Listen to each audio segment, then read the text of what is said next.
What's going on, Maneater? Hello, hello.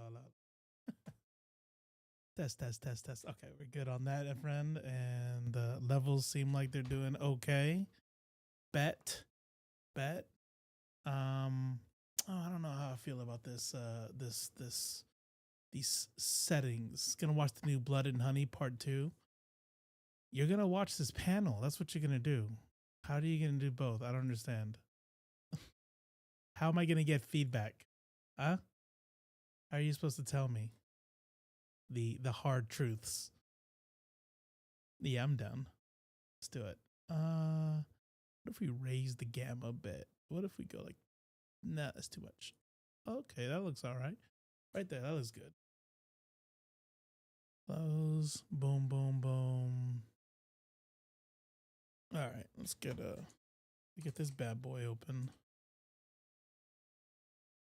Winnie the Pooh, Blood and Honey, Return of Pooh. You won't be laughing when he kills you. Let's see, slice and dice, beats background, boom. What is this? How we do it? Let's go. There we go.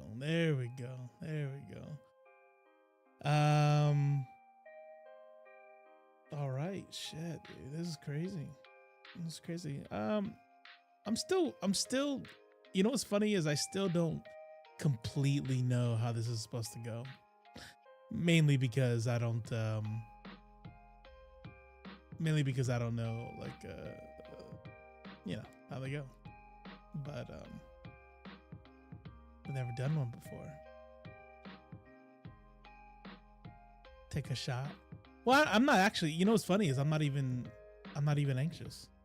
I have no anxiety. So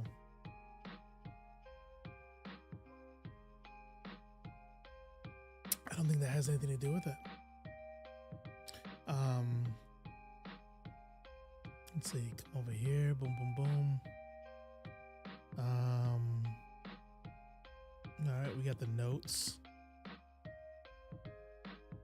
What I mean by like I don't know how it's gonna go is I don't like so like I had prepared an opening statement and when I sent that in she hit the moderator. She was like, "That's a little long." I was like, "Oh, my bad." Oh shit. Let's see here. Announcements. Okay, so that's good. We're out here. Boom, that's in there. Let's go to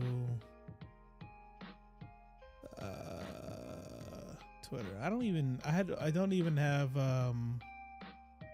yeah. The Caucasian in the replies is telling us giving Obama 10 suit vibes. Yeah, no, 100%.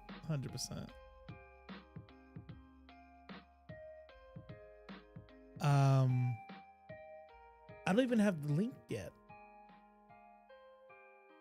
Like, I don't know where this is gonna be. I think you're gonna have a StreamYard set up, which is gonna be easy because all you gotta do is just you set up the link and you go boom, we go. I don't really have anything prepared outside of the panel, so I think it's just gonna be the panel, and then we'll go from there. Oh, what was the hard truth? What was the hard truth you learned about yourself today? What was that?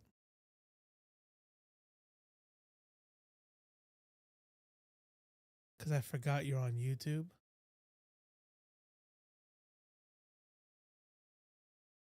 Who are you talking to? What do you think I'm saying?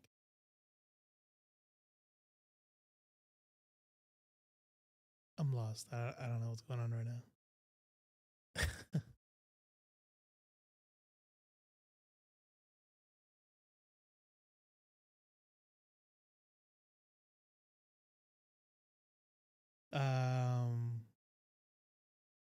No, I don't know what it's related to though. Like I got the Dwight quote and then it says I forgot you're on YouTube. And I'm like, I don't know what you're talking about. I need it explained now. Now it's gonna bother me. I'll just quit the whole stream just to go out to the living room and figure out what you're talking about. Because I'm talking to other people. No, I was reading a tweet. I wasn't talking to anybody else. I have it set up to where the chat from YouTube and Twitch all show up together on the screen. And I see it all in like one feed here. So it's pretty helpful in that way.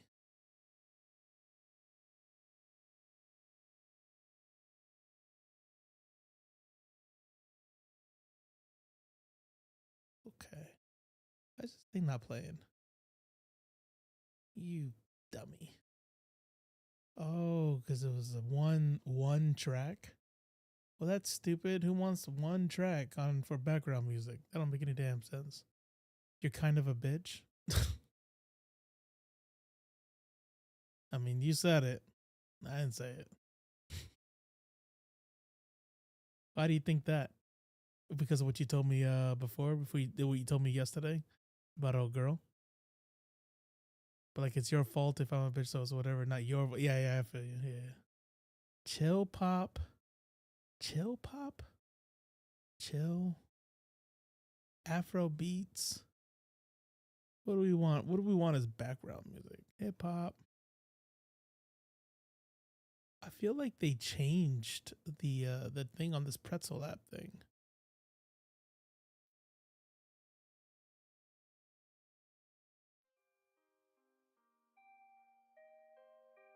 Is there only one track on this bitch? What's going on here?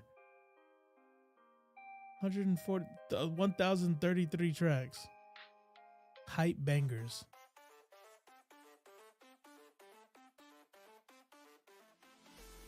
Oh, look at this black ass shit. What am I paying for? What is this? Just to get not copyright struck. And you know what's funny too? What's funny is I go Clannis, oh let's change that. I see other channels way bigger than me, which is not hard. And well, that's a double right there. That's a double pause. A double giggity. And they just play whatever the fuck they want. And I'm always over here like, yeah, I don't want to get struck, and because my shit's always getting muted and stuff. So I think they just don't care. Like, no one's watching the VODs. I don't care if it's muted. But like they have these like aim stations. I feel like the music used to be better on here, and they must have like lost some shit or something. Chill EDM. VHS, that's already sounds stupid. Play, what is this? Like it's gonna be like 80s music or some shit.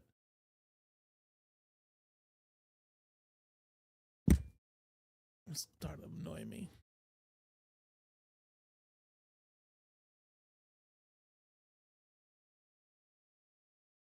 That's what we're gonna do. We're gonna spend the first 15 minutes trying to find music. What do we just play this in the background? Yeah, that's fine. Let's do that.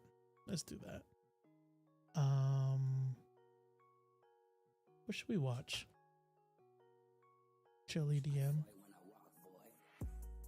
Nah, I like this so far.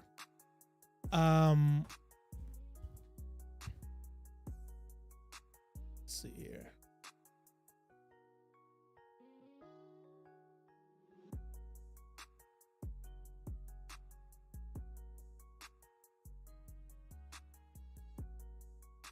Let's watch something. Watch H3. All right. But I don't know. Ethan Klein's been disappointing me lately. Let's see what we got here. Oh yeah, the Twitter shit, dude. I really do have a problem. Like I was like literally in the middle of making a tweet, and then said he's about to have another meltdown live, like right now, or is you talking about something else that's going on with him?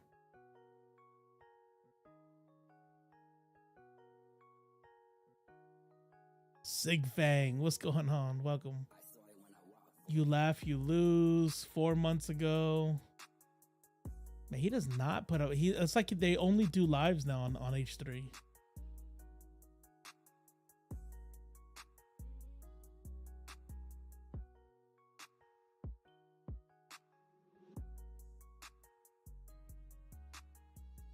You know what's funny about his thumbnails? Is that he has like 3 reaction faces. And he'll just put like his face behind it, like 4 reaction faces. Things going off the rails over there. What is going on? I want to know. I'm looking. What am I missing? Maybe it's like is it one of these lives here? Is he flipping out about something? Or is it in his shorts?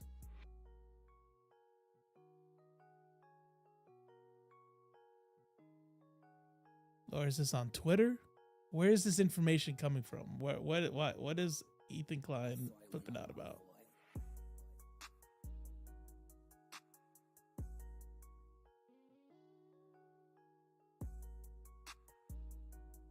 Oh, I'll tell you what I kind of want to look at. What is going on here? Leah Heiko's family rented a room here to enjoy a day of swimming, according to that lawsuit. A half hour, though, after she disappeared in the lazy river, her mother asked hotel staff to look at surveillance videos, but that request was denied. Tonight, her family is grieving as city inspectors visited this property today, finding multiple violations and ordering it closed. 8-year-old Leah Heiko loved to swim, the water she played in at the DoubleTree by Hilton, ultimately leading to her tragic and wrongful death, according to this lawsuit filed late Monday by her family. The lawsuit alleges Heiko was violently sucked into a 12 to 16-inch unsecured open gap, disappearing around 4:50 Saturday evening. At 5:20 p.m., her mother asked the hotel to look at surveillance video, but management denied her request and explained that police would have to be present to view it. Then around 5:45, Heiko's mom reported her missing before Houston police and Texas EquiSearch got involved, and video showed she went underwater but never emerged. Searchers eventually lowered the pool water, then attached video cameras to poles and found her body wedged in the pipes of the malfunctioning pool equipment, according to the lawsuit. Rescuers used heavy equipment to break through tile and dirt, she says, eventually recovering Heiko's body Sunday morning around 6:30, more than 12 hours after she disappeared. Attorney Mo Aziz isn't connected to the case, but has experience litigating drowning death cases. Can you imagine? Can you fucking imagine being the person on the camera? That shit has got to fuck you up. That's some like jump scare shit. There was another one where a girl survived and her insides came out. Yeah, that sounds like urban legend shit right there. Yeah, you're gonna have to send me that. I don't know about that one. I feel like that was an episode on Always Sunny. Why is there even a backflow here? Why is water being sucked out at such force that a minor, 8-year-old, can actually be physically sucked in? City inspectors visited the pool Monday when hotel management wouldn't provide them a copy of the surveillance video either and claimed it's being reviewed by lawyers. Inspectors found multiple violations during a nearly 3-hour visit, ordering the pool closed until further notice. Negligence and dangerous conditions on this hotel property led to Leah Heiko's death, according to that wrongful death lawsuit. The family's attorney is expected to hold a press conference tomorrow morning. We did reach out to the local company that owns and operates this hotel, as well as Hilton Worldwide, but tonight neither have responded. That's fucking wild. That is horrifying. Absolutely horrifying. What's going on, Smoke One Kenobi? That is horrifying. I cannot like, there's so many levels to this thing that I'm thinking about right now. There's the little girl, right? Imagine trying to come out and you're going into this tube and that's it. That's the end. There's the parents. Was she kidnapped? What the fuck? Where is my daughter? And what's fucking sucks is when you're imagining she must have been kidnapped, who was the last person here, you're flipping out. You want the hotel to be locked down. You want to go through every room. You want to, get all the cameras. Like, where the fuck is my daughter? If they said we cannot let you review the camera, I might hurt somebody. I don't think I'd be able to handle that. Like, there was a time where I thought my dog was gone. She had squeezed through the fence and went in the neighbor's backyard and was like exploring. And I was flipping out, going through the streets, and I'm like, my heart's panicking. Like, I'm like, what the fuck? I'm imagining my daughter, my child. Hell no. Hell no. There is no way. There is no way you're not gonna show me, because I'm trying again. Did my daughter get kidnapped? And then the horrifying, because if she's kidnapped, there's a chance maybe we find her. Like, nah, bro, she's in a tube. And then I'm also thinking about the dude who had to snake the camera, and you're like, all right, yeah, I guess I hope she's not in here. And like, imagine like a camera going through a hole and shit, and then going to the point where you see this wrapped up body, this folded up. God damn, dude, I cannot imagine. All right, let me check this out. It keeps I want to try to just copy it, but it's throwing it on the screen, but that's all right. Oh my god.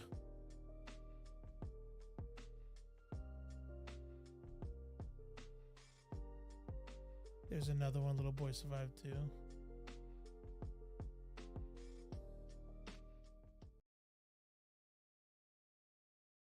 Do I have to log in and watch this? No. I don't. Had an accident happen. I'm basically in pain 24/7. I had an accident happen at a swimming pool. It was so traumatic. My mom actually thought it was like my bathing suit or something. There was a doctor there and he's like, those are intestines. Trying to catch up on my left face nerds and culture backlog from Budapest. You're at Budapest? You're in Budapest? Midnight Monarch out here traveling the world. Hope all is well. Appreciate you.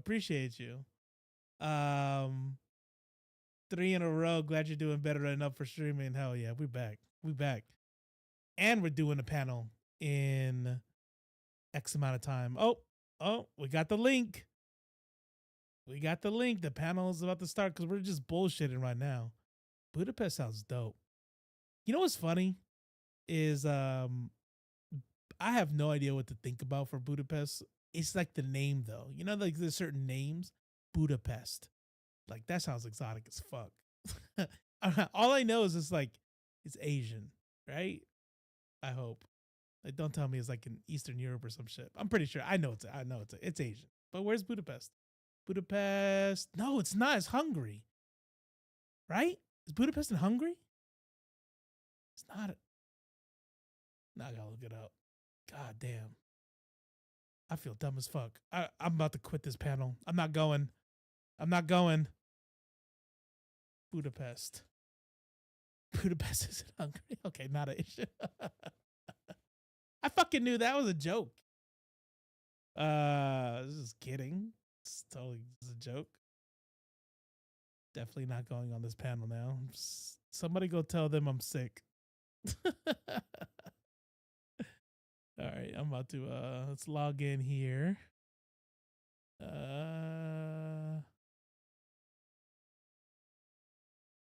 Yeah, enjoy, man. That is quite a work trip. That is dope. That is super dope. All right, we're going to where are we gonna go in here? Here, the panel is about to start.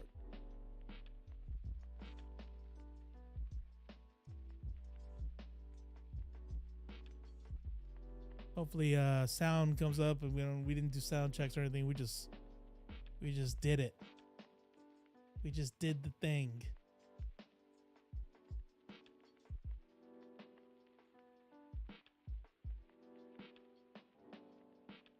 Settings. We want to use that one. We want to use that one.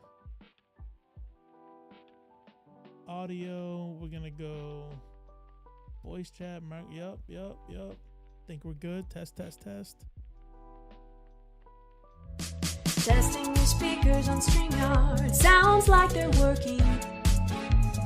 Have a great show. Testing your speakers on StreamYard. Sounds like they're working. That was the test. That's what happens when you press test on StreamYard's test. That's pretty. I like that. I think that should be a law. Everything that ever tests your speakers should be something like that.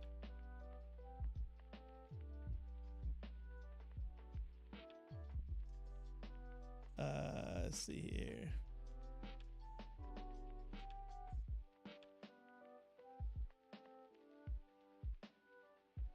All right. Okay. We doing it. We're doing it.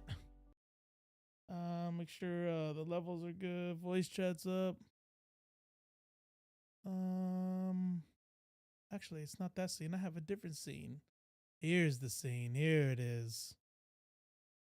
If I do this. There's one. Lower that a little bit. Maybe Okay. maybe we'll do this. Maybe we'll take her Hello? off My until we're babies. ready.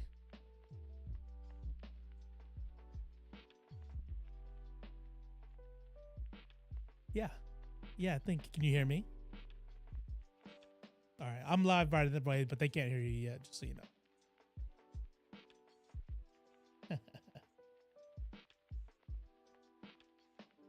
Speaking.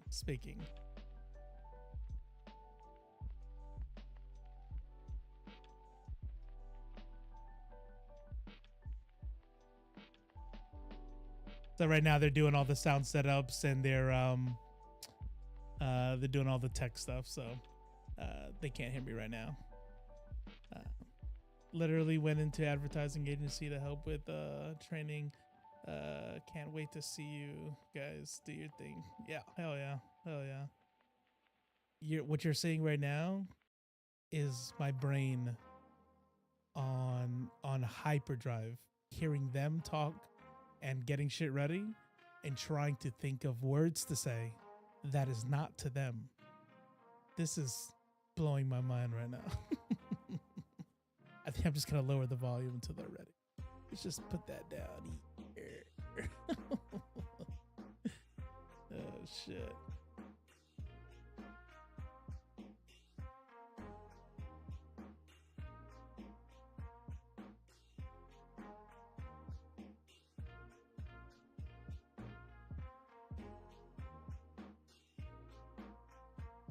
Yeah, I'm let's see, what other videos? I don't want to be like in the middle of a video and then be like reacting and then they're like, we're ready. And, oh shit, sorry. Oh shit. There's another one with a little boy who survived too. This is the same thing where his guts sucked out. Maneater is not in the panel. She's just excited for me.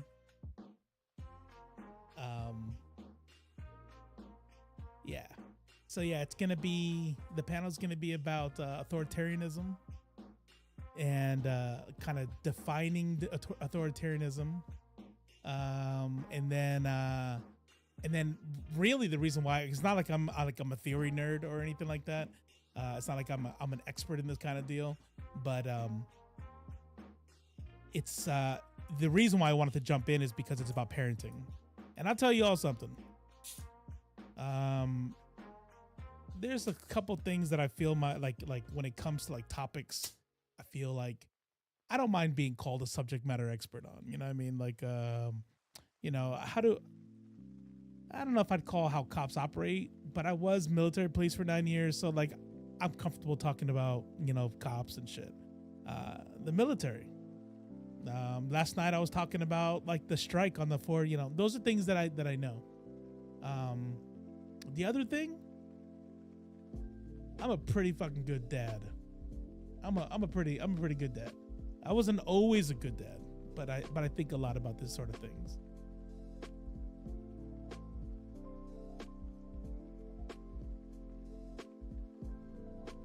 Testing.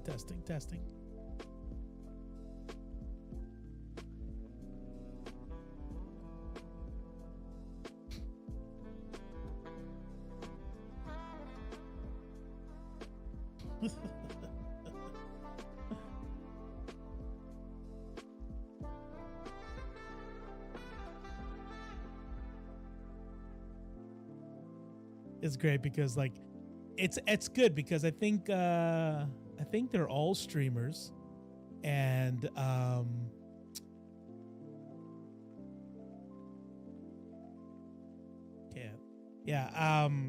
but they're all having the same like technical technical difficulties as everybody does. So this is great.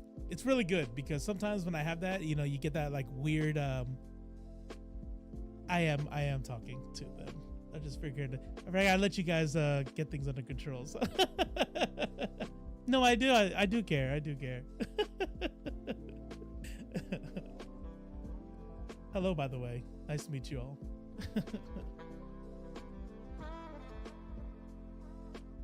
Oh, really?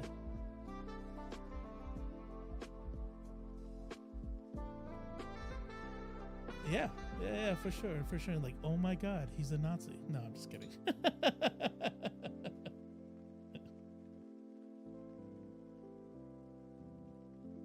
True.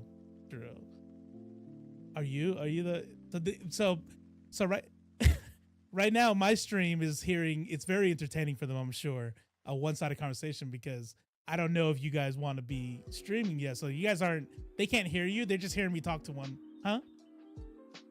Oh, are you? Okay, we'll do that. That way they can see the. Oh, okay. All right. Here we go. I'm okay with anybody watching 24/7. Enjoy the show. Boom. 24/7. Yeah, pretty much 24/7. Yeah. 24/7. He's got the sleep cam on. Hell yeah! Like, now we're talking. Sign me up to the Truman Show. No. Do you have that thing where like if I do a tip, it wakes you up and you got to pretend like you're really upset? I value my sleep too much. Okay, new panel idea. We just discussed, would most men be okay with their jerking off constantly being streamed? Yes. I don't think so. Yeah. Hey, listen. When I receive those emails saying, "Hey, we've hacked your computer, and if you don't send us the money, we're gonna release all that footage of you, pleasuring yourself," I'm like, "Go ahead, release it." So be it. What does it matter? Wait, Exactly. you Now that's record different. it? No, I don't. That's the part of the seal is scam. It's like, first of all, I always like disconnect my webcam whenever I'm not streaming. But like that's part of the scam emails. Like, oh yeah, we recorded you, because under the assumption that everyone has their webcam are always on, or always connected. That's wild. My dad used to make me put a Band-Aid on top of my webcam when I was a kid. Smart It was dad. very annoying. Smart dad. Yeah, I'm really glad that's where it went. Yeah. Because we just got done talking about like what we do when we're doing that, and then your first sentences out of the next sentence was my dad. I was like, My dad. what's going on here? What's happening? And it's good. I have a lot of stories to tell you about my dad if you want to get freaky. Oh, So no, we're good. that's what I thought. That's usually the response. And that's how I test people. I just Hey, I'm game. Go for it. game for my dad. Yes. No, the story. I haven't And? seen your dad, so I'll reserve my judgment. But all the stories that you want to share, sure, I'm game. Funny story. every time anyone sees my dad, they're like, "Your dad is 60? He's like doesn't look 60 because my dad looks like a He looks model." 80. No. No. It's actually really Oh, bad. My current boyfriend, like, he made a whole thing about it because my dad used to be a tank driver in the IDF. Oh wow. So, yeah. So we have some stories from that. But the point is that my boyfriend made a big deal about being scared of my dad because he used to drive a tank, which is confusing because tank drivers are not particularly good fighters. They're more like war criminals that shoot stuff at people. Right. Yeah. Right. And unless he has the tank at home, like, it's like, why? What? Either And my way, boyfriend- even if you did, you can just casually jog away from a tank. I think you'll be fine. Well, I will tell you this much. I am a vet. casually jog away. And I will tell you that there is a stereotype amongst armored, is what they're called, armored dudes, and they're all the least in shape part of the combatant. So. Yeah, of course, right? Like they gotta be. So. Yeah, and they're kind of proud of it too. Like, I'm not running anywhere. Yeah, like literally, they're inside a tank all day. They're gonna be fine. Mm-hmm.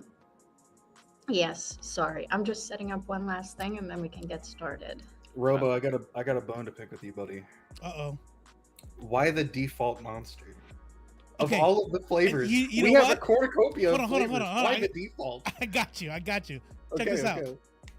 I fucking hate default monsters. Okay. I know right now on Twitter the whole conversation about DoorDash, but I DoorDashed a bunch of monsters. Okay? I don't know if I'm a piece of shit for that or not, but I'll ask Twitter later. And I asked specifically for the Monster Zeros, the teal can ones. I love those. That's my favorite. The Boomer Monster. Hell yeah. Yeah, and I'm like, let me get a bunch of the teal Monster Zeros. Apparently, he tried to message me and told me they were out, and I didn't see it. And he showed up, and I have 6 of these in my fridge now. And I'm like, what do I do? Like, do I throw them out? Now Like, you just I gotta guess- live with it. yeah. Oh, that's so rough. Yeah. It tastes like you know, medicine. I think if you ask Twitter, you could make up for your moral evil that you've created today This by is just true. like giving them away or something. I don't know I know. You to know, people that look tired specifically. which is funny because I'm sure this is the first time a lot of people are going to see me, and so far I'm a vet, I use DoorDash, and I'm drinking standard Monsters. This is bad all the way around. So Yeah, no, you're Okay. moral failing. What's going on, buddy?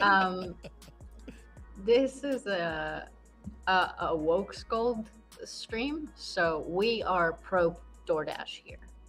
this is or is not a woke scold stream. You said this is a woke scold stream?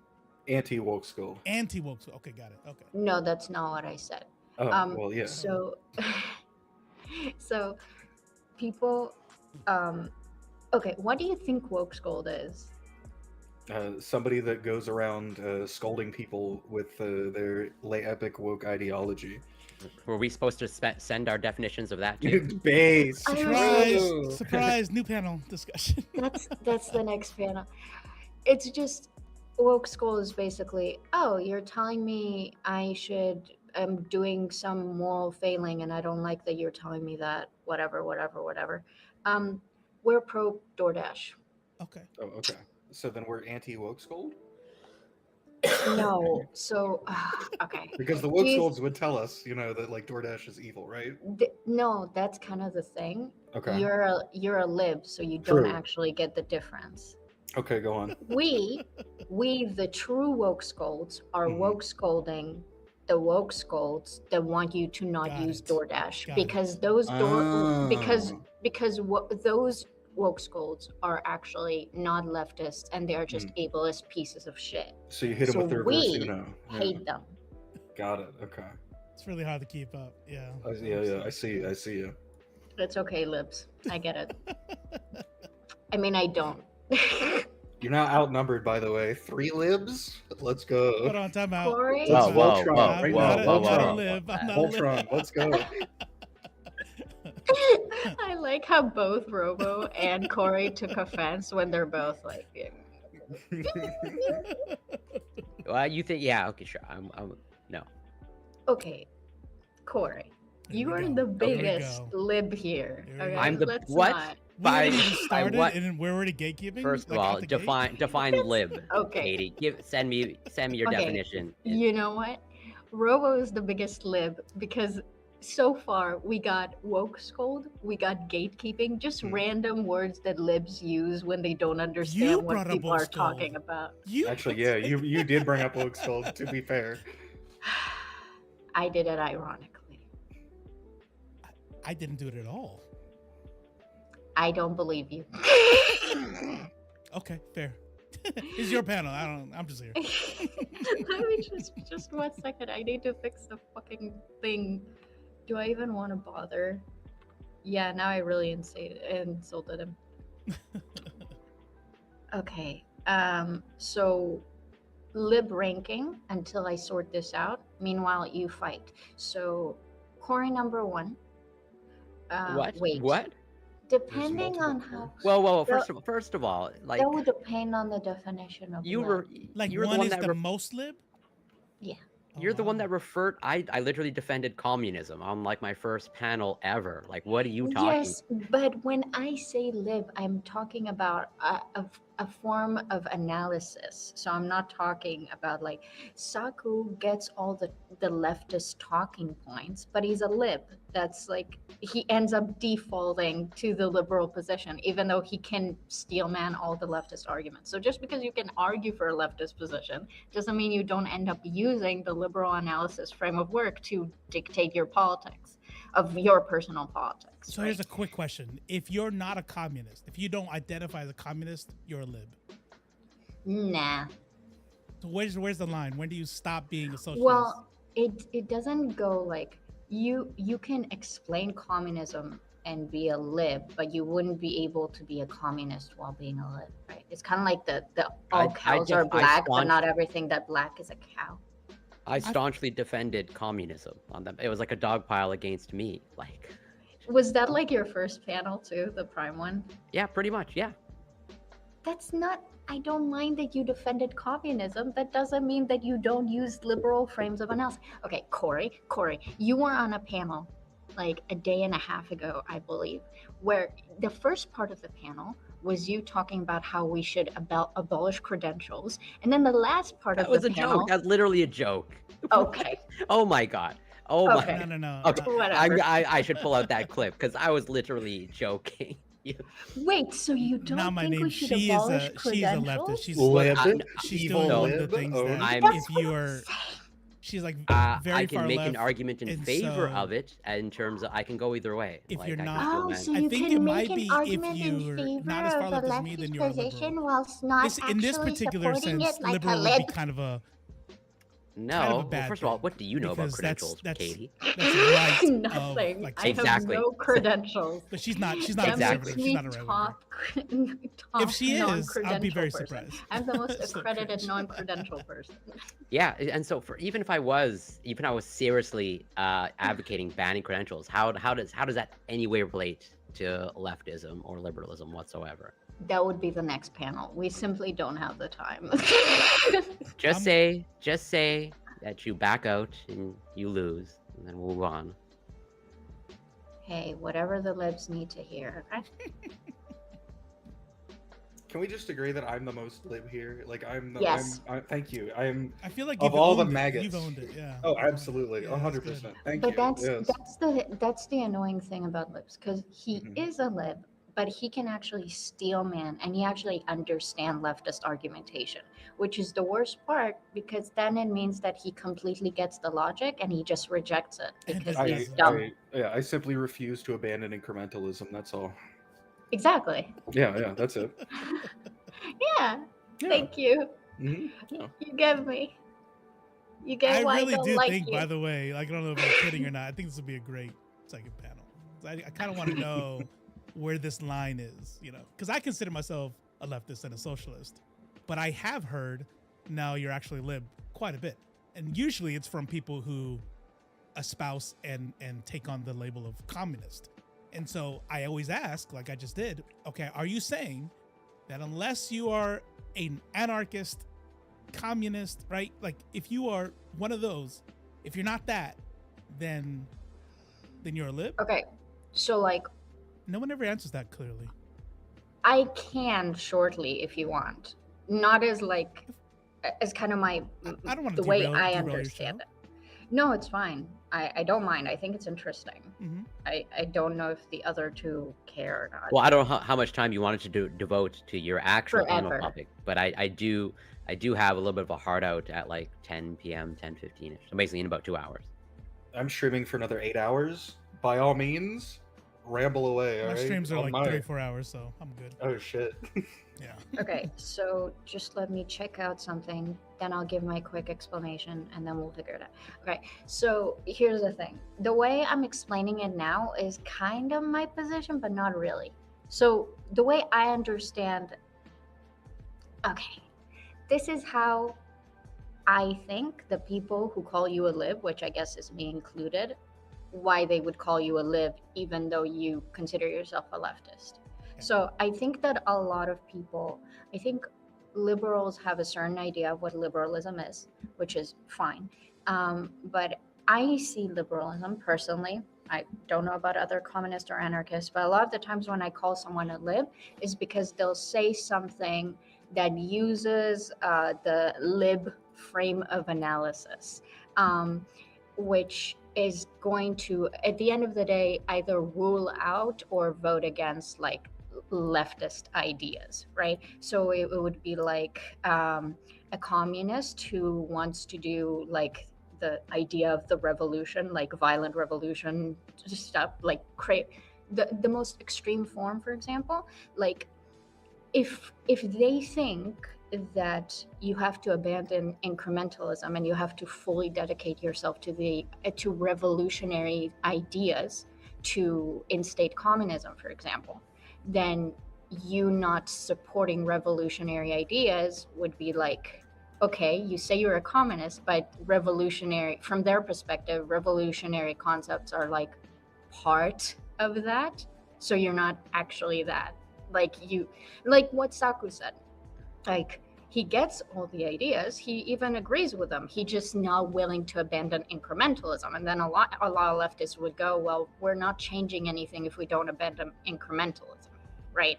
That's basically the argument. So it means that at the end of the day, you still you will understand leftist perspective, but you'll still default to what the lib prescription is. You know, it's like, oh yeah, communism is good, capitalism is bad, let's vote for Biden.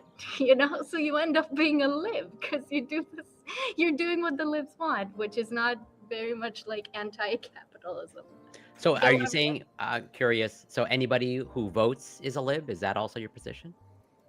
Okay, so this isn't so much my position because I'm not yet sure about what components exactly are required for being like a true leftist outside of anti-capitalist sentiment. Actually, I have a video about it. I just don't go into it too much, which I should have. But I'm starting to think that without revolutionary sentiment, like being a leftist doesn't really mean anything. Now, what revolutionary means can mean different things to different people, right? So, but I'm still figuring that out. Okay, so you're a lib. Basically. I am in a lot of ways. Like I still have a lot of lib unpacking to do before I'm up there with the big guys. You know, I've definitely not abandoned all my lib ways, which is unfortunate. If we all agreed on hard. Like a simple definition of where the line is, and I landed on lib, I'd be fine with calling myself a lib. Like that's not a problem for me. It's just I find it interesting when people create definitions that seem very convenient. I was watching Candace Owens have a conversation with this rabbi or somebody. And he goes, let me tell you what anti-Semitism is. It evolves. And he goes, if you are against the state of Israel, that is it. And you're just creating a definition, right? And so in my mind, when I hear this, I know you said that's not your position, but if somebody said, listen, I know you think you're a socialist, I know you think you're a leftist because you're I would say the closest thing, I don't think any label works 100%, but the closest thing is being a democratic socialist, because I don't want to see bloody revolution, because I don't think a revolution that results in millions of people dead is practical, or How dare you? Then I'm a lib, right? And then if that's the answer, then I'm a lib, I guess. What's one more body in the foundation is lib? What does it matter? Exactly. You know what I mean? But for me, and the reason why I would call it is why, definitions are important. We have to agree on definitions. Is the reason why I call myself a socialist is based on like where I want to go. And I recognize it's not me being able to steel man it. It's not being able to explain it. Can you ban Pancho? Thanks, somebody. It's not being able to explain it. It's, I know, as a matter of principle, capitalism is bad. Capitalism is the problem. It is the root and the function of white supremacy. And I want to do everything I can to get to a point where we can move out of that. And that's why I'm a leftist.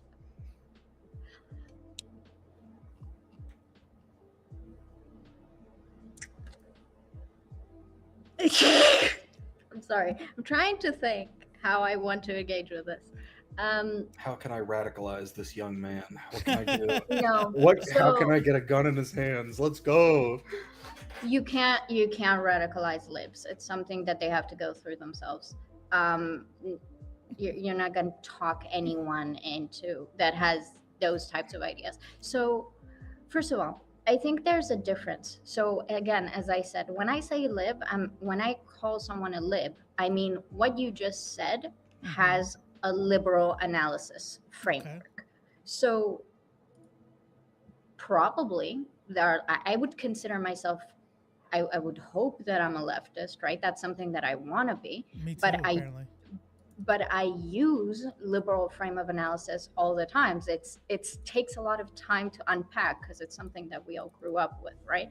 So of course I would have to sometime, like I get called a lib, right? Like I'll say something and then someone will be like, that's a really lib shit take. And then I have to sit there and I'm like, okay, what am I missing here?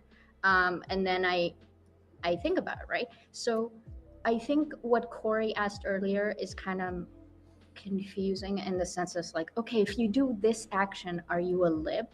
And I don't think it's about a specific action that you do like excludes or discludes you. I'm more interested in talking about the way that people think and how that informs them. So I think a really good example would be like how you described it right now and why I had a strong emotional reaction. So you went like, if I don't want a bloody, gory war where millions of people will die to overthrow capitalism. And it's like, I would go, that's a very liberal perspective, because someone else would say, well, millions are dying right now under capitalism, and and you didn't mention that, and that's not gory and bloody to you. And now you could still say, because you didn't say it, not that that's how you believe, right?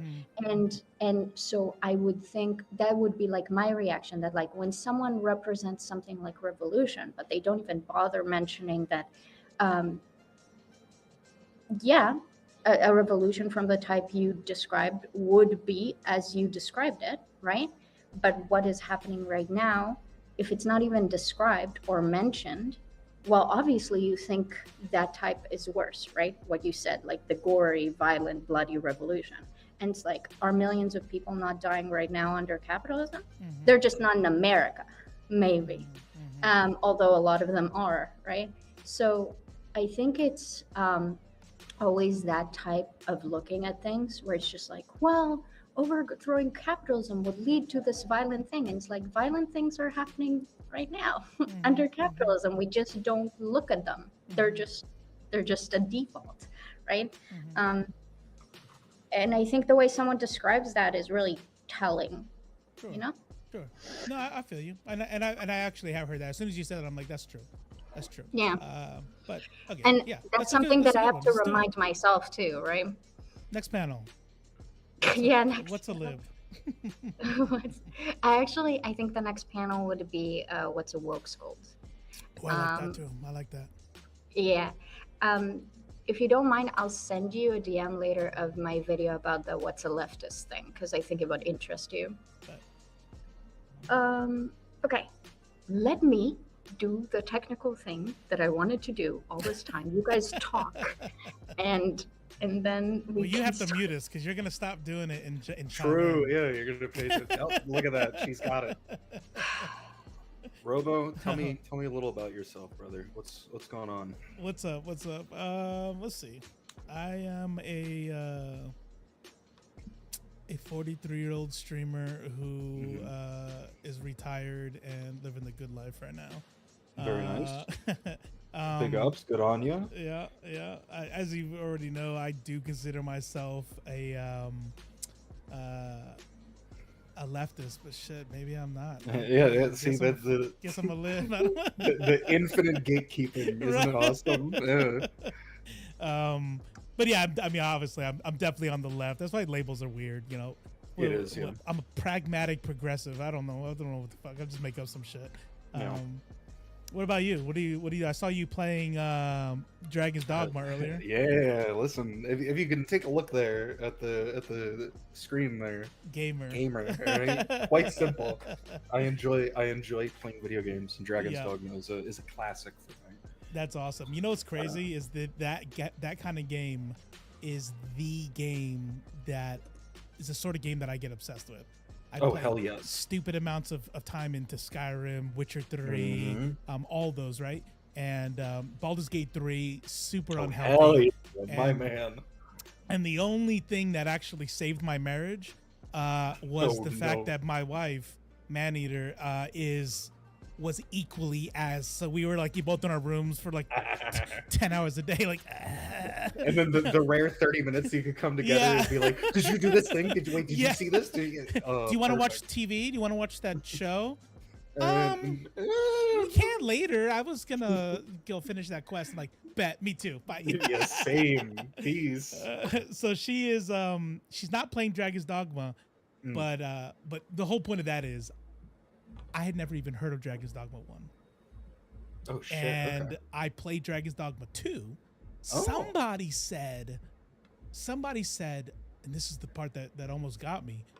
It's kind of like I guess like Dark Souls a little bit. And I'm just like, I get it.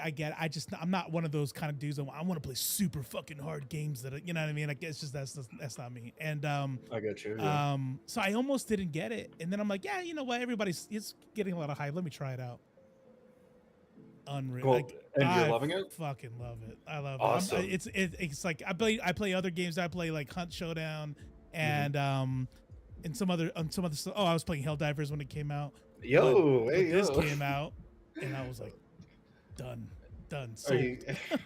My man, hell yeah! Glad to a fellow gamer. Great to have you. Yeah. We might be able to not completely, bridge together on politics, but we'll get close enough. Maybe I'll tell you one thing. When it comes to the conversation on leftist and lib, my wife was saying in the chat earlier, it really is a spectrum, and it's like the kind of example I always talk about is it's almost like evolution. Is like you have a pool and you use an eyedropper to drop a red drop, right? And you do that for years and years and years. Like, at what point can we call the pool red? And it's just like, there's a million days, a million moments of time that you know what I mean? And that's how the political spectrum is for me. And that's why I don't really like hard lines. Like, for me, I'm a fan. I'm a fan of simple definitions. And for me, being anti-capitalist makes you a leftist, right? And then if that's not enough, then here's your definition. No, here's your definition. And it's like, yep, Katie, big eyes. I think, well, time out. Let me be clear. Hold on. From the framework of socialism, not anti-capitalist because now I'm a far right dictator or something. Like, I'm specifically talking about socialism. Yeah, it's like, you know, it's so funny because I feel so bad, right? Because you're like, I Don't want to feel be a bad. left. It's like, I am a 'cause- leftist. Katie does not have the power to Yes. make me not a leftist. I'm just Yes, you are the king of the leftists. Okay, Thank I you. am Oh my just Katie's about God. self ID for sure. yeah. Mm. Yes. Oh, big asterisk though. Yes, but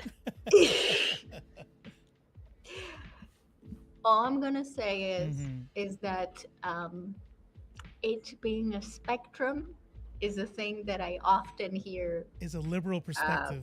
It's a liberal frame of reference. One might say, but that doesn't mean leftists. I just don't. And I think Like to say. and I think when Katie tries to like illustrate these kinds of things, she does a very good job of like laying it all out. Yeah. But in the length that it takes to lay it all out, we kind of lose the tail end the head end where it started or whatever we want to call it. Mhm. But like ultimately, the idea is, if you are saying that you're anti-capitalist, you're already kind of like stuck in the mindset. You're already at the like liberal position and the idea of, well, we live in a capitalist society and I'm anti-capitalist. And it's like, well, no, it's not that your existence politically isn't diametrically opposed to this thing. Your existence politically should be this thing that you want to enact, that you want to exist. I don't know if I agree with this. Okay. I think there's a lot of merit to it. So for me specifically, I don't know what type of economic leftist ideology I would fall into, right? So I do, like, if somebody asks me about economics, I just say that I'm anti-capitalism. Like, I'm not particularly. I do, however, think that what you're talking about is more when you say you're an anti-capitalist, but then you want to use the master's tools to demolish the house. That's usually doesn't work for a lot of reasons, or there are reasons to be opposed to it. Sure. So But is that what you're saying, Watsuki? I don't know if that's Well, what he was no, saying. he's making a separate point. Yeah, but yeah. he was That's what I thought, steel manning me, and that's not my position. Sure, yeah. She's adding on, and that's great. That's awesome. I love it. I really do. To me, it kind of comes from like when people tend to do gatekeeping, I see it as more of a rank order thing, where number one slotted in, normally what people will put in is something that exists within the liberal framework, and that kind of tips people off to the idea that like, okay, well, you're already starting from a place that we disagree with, that I wouldn't slot in first order. So it'd be like, I'm communist first, then I'm anti-capitalist, then I'm anti blah blah blah. Like first you need to have the foundation that separates you from the liberal ideology. Then that's when the credentialing, the flashing of, well, you're a lib or whatever, starts to become less, most likely, is what I would say. See, it's interesting because we're talking about red flags, and I think the idea of liberal ideology, I think when people who are, so for example, when I say liberal and when I think about liberal ideology, I include conservatives in that. I know include you do, Republicans. No, Right, but I'm yeah. telling Robo because he might Oh, not sure, know. yeah. No, I get it. Like free market and all stuff. Yeah, right. I know. I got you. Yeah. So like, and for example, a lot of people who politically identify as liberals obviously see a very strong distinction between them and conservatives, right? Not a lot of liberals would say that they are sharing a political ideologies with, not a lot of Democrats, like leftward Democrats would say that they are sharing the same political ideology as conservatives, but a lot of leftist people would say, obviously that's all under the liberal umbrella, right? So it's interesting, Well, and you mentioned this. There is a difference, right? Like if we talk about the spectrum, right? It's just the difference is not in how the economy should be run. That's not where they're going to find their differences. Yeah, but I don't think it's just about capitalism. I don't think that's where the differences, where the similarities stop. But what you said was good, and that's kind of like a good intro to this idea of a panel. So for me, I see language as this is a philosophical idea. Maybe it will be great, important to ask you guys first. So I think there are main two schools of thought. One that says that words describe reality, and I more ascribe to the idea that we use words to shape reality. We decide what reality is based on our words. Now, obviously, it's a mix of the two, as far as I'm concerned. But I think wherever you lean more to which side of these interpretations would decide how you engage with definitions. Now, Robo, you said the idea of like that people are just making up definitions. Or they're changing definitions or whatever. And more so to the point that different people, not to say that they change them or anything, they have different definitions. And I don't feel obligated to subscribe to any one of them.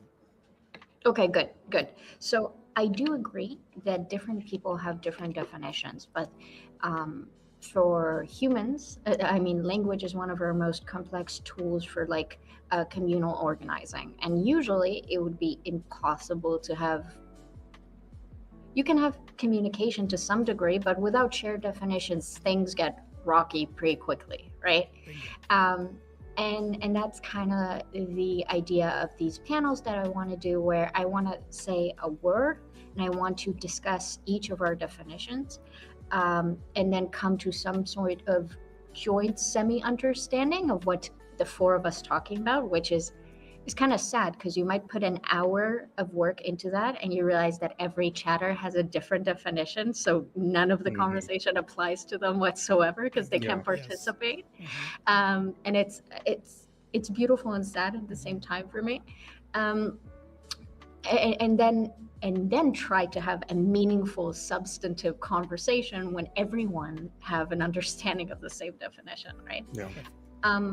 I also think that a lot of conversations would be better had if there was space to be like, okay, according to my definition, this is reality, and according to your definition, this is reality. And that's why you don't have to decide which definition is correct. You just like, you have both. You know, the problem with stuff like that is that obviously, like, if according to my definition, Nazis are fascists, and according to Nazis are socialists, and I say, oh, according to your definition, you're a socialist, that might have some implications depending on. So that's the ground all you're willing to cede is going to be dependent on the consequences of ceding that ground. Yeah, I feel you. I think that's a very fair point. And I think it's because a lot of people don't share this philosophy of understanding of language that we all seem to kind of do.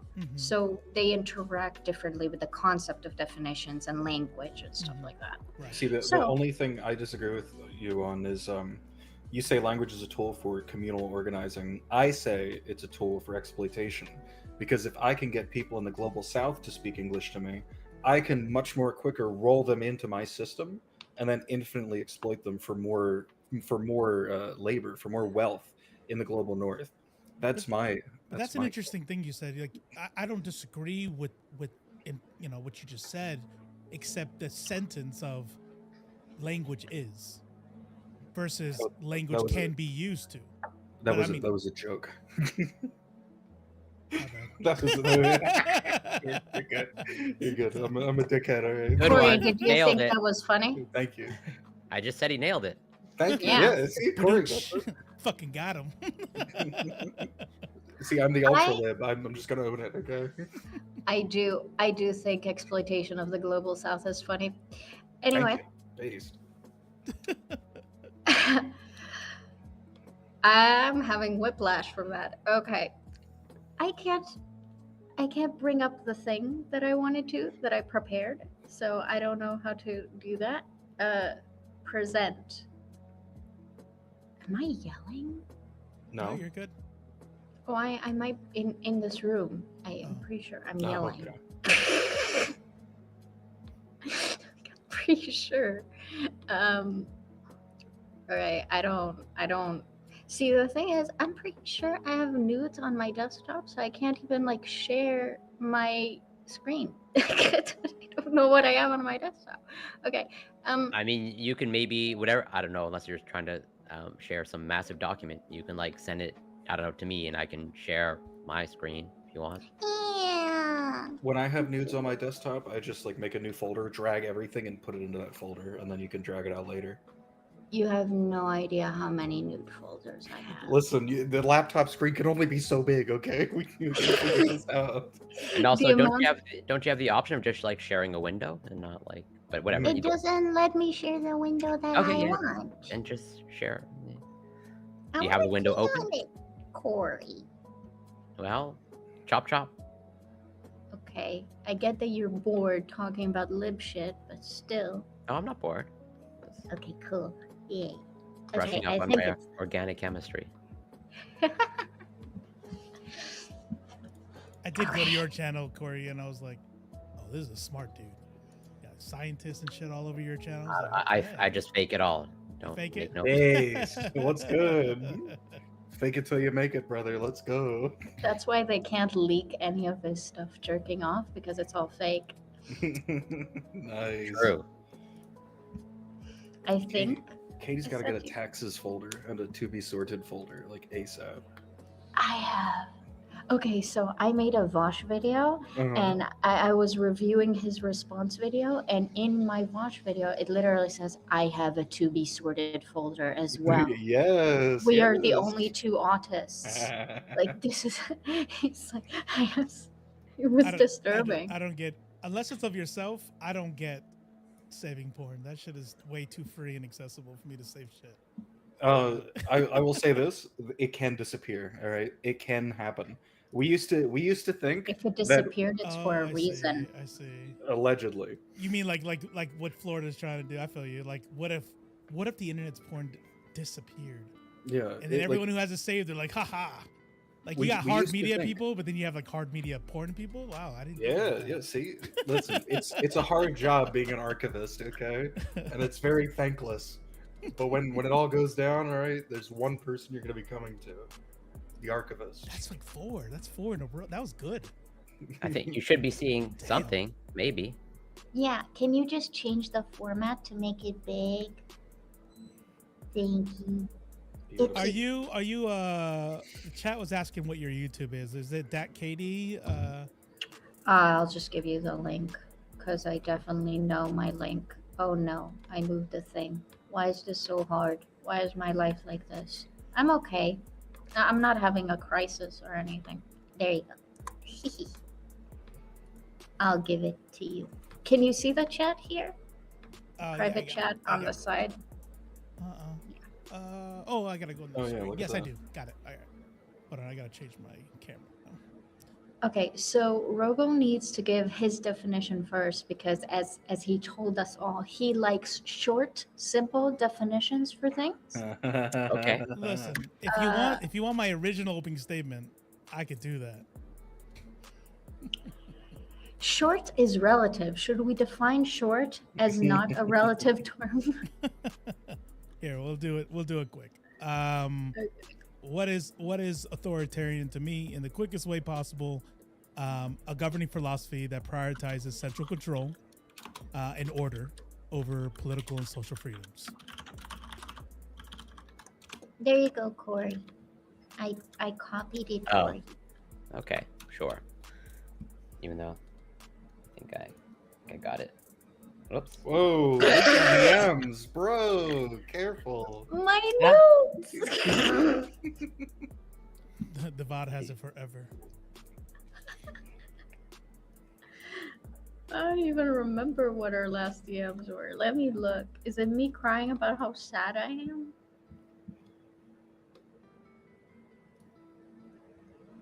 Ooh, it's us gossiping. Oh no. It's not, It's I don't think Joker. you ever really gossiped, have we? Yes, we did. Oh, okay. Jesus. Several times. What do you mean? I don't pay attention to you. Over on the YouTube side, in the description, sound I like my have dad. the links for the other dudes on the Bro, screen. you just said I like. just didn't have Katie's at the time, so that's Katie's. God damn it! When's the You debate had gonna it- start? It was The so debate good. is- You- this it is was it right so here. good. This is Damn it. the whole start of it. We're starting. We're Katie, defining you're right. authoritarianism. About what? This is an actual wall of text. Damn it. I know. Okay. Typically, yeah. What are you talking about? That's good. It's good. It's good. I like it. And I can read that in less than a minute. You can read like an entire page in like less than a minute. Oh, less than, you know what I'm saying. I could read it quickly. You guys are being overly emotional right now. That's how we're gonna debate bro for this from the start. You're right, Mr. Tate. You're right. True. You know, Robo, I think I'm going to do a definition of lib with this amount of words, and you'll have to accept it as my simple definition because that's how it is. All right, I put mine there. Not long enough. Okay, I'm putting mine in the chat, so you can just copy and paste it. You can't compete. I'm not a real man. What can I say? 87 won't compete. Okay. Wait. So, authoritarianism is a governing philosophy prioritizing central control in the governing bodies. Idea of order over political and social freedoms. Period. It's a semicolon, but okay. I'm saying you can put a period there. Where power is consolidated within a small elite group, making them nearly all decisions from properly independent. Okay, interesting. Is okay. Corey's definition is using power or force to try and control other people's actions, behaviors, which may or may not be for their benefit. Okay, and Saku wrote his definition. Yeah, in the I'm chat. getting it from the StreamYard chat. My lib definition, please. I think you got your one lib joke when you thought exploiting the global south was funny, so I'm gonna maybe let's cool down on that. Listen, I am the cartoon villain, all right? That's all I'm saying. And you know what I do to cartoon villains? You probably watch them while like eating French fries on television, and you go, bad person, right? No. No, what do you do? I punch them in the face until they go through a wall. But they're to reach my face, you're gonna have to climb me first. Come on. I would climb you if you didn't disrespect the global south. Just for everybody watching, we'll talk about the whole idea for this whole deal why is. Why can't I see my chat? I miss my chat so much. The idea for this panel started in the fact that we kind of all of hate debate bro shit. Where people are not being genuine, people aren't. So, authoritarianism is a hierarchy-based structure that requires everyone below the highest rung to submit to any and all orders under the threat of. So the idea that nobody's arguing good faith, you're really just talking to win, and nobody knows how to really have nuanced discussions because, I mean, really that's just the nature of debate. So Katie wanted to. I didn't prepare a definition. I'm not a panelist. Katie wanted to. Well, I don't know, something's in the StreamYard. Like, can we do a panel where people might disagree, and it not be this toxic, just trying to win, just dunks and stuff. So it's like a debate, not debate kind of deal. Made a video a long time back about how anarchism or communism would be authoritarian in some way, and then Anarch, which is a YouTuber who talks about anarchism, did a response video, and this was his proposed definition of. He was basically saying that people don't understand what authoritarianism is, and this was his proposed definition. And I wanted to see you guys' definition and have you talk about his and see how we feel about it. That was my alternate one. Okay, then I'll put it under alternate. Cool. So. I'd say it closely matches mine, but whatever. I bet you do. Okay, so does anyone have something to say from, I guess I want to see what we have in common. I already know I have a few questions because I got to see your definitions ahead of time. but I want to see if you guys have any comments about each other's, any similarities, glaring differences before I start whooping ass. I think from what I'm gathering from other people's definitions, they seems to stem from institutions, or rather it's related to institutions. Mine is not. I see that as sort of a major distinction. As in, like, mine doesn't require a particular government, than just whatever. A person can be authoritarian. Okay. So I guess the obvious question would be, why do you feel that way, Corey? Or if Robo or Saku feel like they don't need it, no, if they feel like it can apply to a person. I definitely agree. And given that feedback, if I had to re-alter, I probably would alter some of the verbiage. Addendum, new paragraph. I would add. Well, what I would do is I would put 2 semicolons. That way, you guys know like a big idea is coming. And then, but no, you're absolutely right. I agree. I mean, because especially where I think this panel is going to go to is talking about parenting. Parenting's not a government. It's not a government, but obviously you can have authoritarianism in not just government. So when I say governing philosophy, I know I say government later, but when I say governing philosophy, you could have a governing philosophy for your household, for your or your parenting style. Exactly. I mean, you say obviously, but I know someone on this panel doesn't think parenting is like inherently. Well, I guess. Okay, I see your point. So, Saku, say what do you have anything to say, or should I? I think everything here kind of more or less lines up. There's going to be like little things that we can argue about where it's like where it's applied, like fairly applied to like people, individuals, things like that. But beyond that, I think more or less we're pretty much all in agreement. Yeah, so I disagree. Okay. So I was quite concerned by Corey applying it to individuals, but when I was reading Robo's definition, I was also like, governing philosophy, I don't know, because I can't see parenting being authoritarian. And what I kind of reached from thinking about that is that I think it's not about either individual or like a government.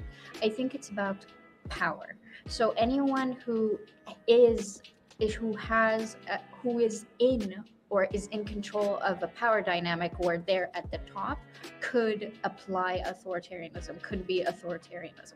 I don't think an individual without power could be authoritarian. And I guess my question could be applied the definition of authoritarianism. And I'm wondering what you think about that. I think we talk quite a lot in consent conversations that there are power dynamics that exist between people. And I think there's a very clear power dynamic in a parent-child relationship, and it's a very strong. We're not power... talking about parent-child. Oh, okay, got you. So then, from people and individuals. Generally, I think that there's probably domineering types of individuals that exist. You've probably met a couple in your life where it's very much their way or the highway, and cutting people off.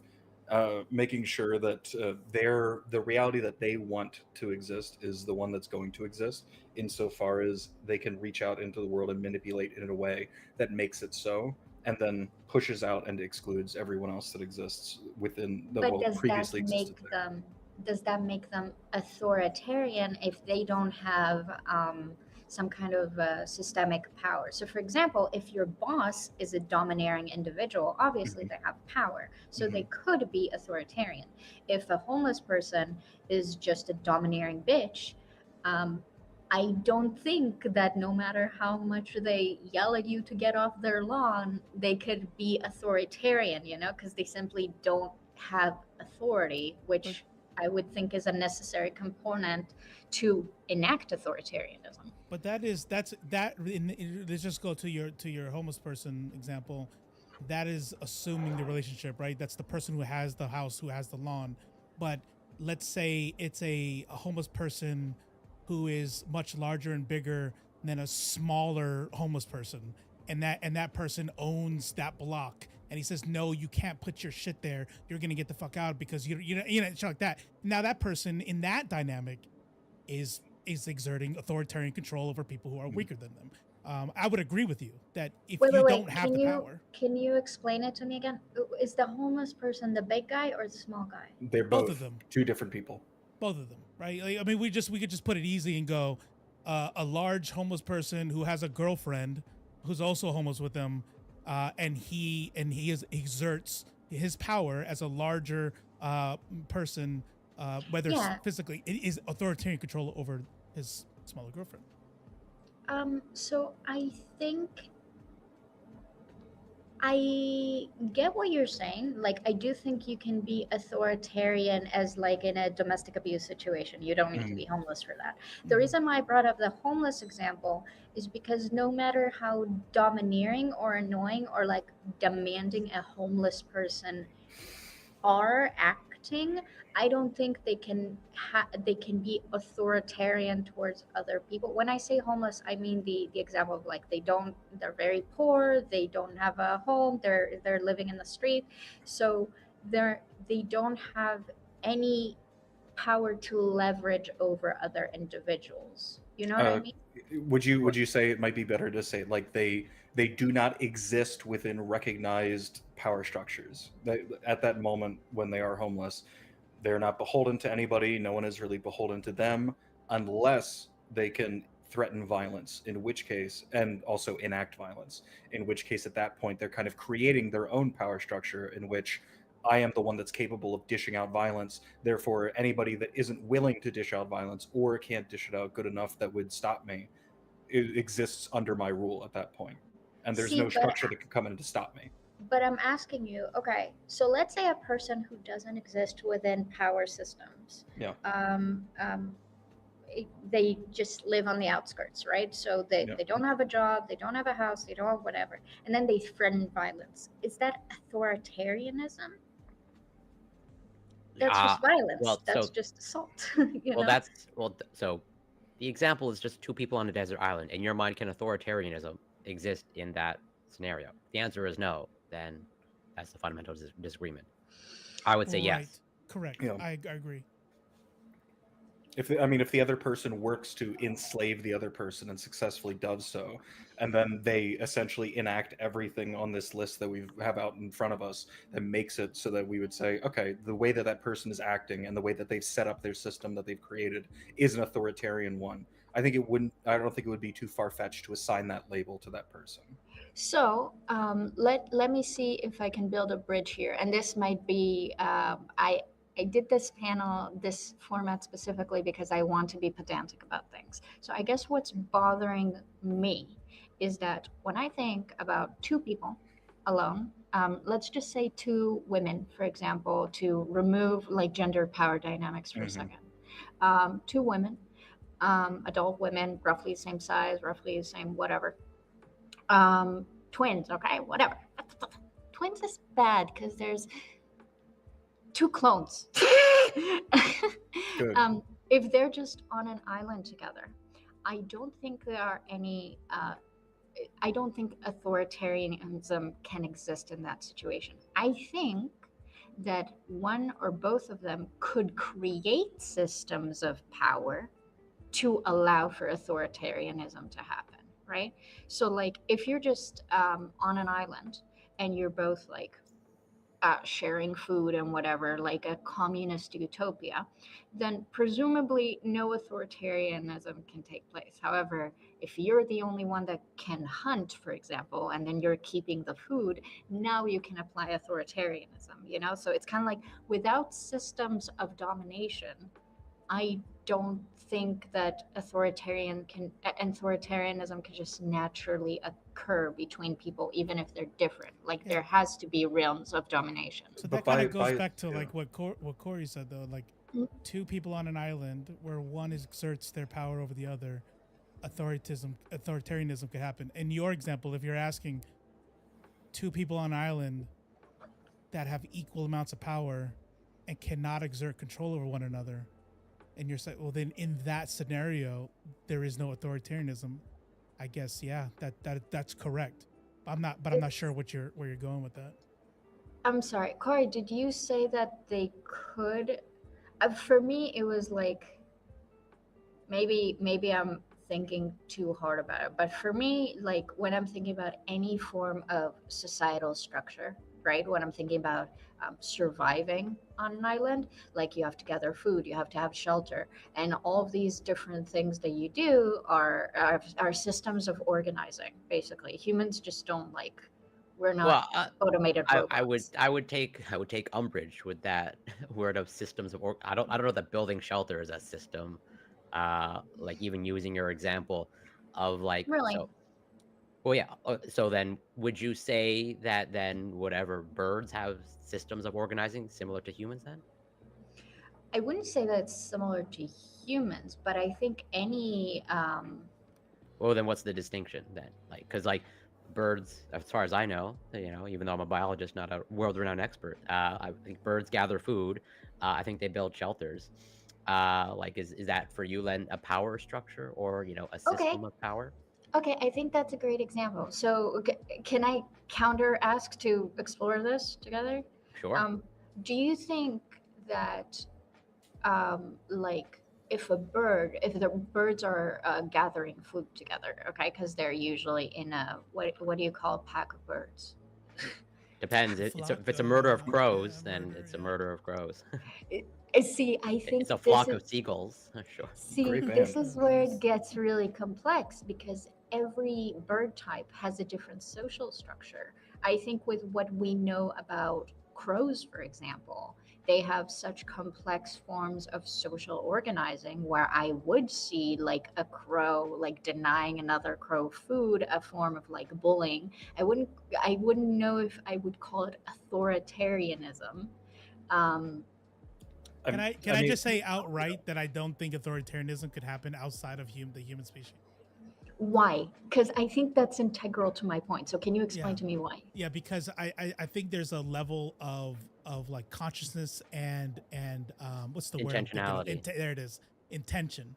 That and I get it. I'm not vegan, but I love animals and I realize we are animals, et cetera, et cetera. But I also know that our brain is evolved in a way unlike any other species that we know of. So there's a level of intentionality that humans can have that I don't think that when a dog doesn't share his food, there's some sort of power structure that can be labeled as authoritarianism. If we went that route, then that's where we start getting into where definitions make words meaningless at that point. So here's what frustrates me with what you're saying. So I think what I'm trying to imply before we got into the animal realm is that like that point of I guess intentionality or like planning. I don't think random acts of violence or people enacting violence of each other or bullying each other is necessarily authoritarian. I think there's some sort of like systemic planning that needs to happen for formation of authoritarianism to take place. And when you say no to that, yeah, I can agree with that. okay, because when you were saying no to that, I was like, okay, then how is that different than like two lions beating on each other? Like that's the same. It's just like like one of them is authoritarian because he's denying food. Like it doesn't make sense but to me. that's so I think going back to the two people on a deserted island example is the most informative of like, so are you saying it cannot exist in that, like, I'll take your example, the two clones, are you saying it cannot exist under that scenario? Authoritarianism can or cannot exist, or it needs to build up to institutions, and now you have to you need more than clones to have authoritarianism. Like, where's your line? Okay, so if you're asking me if it can exist, yes, it can develop to it. I don't think the second one of the clones punches the other clone in the face because they're hungry, they're the authoritarian one. I think there's some sort of planning that needs to take place, some sort of anything. You're using words that, at least in my mind, like, I don't know what you mean by planning. Like they're scheming. Like there probably has to no, be some no, sort of so maybe this is going too down the rabbit hole, but for me, when I'm thinking about like being on a deserted island together, when I'm saying planning, I mean, okay, we have to have food and we have to have food for the next month or we starve to death, right? So now humans, usually working in groups, they're going to be like, okay, we centralize the food here. and we do this, and this is where we collect, and this is where we don't collect, because I know that you already collected there, and all those communication taking place. That's not an intuitive thing that humans do anymore. We discuss this with each other. Like there's a lot of Usually, planning yeah. that takes place. It's like two random people on an island are not going to face would- each other and just walk away to do whatever. Oh, I wouldn't call that plan. Like, are you saying whatever? Okay. If two people agree to place whatever their fish in a hole, that's planning to you? I would define that as planning. Yeah. Under what I'm trying to describe. So I have a think, favor. I have a favor because I'm getting lost, and I think it's my ADHD. Okay, What exactly is your claim that, like, where do you in our definitions? Because it seems like the bottom three here more or less agree, but you're taking exception with what point exactly? me, right? Yeah. Sorry. Yeah. Yeah, because well, I would reiterate the same thing. I'm not exactly sure where you're disconnecting from us, but when you start describing it of like, I think there needs to be some planning and systems, like that's pretty ambiguous. Yeah. Okay. So I'll answer what Corey said, and then I'll answer Sure. you, Robo. Corey, if it doesn't make sense to you, it's fine. We'll just move away past it. I think that if the clones fish, and then they just eat their fish, and one of them punches the other one in the face and takes away their fish, I don't think that's authoritarian. I do think if they agreed they're keeping their fish together in a hole, and one of them denies access to that hole, that's authoritarianism. That's the difference that I'm taking, right? Like Agreed. when we're talking about human cooperation. Sure. I don't know if Corey agrees with that. I'll let him think for a second. And so, Robo, the issue that I was taking is that I don't feel we can apply the term authoritarian to a person who doesn't have some level of power. Again, so, this relates to the parenting thing. I don't think a child can be authoritarian. The directionality of He could be with his authoritarianism. siblings who are younger, but he can't generally be authoritarian. I definitely get what you're saying in principle.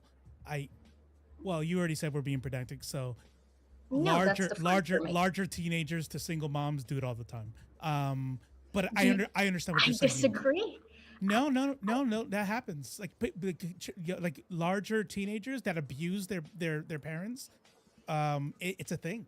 It's a thing. It's Oh, no, of course I agree that's a thing. yeah. I think larger teenagers that abuse their mothers, I don't think they're authoritarian. I think they're abusing their mothers. I don't think the definition of authoritarian can be applied to them. Okay, now we're That's getting what I'm somewhere. saying. Now we're getting somewhere because to me, and I don't want to sound like I'm not.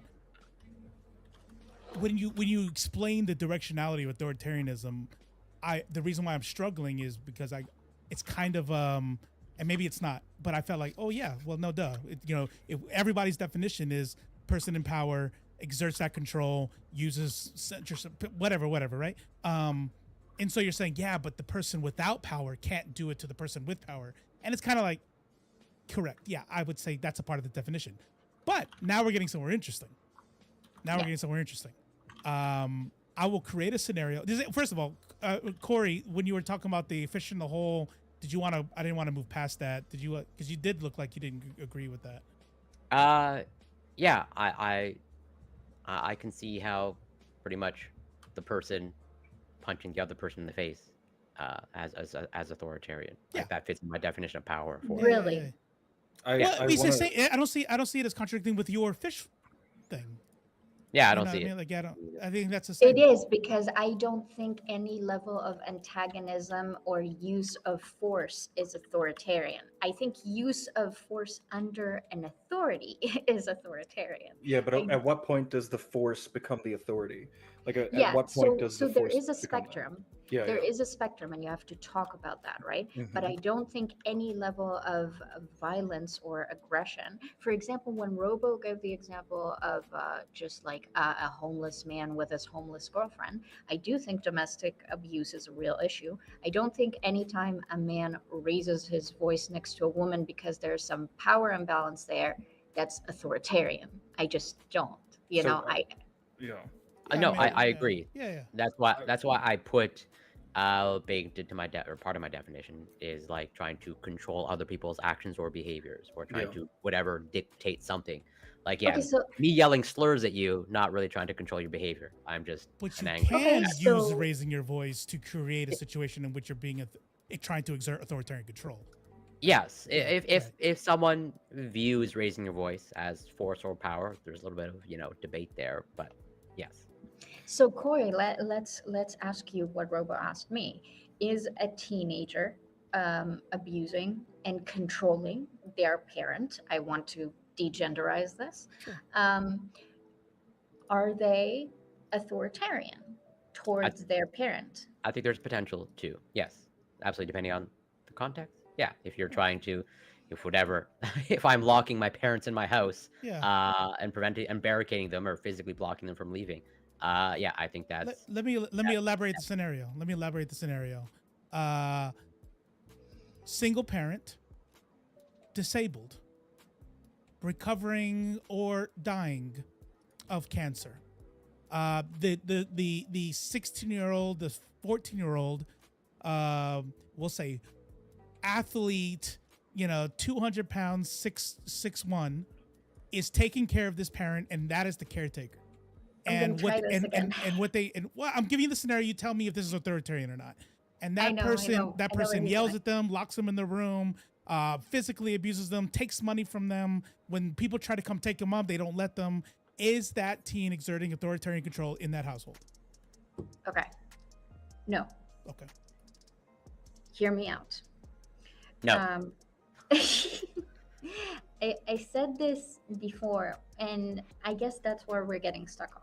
For me, you cannot be authoritarian without being an authority. Now, you did say that the 14-year-old is a caretaker, but I think they are a de facto caretaker, not an actual caretaker. So for me, the teen, you can add as many levels of power differentials onto them. Because they are not an actual authority figure, they can display abuse. They can explain. They can do a lot of things. You don't need to. I don't think you need to elaborate, because it's the authority that's the breaking point. That's the disconnect. You say it's only recognized authority that you could be authoritarian. So like, what's authority to you then? Because like pretty much that's why in your example the child can never be authoritarian to a parent, because the child will never have authority. No matter over the parent, correct? Right. So yeah. So what is authority? That would be the disconnect. I don't agree with that at all. So like what? Okay. That begs the question when you're using these terms of like planning and systems. I understand the disconnect of like authoritarian and you need authority, but then I don't know what you mean by authority. Mm-hmm. You don't know what I mean by authority. Okay, interesting. Well, I feel like we're disconnecting here, because it seems like all three of us here, Robo, Corey, and myself, we agree on the idea that once somebody is able to exercise enough power in which you can control what the other person does day in and day out, at that point they become authority. Like at that point, whether we like it or not, they are granted authority. Mm-hmm. So because of that, that meets that definition. Mm-hmm. But I'm not sure where that isn't connecting there. I'm not sure. Can I be honest why I think it's not connecting? Sure, yeah. Which is kind of weird for me. I think this is a gender divide. Or at least it feels like it to me. You don't know how I identify. I've never made that clear. Okay, I think it's a socialization divide. But putting that aside, to say it in a different way, I think there are two philosophies at stake here. One is that society is there to regulate what we can do to each other. And therefore, society is the metric through which we measure these things. And another one, which you guys are engaging with, which is like, if I can assume power, I am the power. Where I would say, if you can assume power and you assumed it, I don't think this is legitimate power. Not to say that it can't be legitimately harmful, but I don't think your power is legitimate. We're going back to the desert island example, because then just based off of your criteria, like authoritarianism cannot exist unless one person by their one vote says, "I elect you as authority," and recognize it.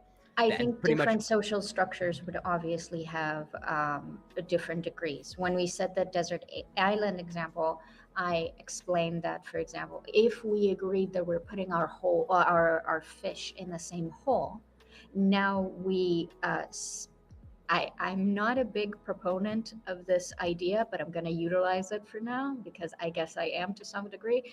I guess we signed a social contract that we are cooperating and we're putting our fish together in that hole. And now, when you're denying access to that hole, you are breaking the social contract. Well, but then there's no authority there. How does that? Because authority seems to be pretty critical to your, at least as far as I am understanding, is critical to your definition of authoritarianism. There's no authority on the desert island example, and even your perceived social contract. It's just like you broke the contract and you're being authoritarian, but you have no authority. I think in that case you would have authority because it's only you and the other person. But maybe I'm wrong. Maybe there's an inconsistency here. You know. Then what's granting? So I at least I think I totally understand Robo's definition in terms of how they went with it of like institutionalized institutions and governing bodies, because that is typically recognized authority, or through some sort of electoral process, typically, not always, like recognized authority. And that's why like that's a colloquial definition that most people understand. That's why like I distill it down, because I think authoritarianism can I'll bite this bullet. In two people on my desert island. That's why I want to try to divorce it between I'll bite this bullet. Governing You're bodies. right. So yeah, it wouldn't be authoritarian if you're denying access to that hole. But once you have denied access to that hole and accumulated power. So the example that I have in my head is kind of like how a revolution wouldn't be authoritarian, but once it grabs power, of course, the governing power can be authoritarian. I'm thinking about like the French Revolution and how they killed a bunch of people and executed a bunch of people, but it's considered like a good thing. Sure, but then they were the governing body, and then they were. Why does that not then trickle down at the individual level? As soon as I grab, but it does. I'm buying that. Like I do think so. To correct it, the issue that I'm now having with the fish in the hole example is that like once you assume that power, you can act authoritarianly with it. But the grabbing of power isn't authoritarian, I guess, is my argument. Do you get what I'm saying? That, not really. Okay. I mean, I do. I just disagree. Okay.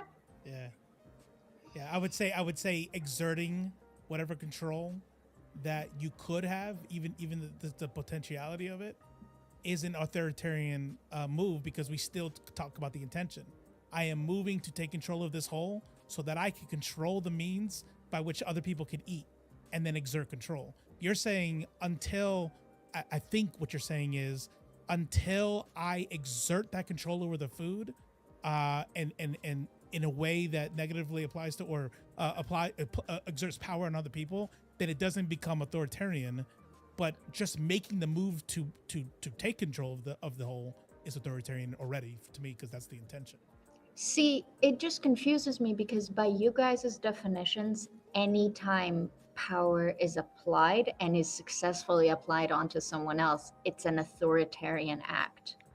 Yeah, although I don't even think it has to be successfully applied. Just as brought up earlier, just with the intention. Like I can try to whatever overpower someone and fail, but I still intend to do that. Like but you're thinking about the things that make sense. Now I spoke over you, which got you to quiet down. So I performed an authoritarian act by utilizing my power to shush you.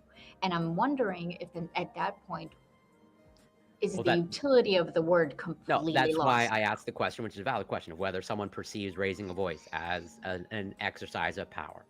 Like, I have no problem debating that. Yeah. I don't, but I know some people do. Well, you said potentially. Something? Yeah, potentially. Yeah. Sucker, you wanted to say something? It was already addressed. I'm good. Okay. See. So yes, I think parroting can be authoritarian. So Corey, according the definition that you and Robo are giving me is that when someone uses their power, but then you want to talk about how raising what I feel like your definition has to address, or at least mention, that there's a spectrum of power that needs to be utilized before it's considered authoritarian. Like, no, because Yeah, sure. Because I agree. that's relevant to me. Yeah, just as when you mention these words, authority and systems, etc., this begs the question. I totally agree, and that Yeah. power and force begs the question of what I mean by that. Yes, I have no Yeah. problem Okay. attempting Okay. to clarify that. Okay. So let's try write something down about that. Robo, you had a pretty a nice recap. Do you remember it? A nice what? Can you give me your new definition after this? You don't need to. How long You ago was you that? don't need to.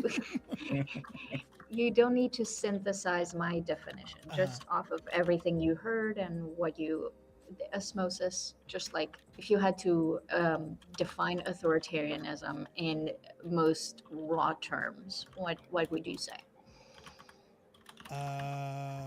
Shit. You know what? I mean, I feel like, to be honest, I think going to go into Corey's definition there. That's how I would change. That's how I would change mine, with a lot more words, clearly. But it would, because I'm, because he's right, because he's talking about. I use government. I use philosophy, governing policies, and it's the institutionalization of authoritarianism, which obviously I don't agree with. So I would simplify it down to the the use of the power structure. Capitalizing on the power that you have in certain structures, and that could be individuals too.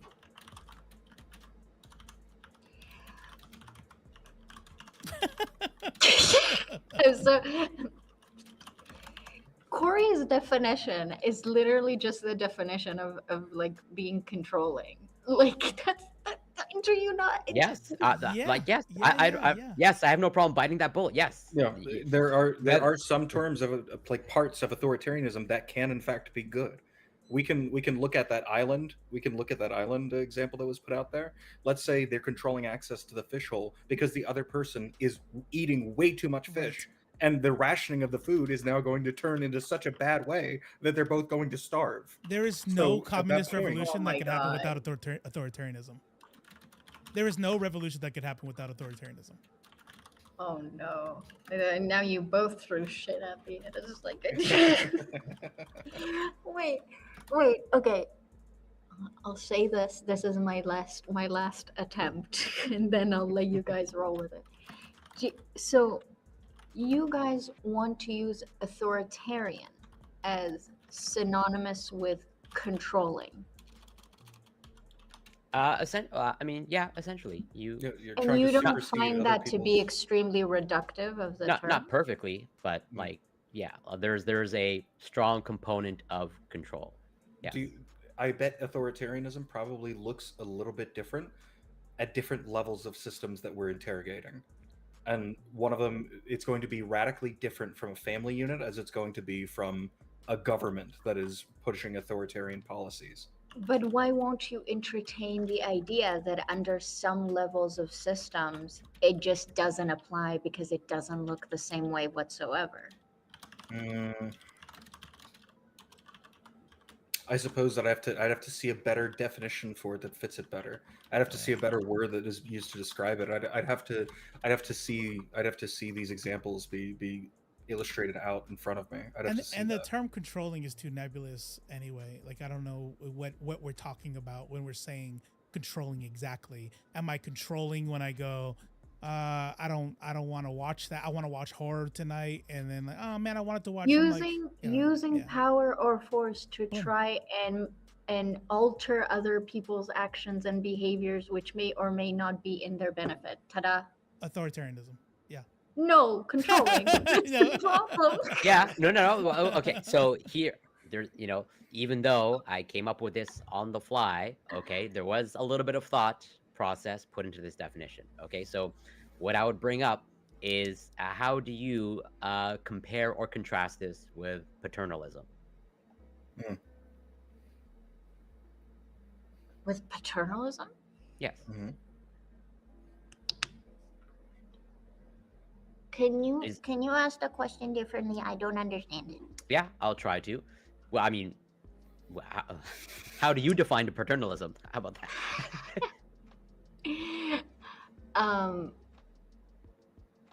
Well, if this is the definition of controlling, then paternalism is just benevolent controlling, right? Benevolent. Right. So that is how. This is why, like, I think a parent can be authoritarian, but it's not baked in, or parenting is not inherently authoritarianism. To me, parenting ideally is more paternalistic. Okay.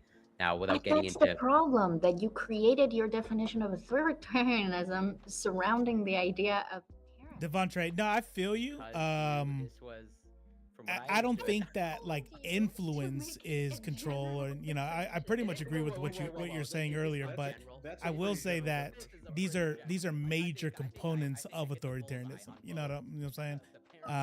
There's too many gray words for y'all. Words mean distinct things, and not every single. Yeah, no, 100%, 100%. But when you put it in a sentence like, is it when you do this, this, this, and this? I'm like, oh, yeah, now you're describing authoritarianism. Questions. Okay. It begs some questions. And I let me agree. Let me But tell don't- you something. Don't blame your lack This- of comprehension on my definition. You call it lack of comprehension. I call it hyper comprehension. If you have noticed, authoritarianism has authority in the word, and your thing basically completely ignores the element of authority in authoritarianism. Yeah, so I So don't it's disagree with that bad. assessment. No. No. What? Yes, You're but mad. Whoa, no, whoa, no, whoa, but whoa, by whoa, the whoa, whoa, by whoa, the whoa. nature of being I able need to use power to control other people's actions, behaviors, Are you you are say- the de facto authority. You have Yeah. become the authority. Yeah. Okay, That's so just wait. the way Get- men think. No. Not all authority comes like No. Pause. Katie. Now define paternalism for me again. What is your definition of paternalism? In relation to your definition? No. or Just generally? you, from your brain, from your mind. How do you Paternalism. conceptualize paternalism? Is paternalism different than fraternalism? I'm in ESL. This might be too complex. Let me. Come on, big brain. Come on, give me Can I your. Google it to know what I'm Yeah, supposed to be describing? Yeah, sure. You're ESL? Okay. Just Yeah. What's your first language? Hebrew. Nice. All right.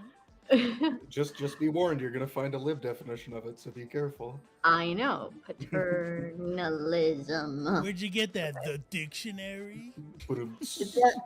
The policy or practice on the part of people in authority of restricting the freedom and responsibilities of those subordinate to or otherwise dependent on them in their supposed interest. Oh my God, paternalism is authoritarianism. Wait. Did in anywhere in that definition was paternal used?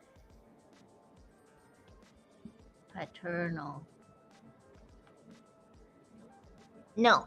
So then it's a bad definition, because just like authoritarianism, you need to use the word authority for it to be a good Okay. definition. For paternalism, you need to somehow work in the word paternal. Corey. I didn't know this was a bad faith panel. I didn't know you were on your destiny arc. That's fine. I Holy. respect it. Obviously, there are some issues with it. However, I think authoritarianism, and why I said that the word authority is in it, is because I do feel like it's a necessary component. Maybe I can't explain it on this panel, and that's fine. That's okay. I do think authoritarianism is not. I do think authoritarianism is necessarily controlling. I don't think all controlling behavior is authoritarian. And I think that's a very reductive and unhelpful way of using a term that is dangerous. But you are you guys, and you can do that. That is my panel, so you can. But no, first of all, no, I'm not being bad faith. Okay, I Mm, reject that characterization. First of all, define okay, bad faith. No, but like, yeah, I am being pedantic. Of like, you seem to want to pick apart my definition of like, well, it doesn't contain the word authority. I no, can no, no. expand upon That's that. not what I meant. Obviously, Then I you should be meant more that. clear.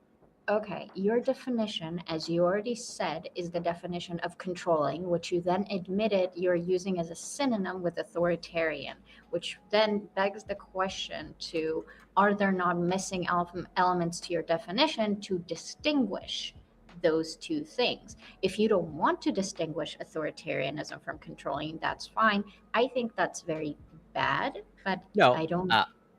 so that's why I brought up this aspect of paternalism, okay? Where, yes, to me, if you want to go with that definition of strictly speaking, okay, authoritarianism, it's like whatever. You are a puppet on a string, or rather, if I had the ability to string you up like a puppet, I would do that, and I'd be the ultimate authoritarian of just actually dictating everything that you do, which may or may not be for your benefit.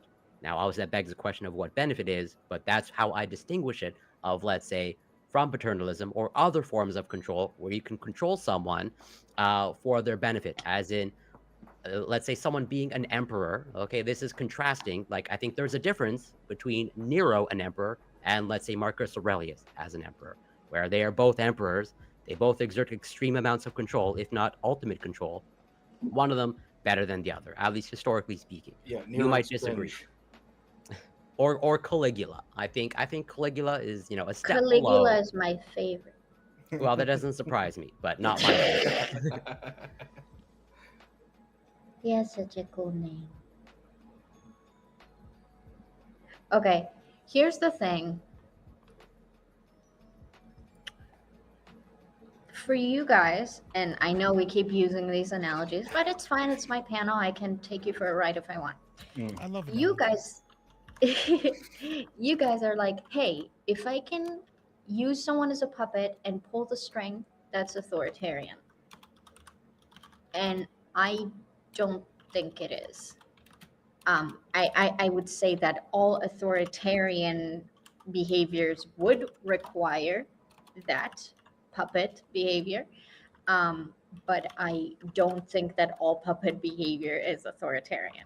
And I guess that just depends because we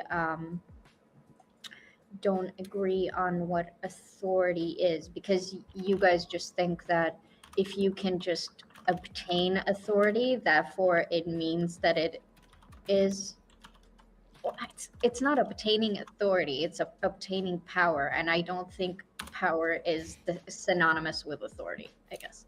It's not that it's synonymous, it's that like you can exist as a quote unquote powerful person underneath people that are not as quote unquote powerful as you. However, when power is the governing body of that system, the thing that makes it so that that entire system exists, that one person is placed below another person because of the existence of power within the other person, at that point you've created a system in which the governing part is power. Therefore, Okay, at that you're point, you using have the words authority like there. systems and governing and authority when your guys' entire point is that this works on an individual level. It So, does, yeah. okay, how does someone kidnapping me and putting me in a dungeon, and they're not an authority to me, but they have ultimate power over me, are they the governing power in this scenario? I would say At they that have de point. facto authority. Yeah, at that point, yes. Okay, That that's doesn't not mean what you I have to asked. respect it. Are they the governing power? Within that dynamic, yes. Is it a system? They have created a system in which they are the powerful one and you Oh, are they the powerless one. created a system. If only Yeah. really, Yeah. that's my point. Okay. No, but well, so no, it's not sad at all. Like, I think you're almost lost in your own definition because, like, I'm you, not, because it's frustrating. Because he's like, they created a system. And I'm like, yes, Well, no. you can be authoritarian once you created a system. Okay, well, but just because there's an well, inherent power dynamic doesn't mean there's a system to enforce the yeah, power dynamic. and I can say then that the word system has lost all meaning, because as soon as you have two people, I would say you have a system. Mm-hmm. Oh, you know what? Then I'm gonna clip the part when we talked about the desert island, and I talked about the social system, and you're like, "How is it a system when it's two people?" No, I would disagree. Like, I don't define that as a system. But you want to, like, well, when we start gathering fish, that's a system. It's like, okay, I mean, so sure, how would you define a system then? Yeah, that is a difficult thing for me to define. I can only largely go by let's say a biological system, of like some sort of, well, we're gonna go with like some sort of thermodynamic definition of like a flow of energy, and an open versus closed system. Okay, so just putting everyone that's why, on like, track, I didn't really because know I what think you we're mean. getting somewhere. Because if we want to establish that as long as you have two people, you have a system, then, like, fine, I'm on board with that. Okay, but you seem to define system in a very specific way of like, well, no, you know, with my two people on the desert island example, like, authoritarianism only begins when you have a system. And that's why that's what you mean by a system. But then now, if you want to agree that a system starts at two people, then now we're on the same page. And authoritarianism can exist on two people in desert island. Okay, my point is that two people are required for a system, but two people are not the bare minimum for a system. So there has to be like an agreement or some level of planning or order or structure or Wait. any configuration. Yeah, so again, so if those two people, okay, if you're two clones, but they're not actual clones, one of them speaks English, one of them speaks French, okay, so they can't communicate. There's no system there. If they interact, they'll still have a system, presumably. Okay, so yeah, then by de facto, I don't know to what degree. As long as two humans exist and on an island, okay, then like there's if they agree to cooperate, yeah. What do you mean by, well, so then that's why if there's a language barrier, okay, what do you mean agree then? Do you think humans can cooperate without language? I know you don't believe that. No, I don't believe. Well, so that's why I'm asking you, where does your level of agreement like begin? You can also apply force without agreement. Yeah. Like, what if I have all the coconuts, for instance? That's what I'm saying, though. I'm saying that if they're not, Nice. if they do not, and I will define agreeing, but if they did not agree to cooperate, then they can enact as much violence on each other and still not authoritarian, because they're not on the same team. They're not beholden to each other. Were the enslaved people in the transatlantic slave trade a part of a authoritarian system? Yeah, of course. They didn't agree to that. You can apply power to people who don't agree to cooperate with that system. That's not okay. I've given up. It's okay. I thought you were going to be the moderator. I did not expect this to be a 3v1. I'm sorry. I'm just. Let's go. I'll tell you, it is eye-opening, but not in a good way. Yeah, so I already said, I think it is a very reductive use of the word authoritarianism, but I don't have the language. I have no problem being right reductive. Now. Like, if you want to use my definition as synonymous with control, I don't really have much of a problem with that. Like, doesn't bother me. But I didn't ask you. Usually definitions exist to differentiate words from other words. Not all the time. No. Like, well. Like synonyms? Are synonyms the same thing? Yeah, normally. The Venn diagram is sometimes, it depends on the context. I think they're used colloquially to describe the same thing. Okay.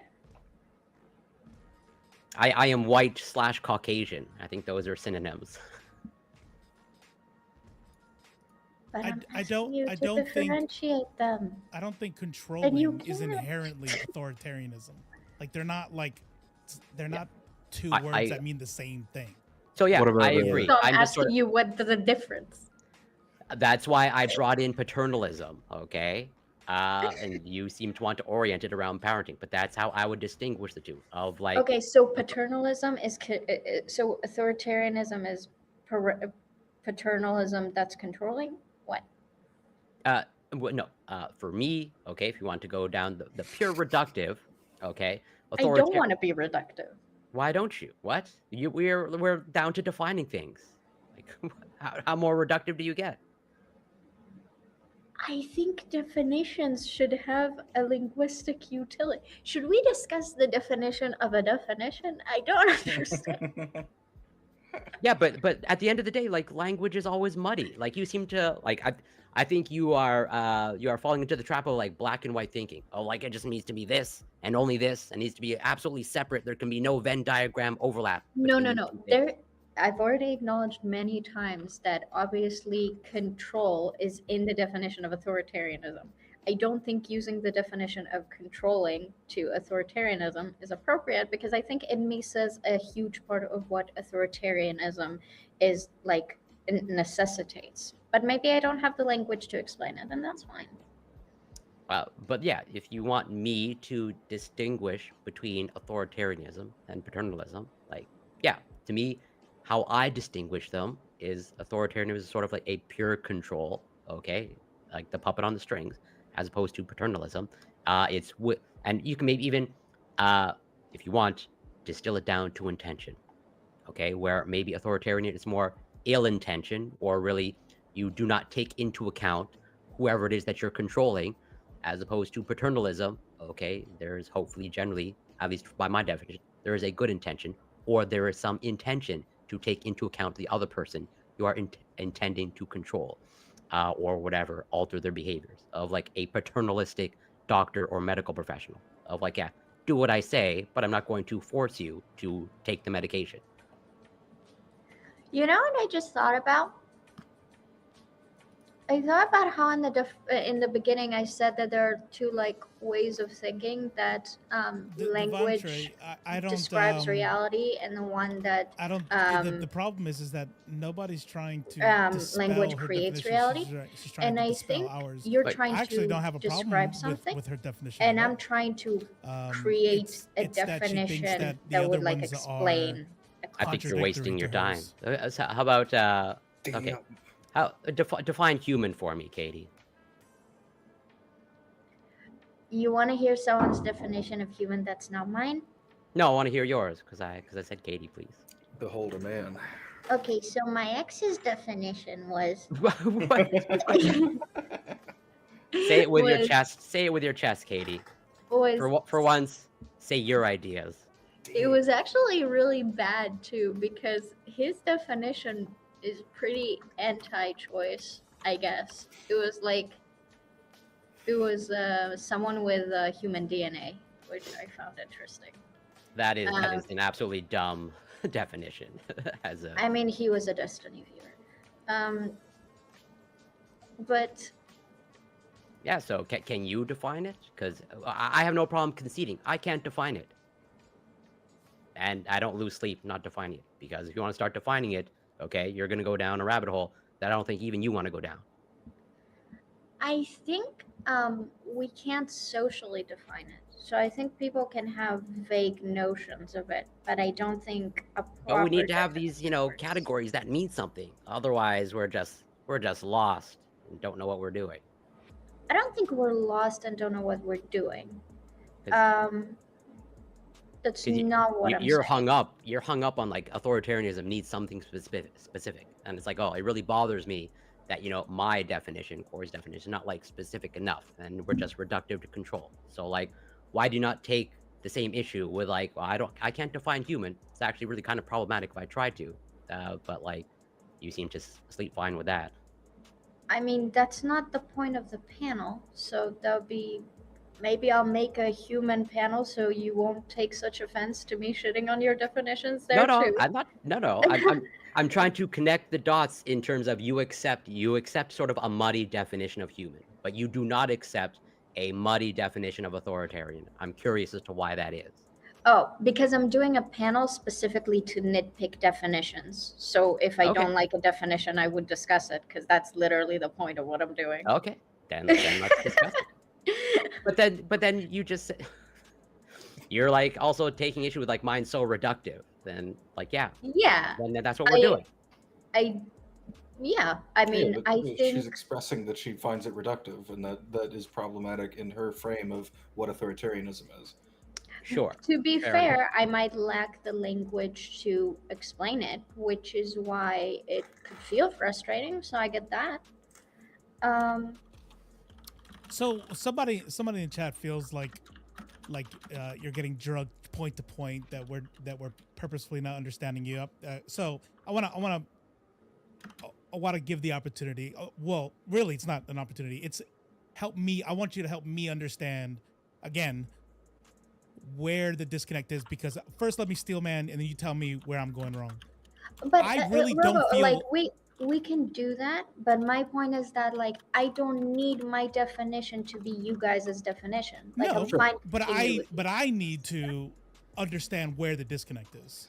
Okay. And so I think we found a few, but yeah. So as I listen to all four of us speak, I hear you say stuff, and this is where I'm kind of like, okay, I don't know what I'm missing. I hear you talk about it, and whenever you talk about it, I go, yeah, sure, okay, yeah. Corey talks about it, and I go, yep, that's another one. That's a good another one. Wataku, says another one. I'm like, okay, cool. He doesn't all right. say anything. I think we're all on the page. What's next? But then, right when I think we're on the same page, I have a chatter who's saying like, no, you're wrong, and you're making a face like, no, that's not correct. And I'm like, wait a minute, what's like, I'm not understanding. So there needs to be a system in place by which somebody, a group of people, a person, whatever, can execute authority. You already fucked up. Okay, where is it? So for specifically, example, where did I fuck up? And then you said the word system.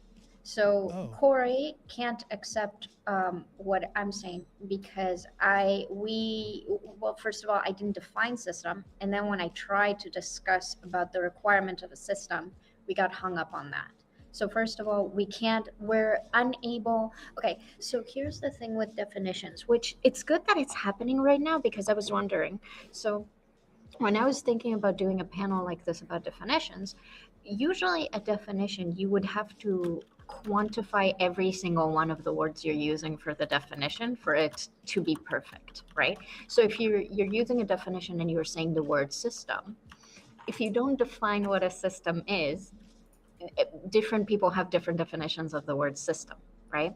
So because me and Corey don't agree on what a system even is, I can say authoritarianism requires a system, because for you guys, for example, a system could just be like, if there's a power imbalance, there's a system taking place. And for me, that's not a system, or I don't consider it a system when I use the word system to define it. So then what is it in play? I don't need I'm not trying to this is why you said why you wanted to have this panel is, to talk about definitions. I can back up a little bit when me and you were talking on Twitter about how bad faith and gross a lot of these debate panels are, where people are just trying to win, right? And so I reach out to you and go, oh, you want to do one that's like good faith and nuanced discussion? Add me, right? So take me at good faith. I'm not looking for a definition for you to pick. No, I know. I'm not saying you're not. I'm just saying, to set up, this is a good faith question. And it's not a question that I want to be able to pick apart or dunk on you with. Just in your own words, I'm not a fucking scholar. I'm not going to do anything. What is a system? What in maybe I'd agree. Yeah, so I think when I defined a system, there's actually someone in my chat who said a system is just components working together, right?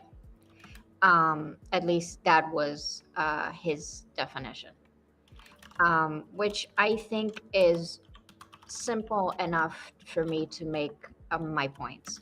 When I made a similar argument, though, we got into weird stuff like the slave Atlantics, the transatlantic slave trade.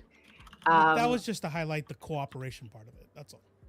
Well, cooperate components working together is cooperation. So like white supremacy would be a system, and the system overtook like imperialism and colonialism, like overtook other people. Or were they like a joint system? Were slaves and slaves owner a joint system of components working together?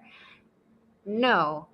But then that creates a problem because it means that authoritarianism cannot exist between two systems. Well, that was you guys' implication, that authoritarianism could not exist between two systems, which I disagree with, I guess. But this got complicated again. I don't disagree with that. System, if my definition of system is components working together, now what? Can you give an example? Let's get away from the island. I just want to know what are components working together that you think that we disagree with? Like what components would be, as an example, that seems to disconnect from what our definition is? Yeah, do the components need to be volunteering to work together? Is the big question there for me. Yeah. Because then again, based off what I'm understanding, then a child can be authoritarian to a parent, if I'm understanding that correctly. No, because a child wouldn't volunteer either. A child doesn't volunteer to be. Well, I think that's who's asking the question. Yeah. Well, I think Sako Yeah, asked the question, but like, does it have to be voluntary? Right. So, can I give a longer answer? Is that okay? Okay. So, I think that the most colloquial way, especially because we all come from a leftist framework, so we use systems in like a family system, a blood circulation system, a heart system, an education system. So if I were to, again, say someone kidnapped me and put me in a dungeon and is in charge of me, controlling me, I'm a hostage situation. You could describe it as a system, but I would claim that that is not the system that I am. Yeah, so I guess it would be.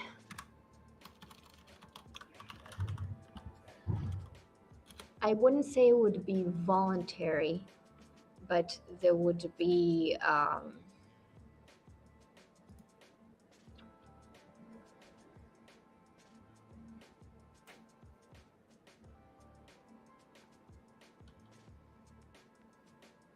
You guys talk, I'm thinking. I don't mind silence. Yeah, I don't want to mind distract you. silence. I don't want to distract you from thinking though. I want you to have a Jimmy Neutron brain blast right now. Don't be authoritarian on me, Katie. Ooh.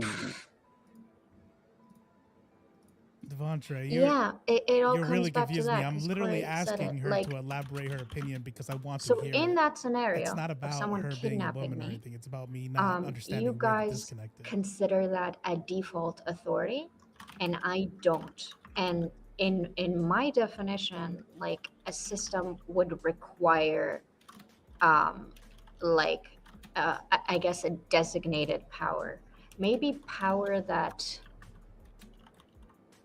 is.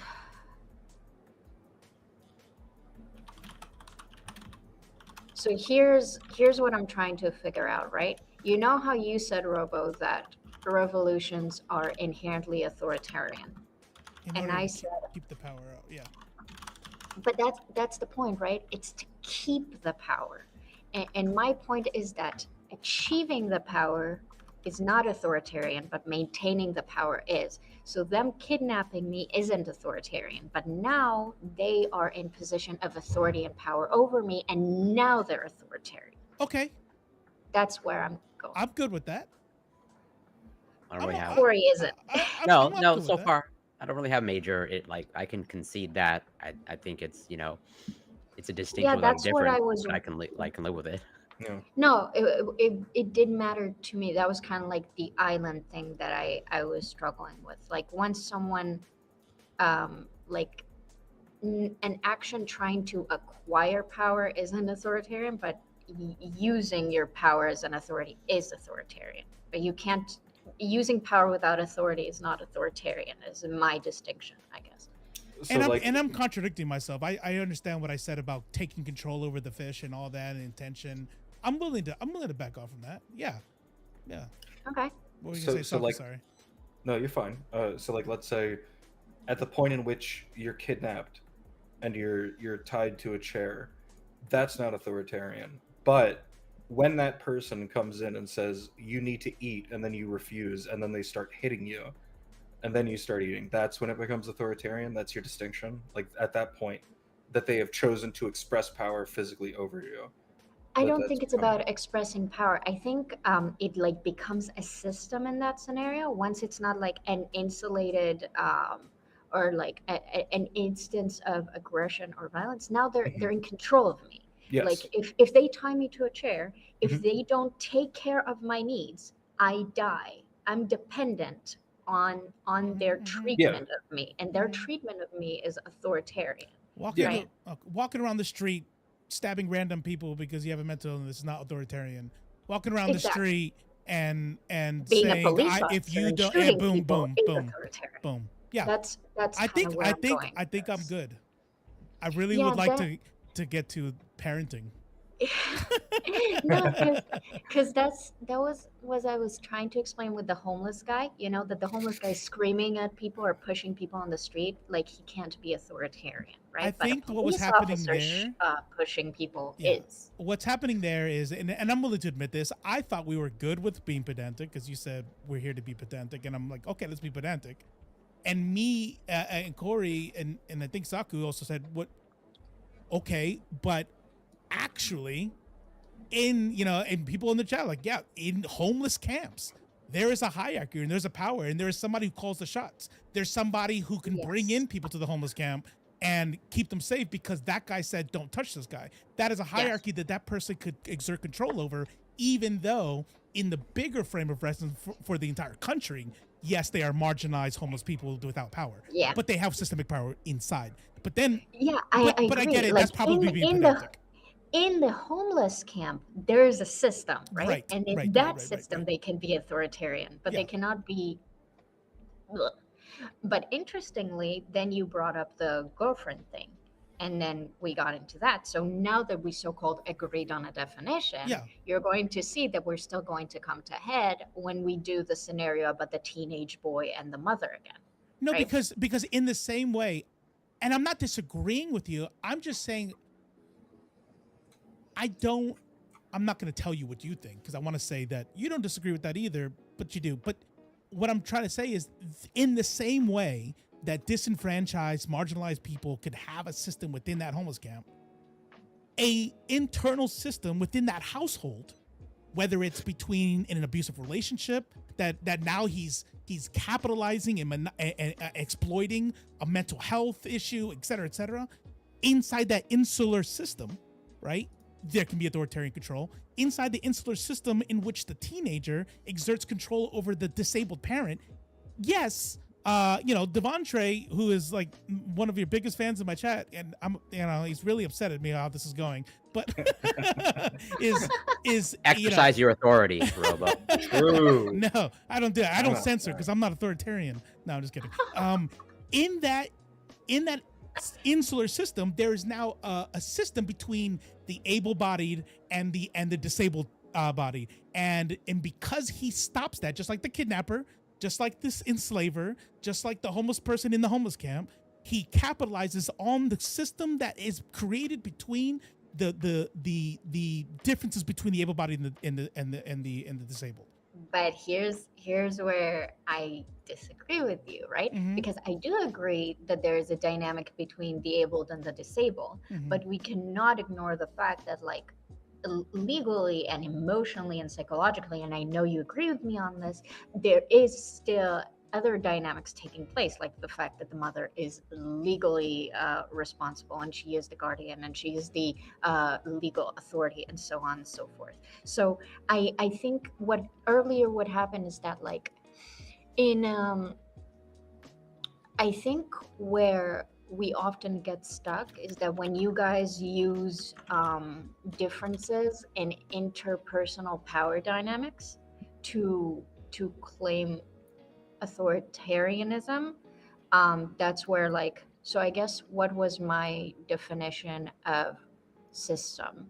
There is a family system, but I don't think children are volunteering into the family system. So I guess because a child is born into a family system and they didn't choose to be born into a family system, anything that they do in this system like excludes them from ever being able to be authoritarian, I guess is where I Wait, struggle wait. In your until kidnapping they're an adult. in your kidnapping example, then it's never authoritarian because there's no cops could stop him. there's no volunteering. Yeah. As long as you volunteer to be kidnapped, then the authoritarian begins. No, I think it's about the fact that if a kidnapper is kidnapping me and I'm an adult, that's different than what a child does in a family system. But maybe I just have special ideas about The the role that children should have. Well, yeah, then you know? vocalize the difference. Yeah, like you just saying I- that they're different doesn't make them different. No, I believe that I did vocalize the difference. I don't think that a child can assume authority power within a family system as a minor. Generally, I would Like- agree with you. Yeah. Generally. That doesn't mean they can't be abusive as a minor. They can. No, I just don't think no, that no. means they are authoritarian as a minor. Right. From what I heard, you said there's this voluntary aspect that is a requirement for authoritarianism. So then how can the kidnapping I don't situation? think no. I So said- then explain to me again, why can a child never be authoritarian towards their parent? Just to elaborate what he's saying, you said that the difference is that the child did not volunteer to be a part of that family, right? It's not a Yeah. right? And so in the kidnapped scenario, the person being kidnapped is also not volunteering. I know what it is. Yeah, okay. So when there are two adults anywhere in the world, presumably, let's put all systems aside for a second. Like, I don't have authority over Corey. I don't have authority over Robo. I don't have authority over Saku. So all adults are starting on that same field, and then we enter into certain institutions or areas that change that dynamic, right? Like, even if you guys are larger and stronger than me, you don't have authority over me. Now, you guys might disagree. Hey, if I can kick your ass, then I do de facto have authority over you, I don't which think is that- part yeah. of the issue. Yeah. But you guys argued that several times, which is where the issue comes in. So when a child is born, that's not the situation. The parent has authority over them. Like, there is no situation that an underage kid is not under someone's authority. Can I clarify something? Sure. So I have not made that argument. And I don't think Corey has either. So that's why whenever I talk about an abusive relationship, I'm qualifying that interaction, that relationship with mental health issues and something that is fear for their own personal safety, things like that the individual in that miniature system, whether it's a household, a family, or whatever, can then exploit and be authoritarian in nature, right? Because you agreed at the microcosm of a homeless camp that could be it that way. You agreed in the kidnapped person, not in the act of kidnapping, but then because of that dynamic, and now they're keeping food from you so that you can do certain things. Now he's exerting authoritarian control. Let me try helping. If the underage kid that you're talking about is emancipated, but they live with their parents, yeah, I think they can be authoritarian. But if they're not emancipated, I don't think they can be exploitative. They can be abusive. They're whatever. Hold on. I think we can bridge this gap. Let's say we go back to the example of the disabled parent and the abusive child. Let's say the disabled parent is never ever going to appeal to a higher authority than the one that exists within the dynamic that they have for a reason like I don't want my kid to end up in juvie and ruin their life or whatever. So they are placing that on themselves, so that right now that is the only authority that can truly be appealed to, is the one that has the dynamic control over the two. So the parent is always going to be like, I'm your parent, please don't beat me. That's Yes. pretty much And the then they're extent going- of their yeah. power. Then they're going to beat them. I need to go back to the desert island. So, Damn it. so the mother that gives birth to their child, like the child can never be authoritarian ever, because there's no legal system to emancipate them. That's not really, well, to be fair, there's no legal system to bind the child to the mother. So, Yeah. So I don't see it with the legal system. My only confusion is I thought we were almost good. You seeded, I thought so too. You seeded the kidnapping in the basement. seated there is as what? As there could be an authoritarian system controlling that system. You said that. Yes, Okay, once it exists. Yeah. Once it exists. Perfect. Okay, yes. Once it exists. I'm with you. I'm saying that a family dynamic is already a situation that exists, right? There is in the hold on, one step at a time. In the kidnap scenario, there is a legal system by which to emancipate you, to free you. It's illegal to do it. It exists within a bigger system in which that person is not. It's about the emancipation. Okay. Yeah, and so now the child. Well, you brought in that term. Yeah, like yeah. that Was, I'll use more words. Do you people not think that in the society what do you mean, that you we people? live in, No, I'm just kidding. Go ahead. I mean men. Do you not think that parents leave legality aside? Sure. Do you think parents are not an authority figure over their children? They are generally. Yes. They are. Generally I would say generally, that. but not Not throughout all their entire cases. lifetime Yeah. or all the time. No, I'm talking about a minor, right? So Well, when a child is a minor, again, you're playing a little fast and loose with language, which is interesting. under 18. So that's so. I didn't know that.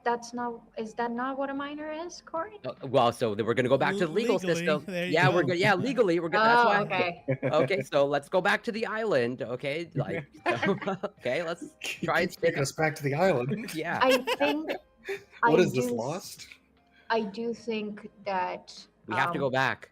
if you're not willing to, okay, so I will say this: if you guys have no intention of trying to define this according to something that approximates our reality, then there's no point in doing it for me.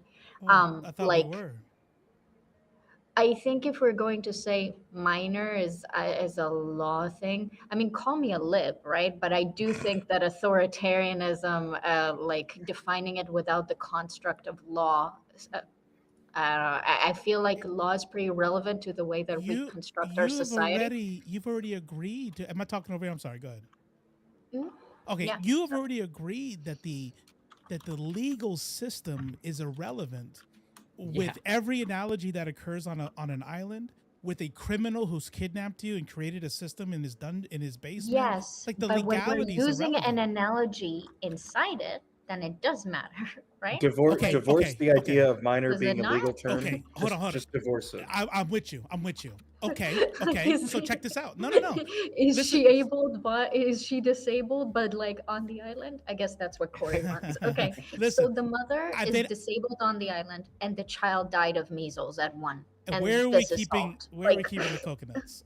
All right. So look, here's the deal. No, like Here's- seriously. I'm not so- telling No. you. Here's the deal. Is it's not about not defining a position. It's not about not wanting to. Like low key, I'm not super offended.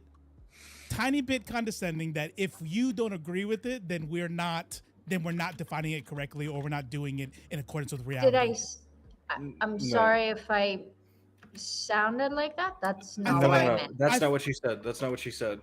She was talking about specifically the concept of a minor Uh-huh. divorced from legality. She's just trying to like get to you to No, like but the I idea that heard we're talking about if a you kid. guys aren't going to try to create a definition that purports to put reality. With minor, with the concept of minor. That's No, it. like if I'm going to say minor is a concept that means under 18, and you're going to say, ha, law, what does this have to do with our definition? I Yeah. don't even know how to Okay. engage in Then this. I take that back. But I Like, do say there is a misunderstanding of where the Pashaw comes from. The Pashaw is not about what does the law matter. The Pashaw is that in every analogy where we're describing systems, the law is irrelevant. Like, I agree with you.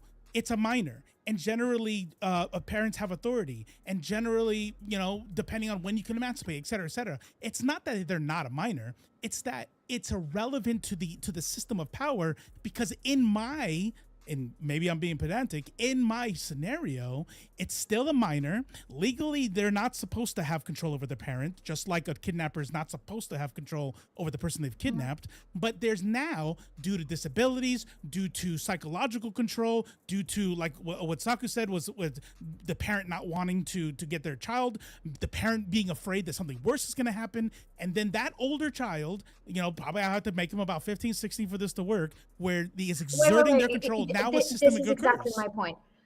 Remember that point where you said, I'm going to have to make him older for this to work? Yes. It's because the scenario has to have some relation to reality. So let me ask you, everything about your scenario, but the child is 4 years old. No. Is he authoritarian? Can't.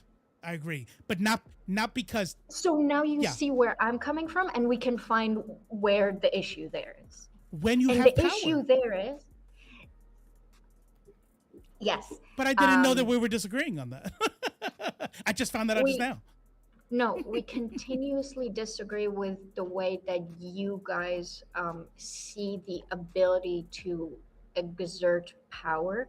Like, and this is why I kind of joked about it being a gender difference, but now I'm genuinely not sure anymore. Maybe it's just me not being able to do that because I just never engaged with this concept. So like, I've never went in my life, and this could be a blind spot on me, right?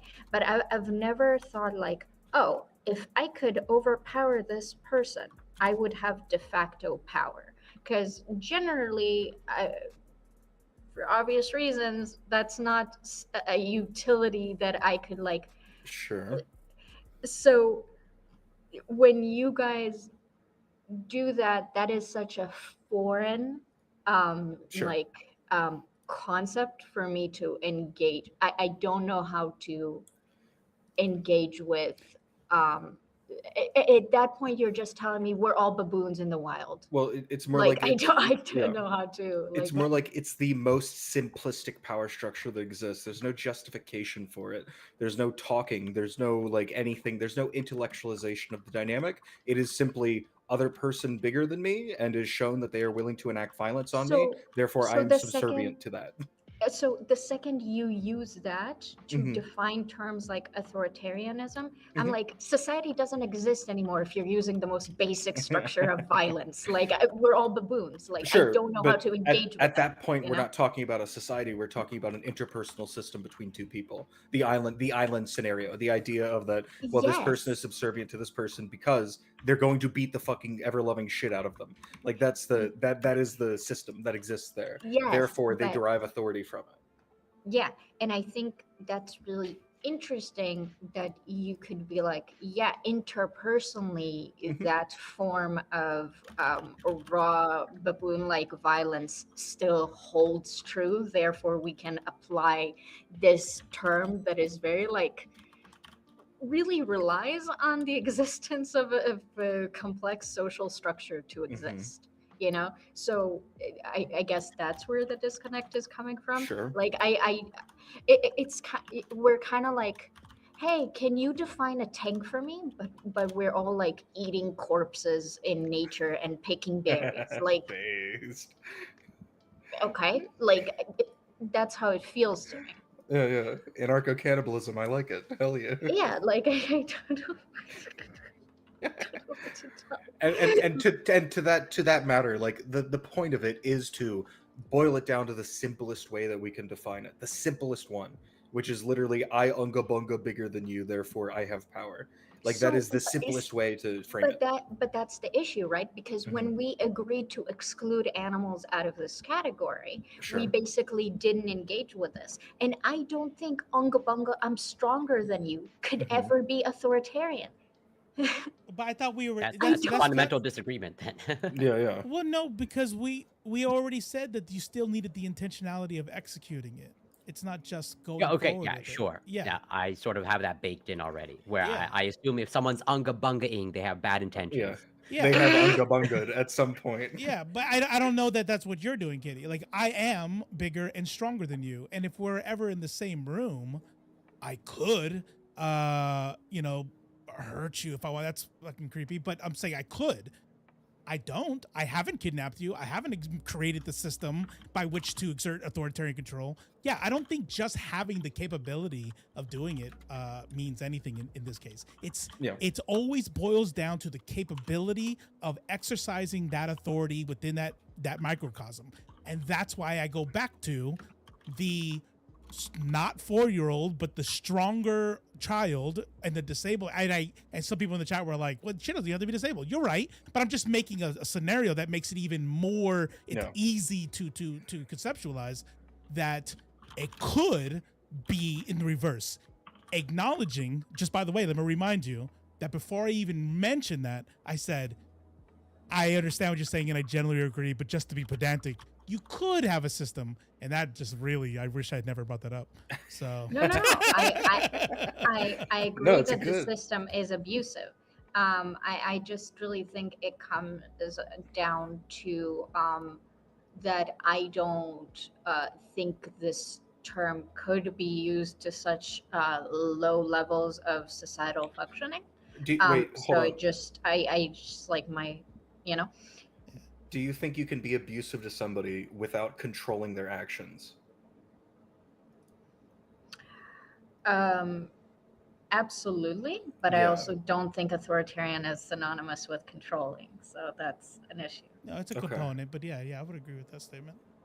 Okay. I mean, you beating someone is not necessarily you're changing their body, sure, but you're not controlling their actions. Yeah. Random acts of violence. We talked about that. Yeah. Like I could just commit abuse on somebody and then just walk away and never see them ever again. Right. That is me abusing that person. However, there isn't enough time for me and that person to have a dynamic in which the abuse that I inflict on them is the mechanism that is making it so that they do what I want, so that I don't continue to abuse them.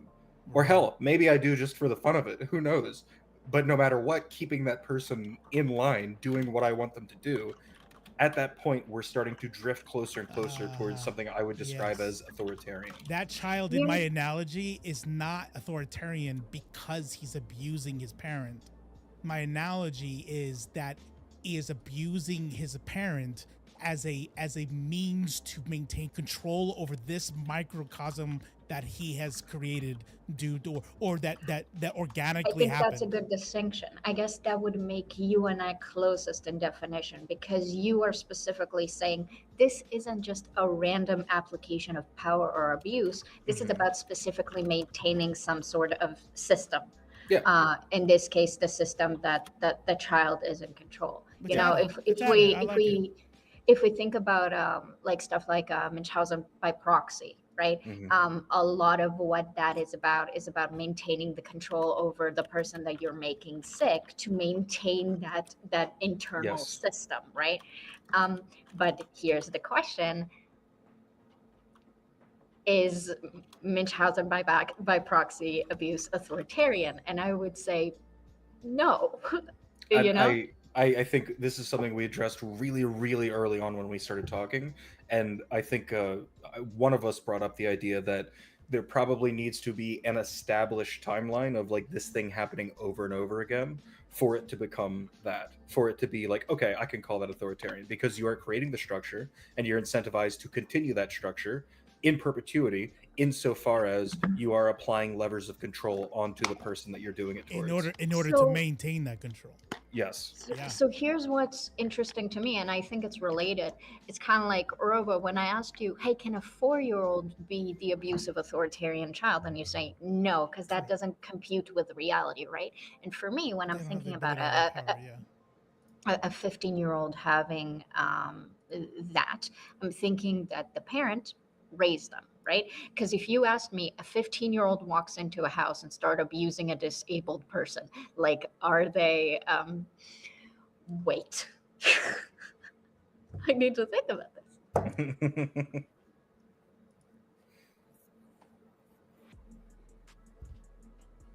This is very complicated. What's up, Blurred? Just saw you come in. What's up? What's up? Yeah. It's a good one. I like what you said. You might be right. You might be right. If a random It's not annoying me as much as it's annoying Maneater. And I'm like, enjoying myself. Started abusing you. Just in case everybody shit, didn't know. And he's like now staying at your house and abusing This was you. supposed to be Katie being the moderator, and like all three of us were gonna I'm an discuss American, and so I disagree. shoot on So, site, but it's a little different, I guess. It definitely didn't turn into if that. they come into my house and start abusing me, do I have an ability to exercise control against them? Are you asking me if you have the abunga bunga power? I'm saying, do I have the ability to exercise control? It could be that. It could be as simple as I'm able to push them out of my house and lock the door. It could be anything. It could be anything that stops them from doing what they're doing. They're in control of you. If they're in complete and utter control of me, then yeah, that's authoritarian. There's nothing I can do about it. Under some sort of threat, like what is the threat that's stopping me from doing it? That's stopping me from doing said action. That scenario is not any different than the kidnapped person in the system, in the dungeon, in the basement. Yeah, they're just doing it in your house now, which is an even bigger insult. Which is why shotgun traps should be legal. Yeah. Okay. Then I guess I have to bite the bullet on that. I don't think you can be authoritarian under under a certain threshold of like system structure, and I'd have to define the system structure. But yeah. Okay. So yeah, Corey, I did bite that bullet earlier, though. I think that, like I said, that in no way under that scenario on the island there could be. I eventually figured it out. I keep trying to want to build a bridge, but yeah, I think the problem is that when we use isolated scenarios, I can see it, but then all of our examples come back to the real world. So it feels like a nonsensical thing. Well, how do you feel about the idea of the parent that isn't going to appeal to police, isn't going to appeal to authorities because they are so concerned for the well-being of their kid? They're not going to do that. That could ruin their life. That's why I asked you if if you think parents are an authority figure to their children without legality, because that matters to me. Okay, I would say it probably depends on the age, and it probably depends on the relationship between the parent and the child. Like there are going to be parents that are just dog shit parents, and you're just going to always view them as dog shit parents, and they're not going to have any respect. You're not going to hold them in any higher like understanding, anything. It just doesn't connect. I'd actually argue that even with like abusive parents that have that you have disrespect for them because of the innate special nature of the way that society and children bond with parents, like there's still there might be an antagonistic system with the authority figure, but it's like, when I say authority figure, I mean like a spiritual one, like an emotional one, I guess, like a caretaker type situation. Sure, I can see that where it's like no matter what, us subconsciously you're never going to be able to divorce the idea of like. I'm not gonna give her any shit. I think moderating is already hard, and kind of gauging her personality a little bit. I don't think I would be able to like not participate as much as she's participating right now, honestly. You know, you want to keep things on track and stuff like that, but her questions are supposed to be like engaging and prompting thought. But what in her defense, more of her defense, I think what's happening is she saw that we were all just agreeing. So what do you do at that point? You have a panel, it's supposed to be entertaining, and we're just agreeing. So she's looking like, okay, well, I'm gonna let you guys know I disagree, and let's talk. And I think that's fine. I think I was smart. Are we assuming that the child figures out that that parent was their parent? Is that No, what no, you're assuming? I mean like Okay. the child sought out their biological parent as an adult, and then they Oh, become a couple. specifically for. Oh, geez. Okay. Yeah, that Hmm. happens. That's a thing. Yeah. Yeah. So that's what I mean, and I still would consider that like parental abuse. Like that adult parent is in a specific position of power, even though they never raised that child, never met that child, get that child, anything. But the role of a parent is so unique in our society that even the notion of a biological parent that you never met, never anything, still has so much power over all of us. You know? I know what you're saying. I just can't link these two concepts together. Like I can't suddenly assign, like an 18 plus year relationship, all of the dynamics, all of the socialization that has to occur between those two, and how that actual power that you're talking about there gets bred, how where it becomes what it is. All of that just being assigned like all at once the second the two like make contact. I don't know if I can rationalize that. Well, that's because of cultural socialization. This kind of the issue when you guys keep like bringing up power dynamics between interpersonal people Yeah. about like I can overpower you, you know, Mhm. because it's still remote from we're none of us are born into a vacuum. We're all born into this society, so we Mhm. we just don't. This frame of analysis is unfortunately only used when like trying to justify violence, unfortunately, but But it's that just it's a like, totally valid frame of analysis, though. This is like Yeah. that's just like philosophy 101. Like what? Like we still have to wrestle with the idea. It doesn't mean we have to condone it, but we have to wrestle with it. We have to understand it. oh, I understand it. I Yeah. Like just said that it's always used for a specific purpose, no, which you could choose to do that, it's not but always used for a specific purpose. when I see it used, okay. Okay, cool. Then no disagreement there. Okay. Um, so yeah, like when you talk about something like an interpersonal dynamic, and you're like, if I could unga bunga you, I Mhm. could take over. It's kind of like that's still really devoid from reality, considering that we are born into socialization, I mean, sure, like but show us cultural. being trapped on a desert island with one other person. Like these We are. This is why all of these analogies kind of fall apart using, again, I feel like authoritarianism is something that comes to describe a very complex social phenomena in our very specific reality. So being like, is a tribe in the jungle authoritarian? And it's like, Okay, so then like is Nick Fuentes a Nazi? mm. Like that's I'd have to ask you that because Nazism is a very, very, very specific thing. Is and Nick we Fuentes a also Nazi? we Nick act Fuentes is technically a neo-Nazi, but we Okay. act interpersonally. Like you might take umbrage with like uh and analyzing things interpersonally, but like at the end of the day, we generally interact interpersonally.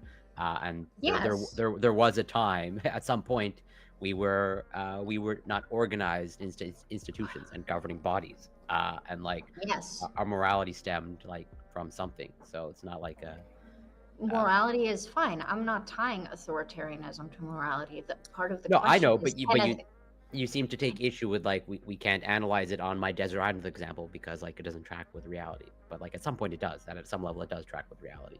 well, that's kind of why I bit that bullet, because I don't think under a certain threshold of organizing it would count, right? Like what wasn't Chaz run by a fucking like warlord person? Like wasn't that like literally something that happened where somebody that demonstrated the power to be able to kill people ran an entire like block of of a city?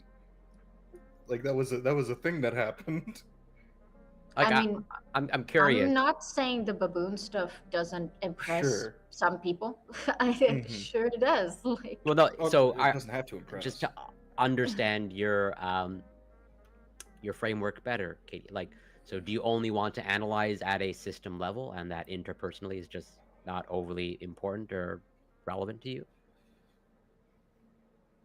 without defining. You want to only analyze at an institutional level or at a societal level.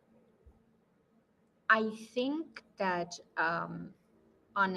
let me, maybe this will answer. I think a family system is a socially recognized system. So if you agree with that, that would mean I would want to analyze it socially, but that would also include parenting as a power system, you know? Do you get what I'm saying? Not really, because again, you just say family is a socially recognized. That's what I heard. I could be misquoting you, but what I understood is you said family is socially Societal. recognized. Yeah, so like whatever. In the absence of society, a family does not exist. That's what I'm going to bring it down to. Like, No. is the Swiss Family Robinson not a family? No. And even It within that mean- family, there's still like structures of power that exist within it. It means when we're analyzing whether a family, what is authoritarian and what is not, and you want to say, hey, should we only do it on a like what did you say before, institutional? Well, either institutional, societal, basically not the interpersonal one-on-one, just absolutely never my desert island example. Well, I think a family system is a societal level. It's part of a societal construct. Okay, so a family alone on a desert island, that's still a family to you. If those people like come from our version of like, do you think families of baboons exist like families of like Americans or families of people in North Korea? Like families are different. What's like the every end line? What's the end line of this exchange right now? What's the goal? Yeah, I'm trying to, at least I'm attempting to sort of understand what level of analysis Katie wants to like either restrict it to, or at least I understand it that she wants to restrict it to as this. far as where authoritarianism can exist. Yeah, exactly. Because like she, from what I understand, which could be wrong, like she rejects like whatever the two-person scenario. Yeah, and I believe she rejects it on the grounds of like, well, it just doesn't track with their reality since we are born into a society. Okay, and therefore, like we can never distill it down. We can never be reductive because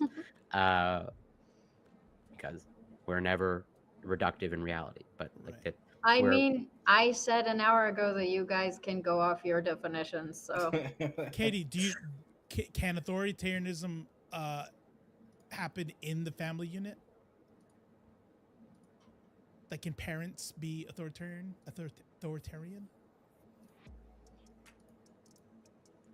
I think so. I didn't think we were going to get hung up on that. And I was going to lead this to ask you guys if you think like the guardianship program, like the idea of parenthood isn't in itself authoritarian and there should be like some like child liberation. I'm down. I'm down to go there. We can start that right now. Well, no, just to maybe, before we get there, I'm just curious then, Katie.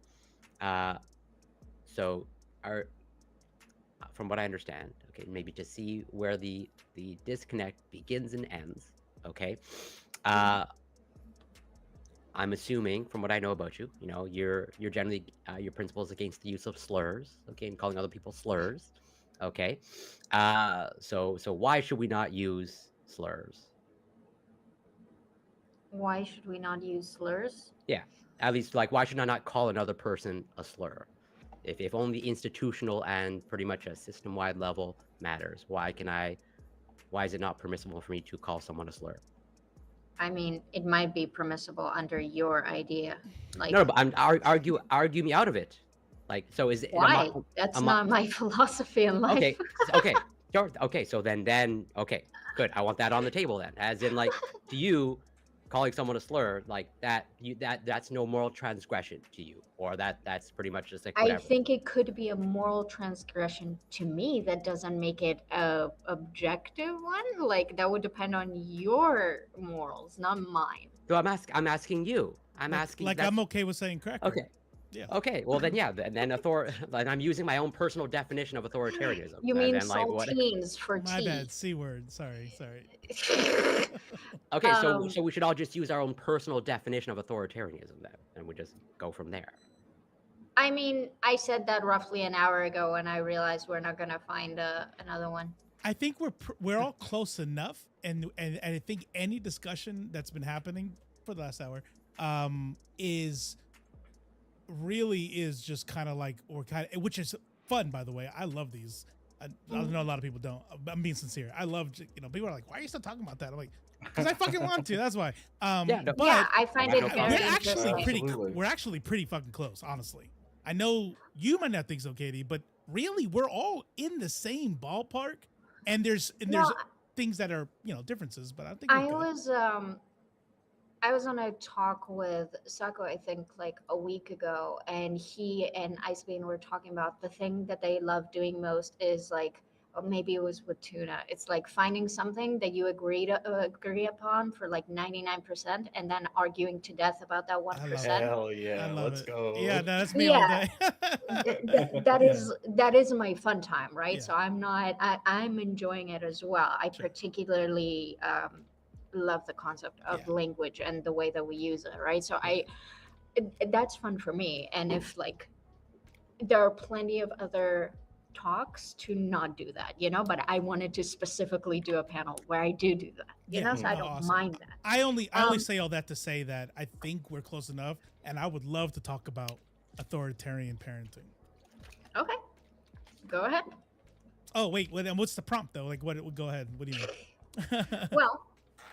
Oh, you didn't write it down? I did. You should see the initial definition I sent her. Oh wait, did we agree that whatever children can be authoritarian to their parents? Have we bridged? It doesn't. No. We agreed that we can all use our personal private definitions because it's not that important at the end of the day, because we're going to talk about parents as the authoritarian force. That's why, so for the record, I think they can, but we're just like, I'm just kidding. So what's the prompt? Are you saying can it exist? Is it good, bad? So I figured that we'll find a definition of some sort, and then I'll ask you guys, can parenting be authoritarian? Mm-hmm. And is that bad? I figured you guys would argue about that for a little bit, and then I thought I'd ask you, I thought I would challenge you and say, I think parenting has natural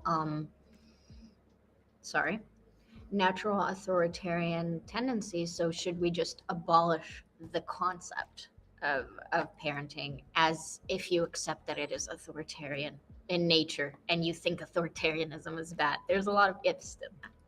So yeah. Okay, so we should let Corey go first because he said that he had a time limit, and I want to make sure that he gets his ideas out there.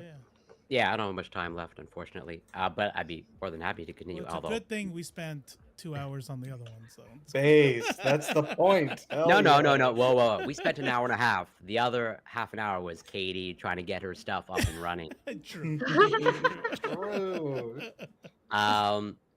Okay, well, that's why I brought up paternalism, as in, parenting can be authoritative, but I don't view authoritarianism as inherently bad. I think I even said that in my private message to you, Katie. It's not inherently bad, and that, parenting should be paternalistic, ideally to the benefit of the child, and we can get into defining what benefit of the child means, but I don't view parenting as authoritarian. It can be, but not inherently so, and that's more or less my idea in a nutshell. I have a question. If some of you said that intent is kind of important and there's the nature of puppet master controlling I believe Corey even said that with authoritarianism, there is this specific content of like potentially not working for the sake of the end. Okay, so basically what you're saying is there's bad authoritarianism, but then there's parental authoritarianism. Yeah, if you want to call it, distinction you're so making. if you want to call or recategorize paternalism as benevolent authoritarianism, like I'm okay with that. I can go either Okay, way. I see. Okay. That's kind of that was kind of like why I was harping on it, because if we assign negativity to authoritarianism and then you go, well, authoritarianism isn't always bad, then that. But yeah, if you're separating it, then that's fine. Yeah. Okay, next. Robo. First of all, I think authoritarianism is amoral. I think but I want to stay here. Sorry, I had to get that out of my head. Then I can go. So I'm gonna use more like academic definitions for this one. Not so much like what I feel, but you know what we're talking about when it comes to like child development and psychology and things like that. There absolutely is authoritarian parenting. That is a style of parenting. It's authoritarian parenting, and is often conflated with authoritative parenting, and those two aren't the same thing. So for authoritarian parenting, that's why in my initial kind of definition, I wanted to like make sure we hit home on censorship, surveillance, and the use of force, and the monopolization of the use of force. Because when we talk about authoritarian parenting, these are a lot of the same sort of deals that you'll see with these kind of parents. But also you're talking about high expectations, unrealistic expectations, but all of these sort of things kind of coming down to really not giving a fuck about what the kid wants, just what you think is best and how I'm going to exert my power over you to make sure that happens. And in this sort of system, we're treating the child as property. You're mine. You don't pay bills here, and then at 18 you get the fuck out, right? Authoritative parenting, in by contrast, you can still have high expectations, but you're doing this really in an attempt to set standards, fair consequences, but balancing that with the physical and emotional, psychological needs of the child. So synthesizing what the child might want and need versus what you want and need for them. Absolutely. Yeah, and you do this through dialogue, active listening, encouraging. But here's the thing that makes this, in my opinion, the most different, the biggest breakaway from authoritarian parenting, and that is valuing the autonomy of the child. And in this form of parenting, what you're doing is you don't own that child because you popped them out or you made them or you adopted them. You are inserting yourself as the guardian, as the caretaker, that you are then ushering that child to become a good member of a productive member of society. And then in that way, the child doesn't fall to conformity, doesn't have the negative aspects of authoritative parenting, like anxiety attacks and all this other things that happen. I have to say that saying becoming a productive member of society and then the next sentence being not falling into conformity made me laugh. But continue. Sorry. Because I think to quote a great man, we live in a society, and so Hey, I know that guy. But I understand how it sounds, but no, of course. It's just to clarify, is when we're talking about the individual who is going to conform, who's going to be like, this is the social contract, and I'm not going to question it because this is what we're supposed to do. That person is the byproduct of authoritative parenting, versus the individual who's going to go, I'm not standing for this. This is wrong. I'm calling out injustice. That is a more productive member of society than the person who conforms, right? And the way you build that is through authoritative parenting. Even though they sound similar, they're different. Or gentle parent. I have my opinion on gentle parenting, but I don't think that's what this panel's about. We can do one on that. I'm down. Saku? I think parenting, by its very structure, starts from a very authoritarian place because it relies on the parents being strict with their children as babies. They need to essentially be monitoring them as closely as they possibly can, making sure that they don't harm themselves, making sure that they don't stunt their own development. Anything that you could consider would be detrimental to the development of that child requires a level of monitoring that is going to take away their own ability to interact with the world, move within the world, anything, all of that.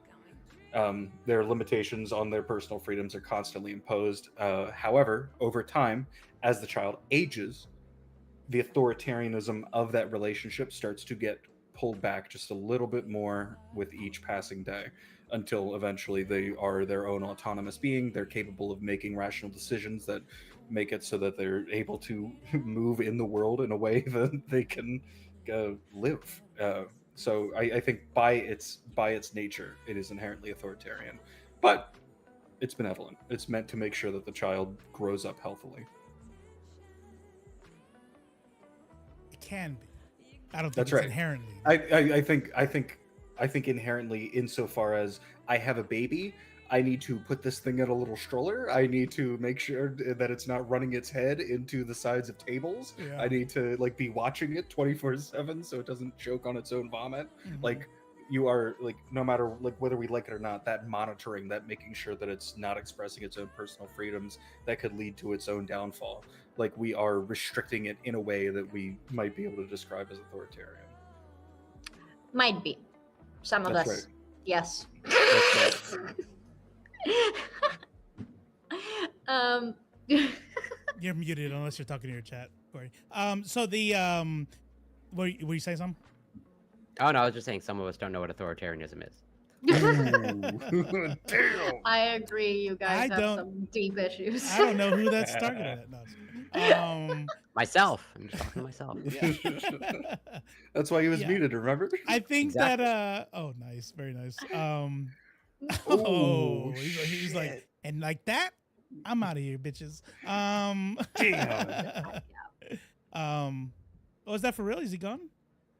Oh, I don't know. He'll either be back or he won't. okay. So the it kind of goes back to what we were doing for the first part of it. Oh, he's Hey, back. Okay. he's back. I was like, oh no, is he actually mad? No. I I don't get mad. I get glad. Glad There you to fuck go. bags. I like it. Define I love mad. capitalism. Mothers against drunk driving. That's what I'm talking about. Let's go. Out for my own heart. So I would say that, you know, not that I want a repeat of you know, digging into definitions, but in this particular case, I want to make sure we're all on the same page, right? I don't think any of you guys' definitions contradict any of you guys' analysis. So What I wanted to make I sure don't is think you can be on the same page. Watsaku is you use the word authoritarian a lot, right? But when I'm talking about authoritarian, I'm talking about, you know, like parenting style in accordance with child development and sociology, psychology, right?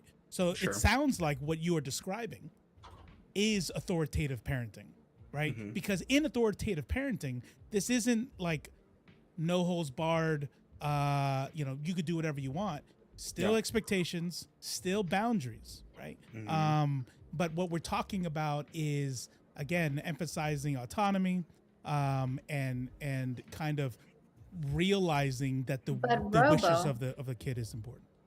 If the parents can ooga booga overpower the baby True and make the baby based. do something, Yes. how is that not authoritarian? I think it is. Yes. Yeah, it is. Well, I'm asking Robo.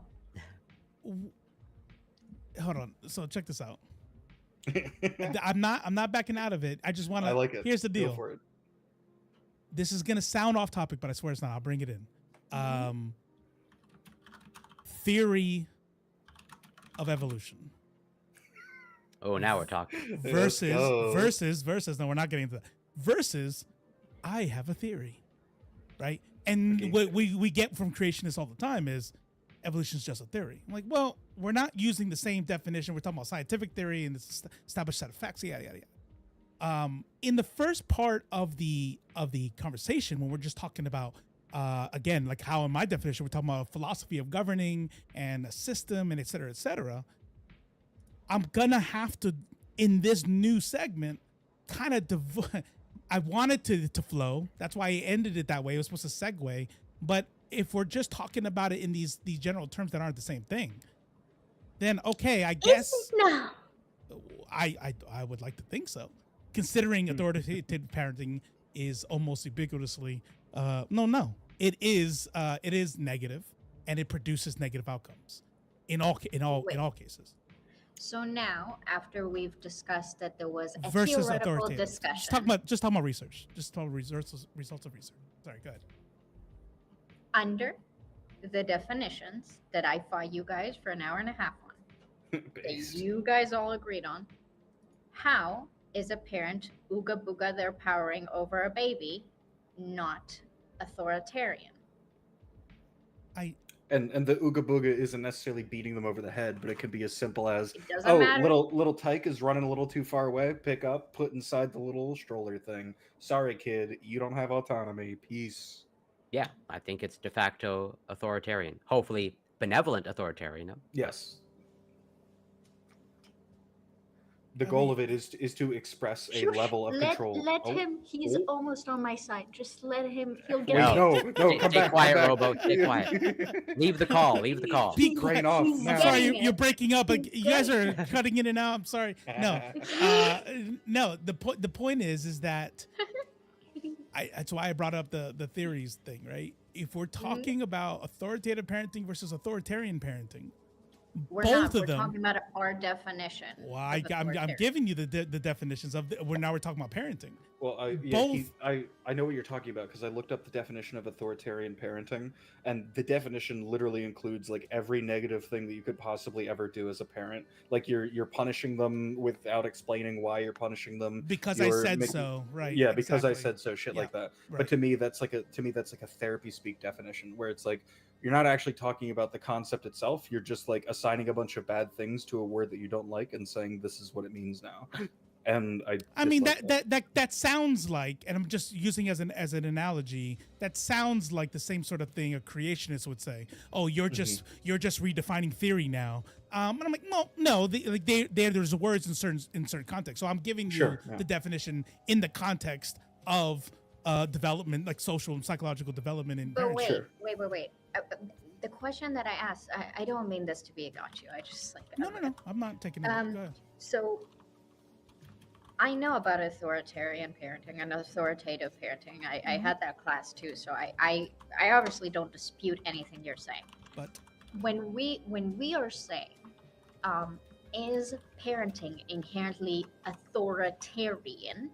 Because according to, if you had to look at your definition or Corey's definition of authoritarian that we spent an hour and a half looking at, Have fun. if you had to look at that definition, would you say that parenting is inherently authoritarian under that definition?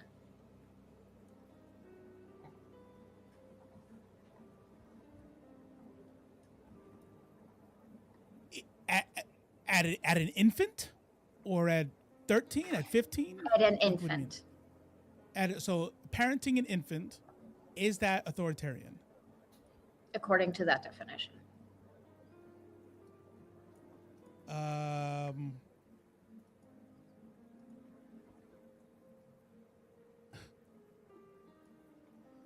You're not gonna like my answer, but the only reason why I'll say no is because I don't believe that you could be authoritarian to. This is gonna sound bad. All right, here we go. Hot take. I really don't see the difference between a baby and a dog or a puppy. Like, they're stupid. They're not. Sure. And yeah. so I don't think that not letting my Wait. dog outside. What? Go ahead. You can't be authoritarian towards a dog? Not in a way that uses any useful definition of authoritarian. Like, I don't think Wait, authoritarian wait, is just wait. exerting. Useful? Who needs that? We're useful definition of authoritarian. What do you think we're doing here, buddy? Yeah, and I don't think that applies to animals. No, I thought that was clear when Non-human animals. non-human animals. Very good. Yes. Okay. Wait. What do you mean by useful definition of authoritarian? Because when we're talking Come to about my side, authoritarian, Katie. You're doing it. when we talk about what is and isn't authoritarian, we're talking about it as it applies to our society, the systems around us. And so, if I were the last human being on Earth, and I collected animals and I bid them to do my will to get milk and all that stuff, I'm not exerting authoritarian control over these animals because there's Why no not? society or population. Because I think this is something you do to other humans. Okay, That was so- something we agreed on really early on. We just like said, let's rule out animals as a class. No, when sure. we're talking Okay, about this. so Well, if- actually, even then, I would sort of like backtrack and refine. I think Sure. if I'm controlling a bunch of non-human animals, I am intending to behave authoritarian. Of course. Also, I'll fix this. So there's no society. There's a bunch of 5-year-old children. Are you collecting them Lord and of the milking Flies? them? Are you authoritarian now? Well, no, he's putting them in the mines. They want to be in the mines. They Okay, crave then the put them in mines. the mine. Is that authoritarian? 5-year-old's not an infant. Oh, stop. So it is. I'm being. Yeah. Okay, so you put a 1-year-old in the mines. Is that authoritarian? Are you asking me to define when it becomes authoritarian? What age? I'm 200, basically 211 days, 211.8 Base. around there. Base. Nice. I like I'm- it. I'm Are those also Earth days very- or Pluto days? No, I was doing Titan. Fuck. He was doing better. I'd have to redo the math on that. Sorry, I wasn't ready. Okay, I'm more begrudgingly explaining that this is when the whole like interpersonally you can be authoritarian breaks apart when you're now making a distinction between infants and like non-infants. Yeah, I don't see the problem there. I don't see that as a thing. I'm gonna be honest. This seems like one of those things where like you want to have your cake and you want to eat it too. Me?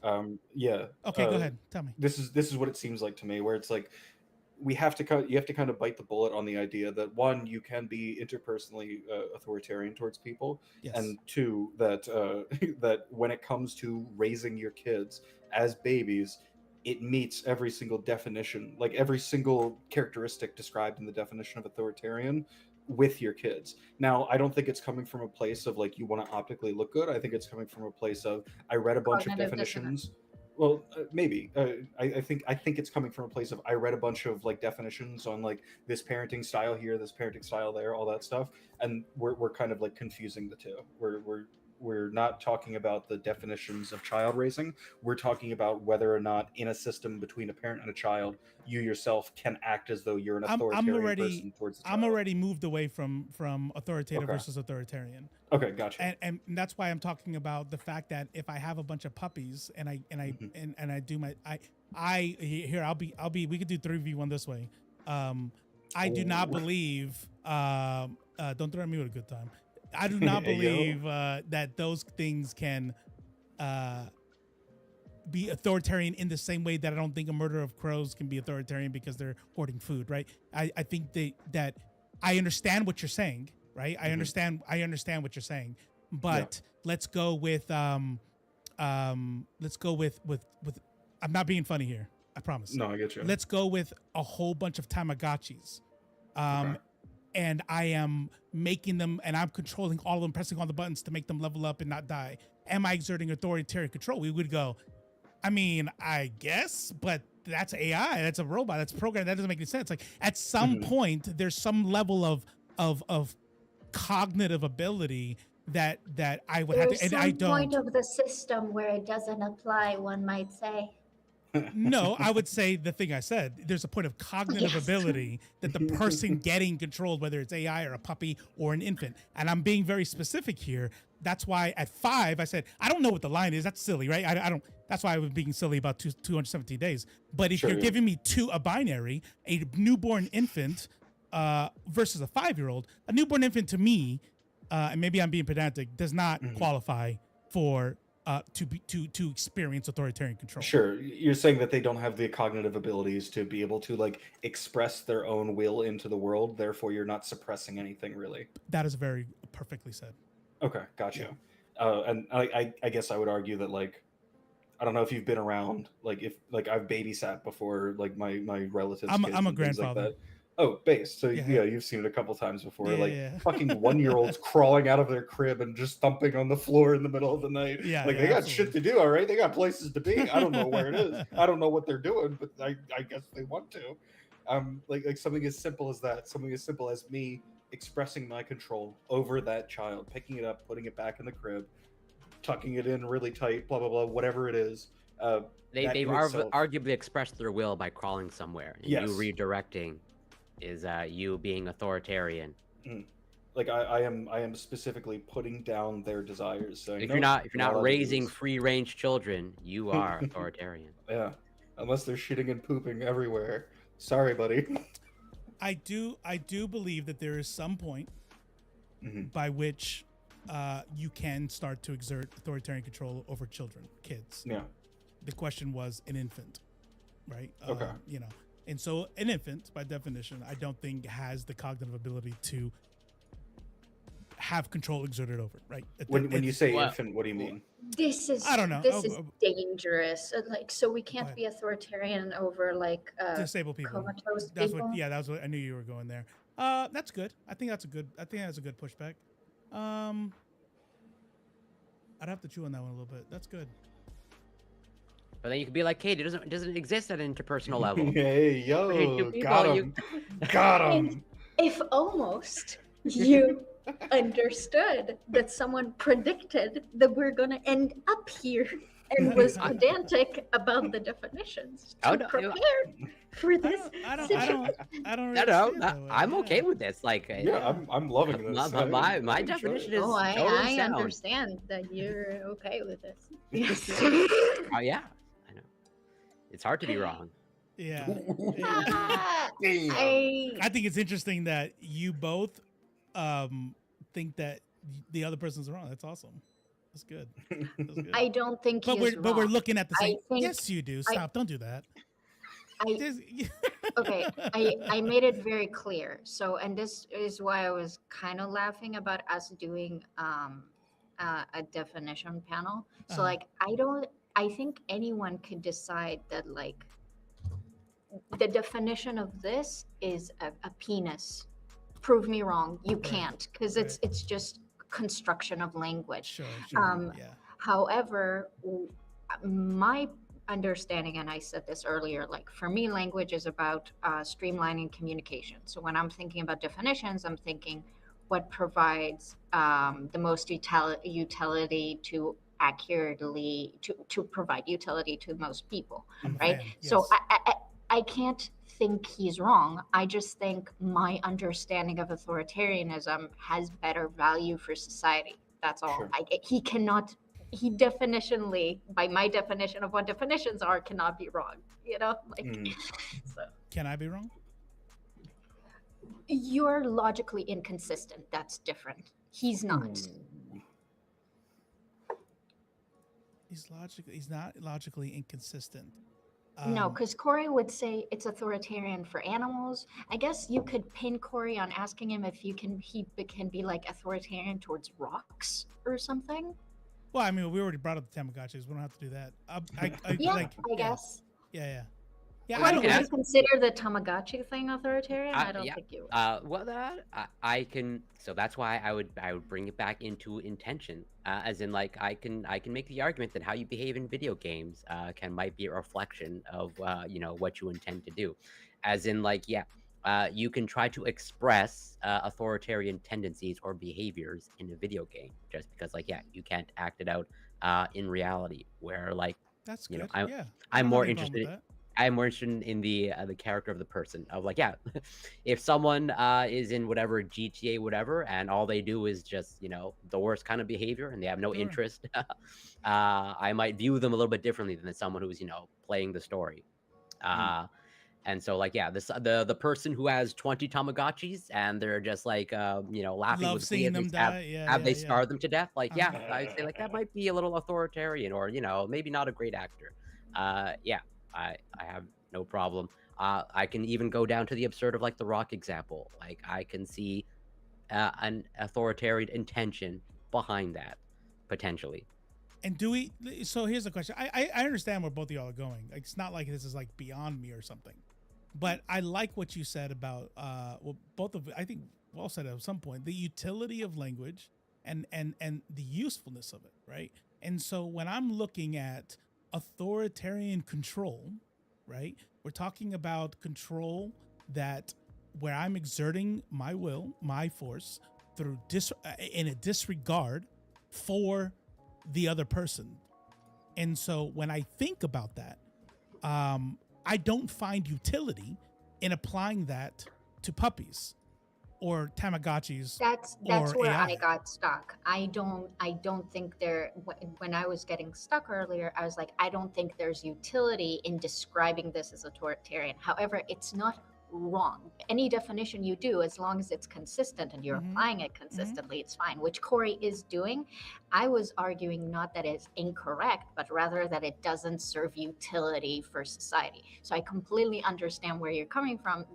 That's why I said you're coming to me, because now you're getting where I was getting stuck. I was like, it doesn't make sense to use this word. Like it frames this in a way I don't think is meaningful, Right. And in that way, I just want to say that is why I am okay, and I do not think it's logically inconsistent, or that I'm eating my cake, having my cake and eating it too, to say that infants, I place infants on the same level as puppies and Tamagotchis.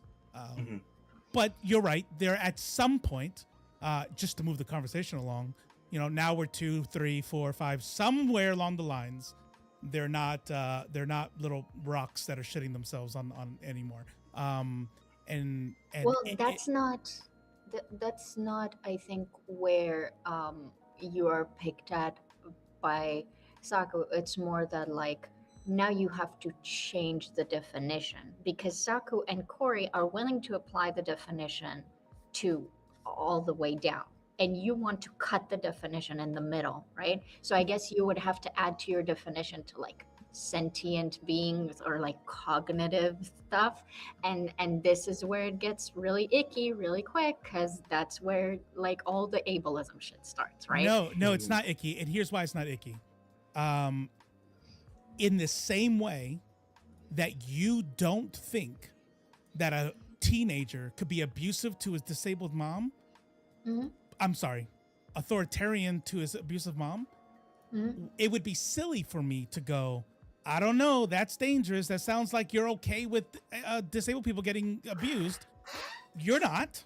You're just saying that the authoritarian definition does not apply in that situation. No. I'm saying that you would have to add to your definition a certain qualifier on who can it be applied to. And if you use something like cognitive ability, you will make it so a lot of adults fit your definition. Listen what I'm saying. In your deal, and I'm not trying to rehash it. We've already established it. It's stamped in time. If the teenager who is abusing the disabled parent is not exerting authoritarian control, and I don't care about the why. That's part of it, and that's not logically inconsistent. It's just a scenario in which that doesn't apply. I am okay with saying, if I'm on an island, we're going back, baby. If I'm on an island, and there's 10 comatose people there, I can abuse them. I can be a piece of shit to them, but I cannot exert authoritarian control over people like that. Okay. No, I didn't know you were gonna bite the comatose people. Okay. So that's fine. Please do not bite the comatose people.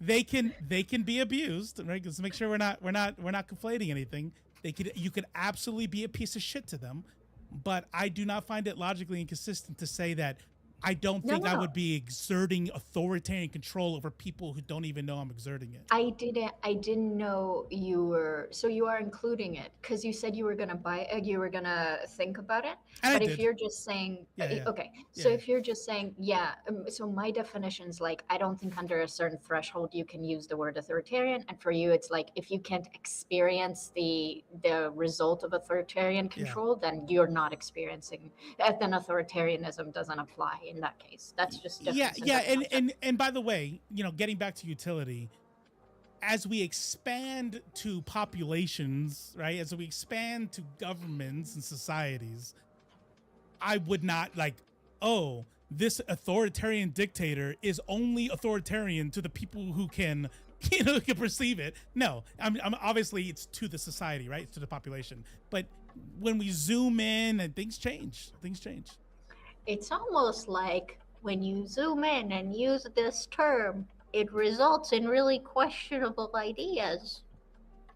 Yeah, you have to go to, and you have to go to the philosophical that you have to grapple with that are difficult questions. As opposed to we only work at the system level, and that leaves out a whole other things. It doesn't leave out. You can just use certain words for different concepts, Corey. No. Whoa. Show me where any definition of authoritarian it's baked into at a societal level. So we're going back. No, I'm a trip to the island. Let's go. No, never. So I guess Corey thinks that parenting is inherently authoritarian, but that's not necessarily bad if it's parental. If it's paternal. Yes, sure. Same. Nurture. It's not the same mislanguage. Parental and paternal are not the same. No, it's not. Same. No, it's not. Do you want me to persecute you? It's because I might. That might be my fetish, but like, but parental and paternal are not the same thing. I conflate persecute and prosecute all the time. They both might be my fetish. So there you go. I think Corey and I are on the same page. Yeah, Saku's on the same page. Did you see anything that I said that you disagreed with, Corey? No, so far. Okay, great. He's not listening. What? I'm listening. And Robo is like, no, because you can't be authoritarian to infants. If we zoom in enough, because you can't be authoritarian to rock. So, but that's fine. I actually, believe it or not, I totally understand where Corey and Wataku are coming from. I understand. It's almost like, it's more of a description of action versus a certain result of something, right? I agree. Can I be abusive? If we're talking about being abusive, for example, can I abuse my car? Can I kick it? Sure. But if we're having a discussion about emotional abuse and interpersonal violence and things like that, for someone to bring up a car, I'm like, well, that's not the kind of abuse we're talking about, right? And so then somebody would go, oh, so now we're changing the definition of abuse. I'm like, well, we're talking about relationships. Yep, that's what right? Corey's been doing. Yep. Right. And so and so what I'm saying is I totally understand. I just would say like, well, that's not what I'm thinking of when I think of authoritarianism. Although I really do. I think you're when I brought up kind of Dagachis and then you brought it to like GTA and stuff, I was like, ooh, that's good. Especially when we were just talking about Baldur's Gate 3 earlier. And it's like, if I played it that way, enjoyed it, and I always play it that way, and it wasn't difficult for me, that does say a lot about me. I still wouldn't use the word, wow, I can't believe, I didn't know you were an authoritarian. What are you talking about? I saw the way you played Baldur's Gate 3. I'm like, Robo played the Mass Effect games and only did the Renegade options ever. Therefore, authoritarian, evil. Yeah. Got him. To be fair, Robo, I'm not, I guess, smirking or giggling about the rock thing because I think you're wrong. Again, I think it's a definition thing. It's just, it offends me that you think infants are comparable to puppies or rocks. That's okay. I'll bite that bullet. I'll bite that bullet. Puppies are much better. Yeah, definitely closer to Facts. puppies. I can take the puppies easy. Rocks, not so much. I have no defense of that. I'm okay with that. I think I get what you're going for. I do. I see where you're coming from there. I get it. It's just like, that's my baby, dude. Yeah, it's pretty stupid. But Saku, They're way see, better in about a it's year or fine. two. Yeah, But that's true. that is my point, Saku, is that Mhm. if you go off like a definition thing, you might find that they're closer to rocks than like toddlers or like more adult children. But there's a lot of semantic weight around comparing infants to rocks, No, which is why 100%. we might very much fight that definition, although Yeah, we yeah. could conjure a definition that would obviously encompass both things, right? That's Mhm. I that's the prefer some problem rocks with over some babies. I'll tell you that. Facts. True. I've seen some pretty rocks. I don't know what to tell you. okay, so if you guys okay, so if you don't think authoritarianism is necessarily bad, you wouldn't support like abolishing the concept of parenting as an authoritarian practice because you If don't you think it's necessarily bad. if you can show me a better way that produces better people, great, fantastic. But until I can see that, I can't replace with anything. Unless we were to take some sort of like, incremental steps towards making a better system, then by all means, yeah, I'm on board. Yeah, that's I kind of mean, where. keep incrementally killing all those people under capitalism, my guy. One day at a Keep time. going. Let's keep Oh, going. wait, Yeah. Or all at once in a bloody revolution, whatever. Hey, there you go. Pick What's one. one more body in the foundations? What does it matter? Wait, Absolutely. So Katie, then do you is it your position that authoritarianism is like inherently bad or evil or negative? Is that part I of your can't discuss authoritarianism with you guys, obviously. We won't chase it down. Is it but inherently bad? By I your can definition. I will use your guys' definition because my definition simply excludes this conversation. Authoritarian Does not wait, apply to so parenthood. it's a bad definition. no. Ooh. Damn, Corey. Shots fired today, bro. You're pretty savage, Corey. I kind of like it. It's because I have a really long pre-established relationship. I figured Oh, as there much. you I go. was like, God damn. Yeah. My man. He's the one that got away, but not Ooh. anymore because today he's mean to me and I don't like that. Tension. Now I should stay away. Okay. Yeah, exactly. Now Katie's gonna be my one that got away. Hey, there you go. One like of poetry, it many. rhymes. So Can you just answer that? Does authoritarian apply to parenthood? yeah, It so does. this is actually no, shut up. So Robo, yeah. this actually relates to your original point. Okay. So because you guys defined authoritarianism the way that you guys did, then it would make parenting inherently authoritarianism. But under my definition, parenting could be authoritarian, but it's not necessarily authoritarian. You know, my definition would kind of like leave space for the authoritarian parenting approach, but exactly what you were going for. I'm just like, it's not consistent with the definitions that we're given. Okay. Right. So by my understanding of authoritarianism, yes, you could apply authoritarian power as a parent, but you wouldn't necessarily be applying authoritarian power by stopping your kid from walking off a cliff, right? I wouldn't consider that authoritarian. But yeah, that's. I wouldn't. So I don't. Hold on. Maybe who knows? Maybe I don't know. You guys tell me if I'm being inconsistent here. When I talked earlier, going back to part one, a government, right? Let's just go to what most people think of when we start talking about authoritarianism. A government creating a law that says you are not allowed to jump off a cliff is, and I don't know anything else about that government.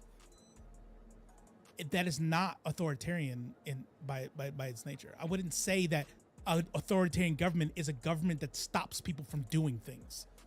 That's why in my That's definition, literally the definition that was given, though.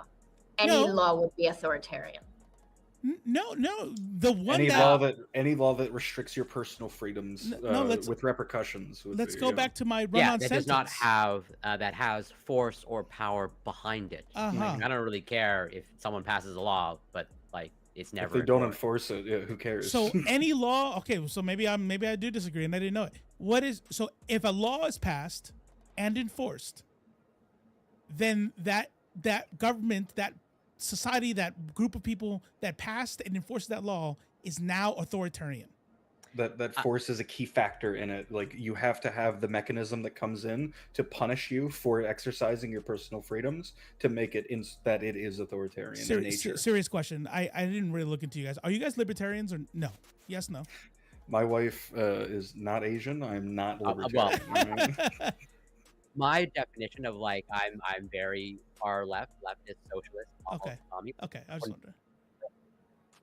Yeah, you're cutting in. You're cutting out. Yeah, but I think I know what you're saying. You're talking about anarcho-libertarianism, not American libertarian, is what you're saying. Yeah, I am absolutely not. I explicitly not libertarian. I'm like socialist, leftist, or according to Katie, a liberal.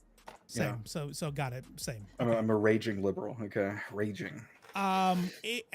So let me go back to my wall of text real quick. Let me my wall of text that there is a semicolon in.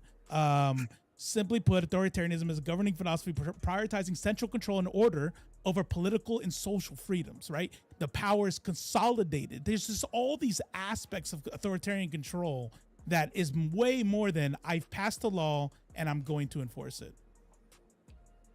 Well, so what How does that manifest in interpersonal relationships?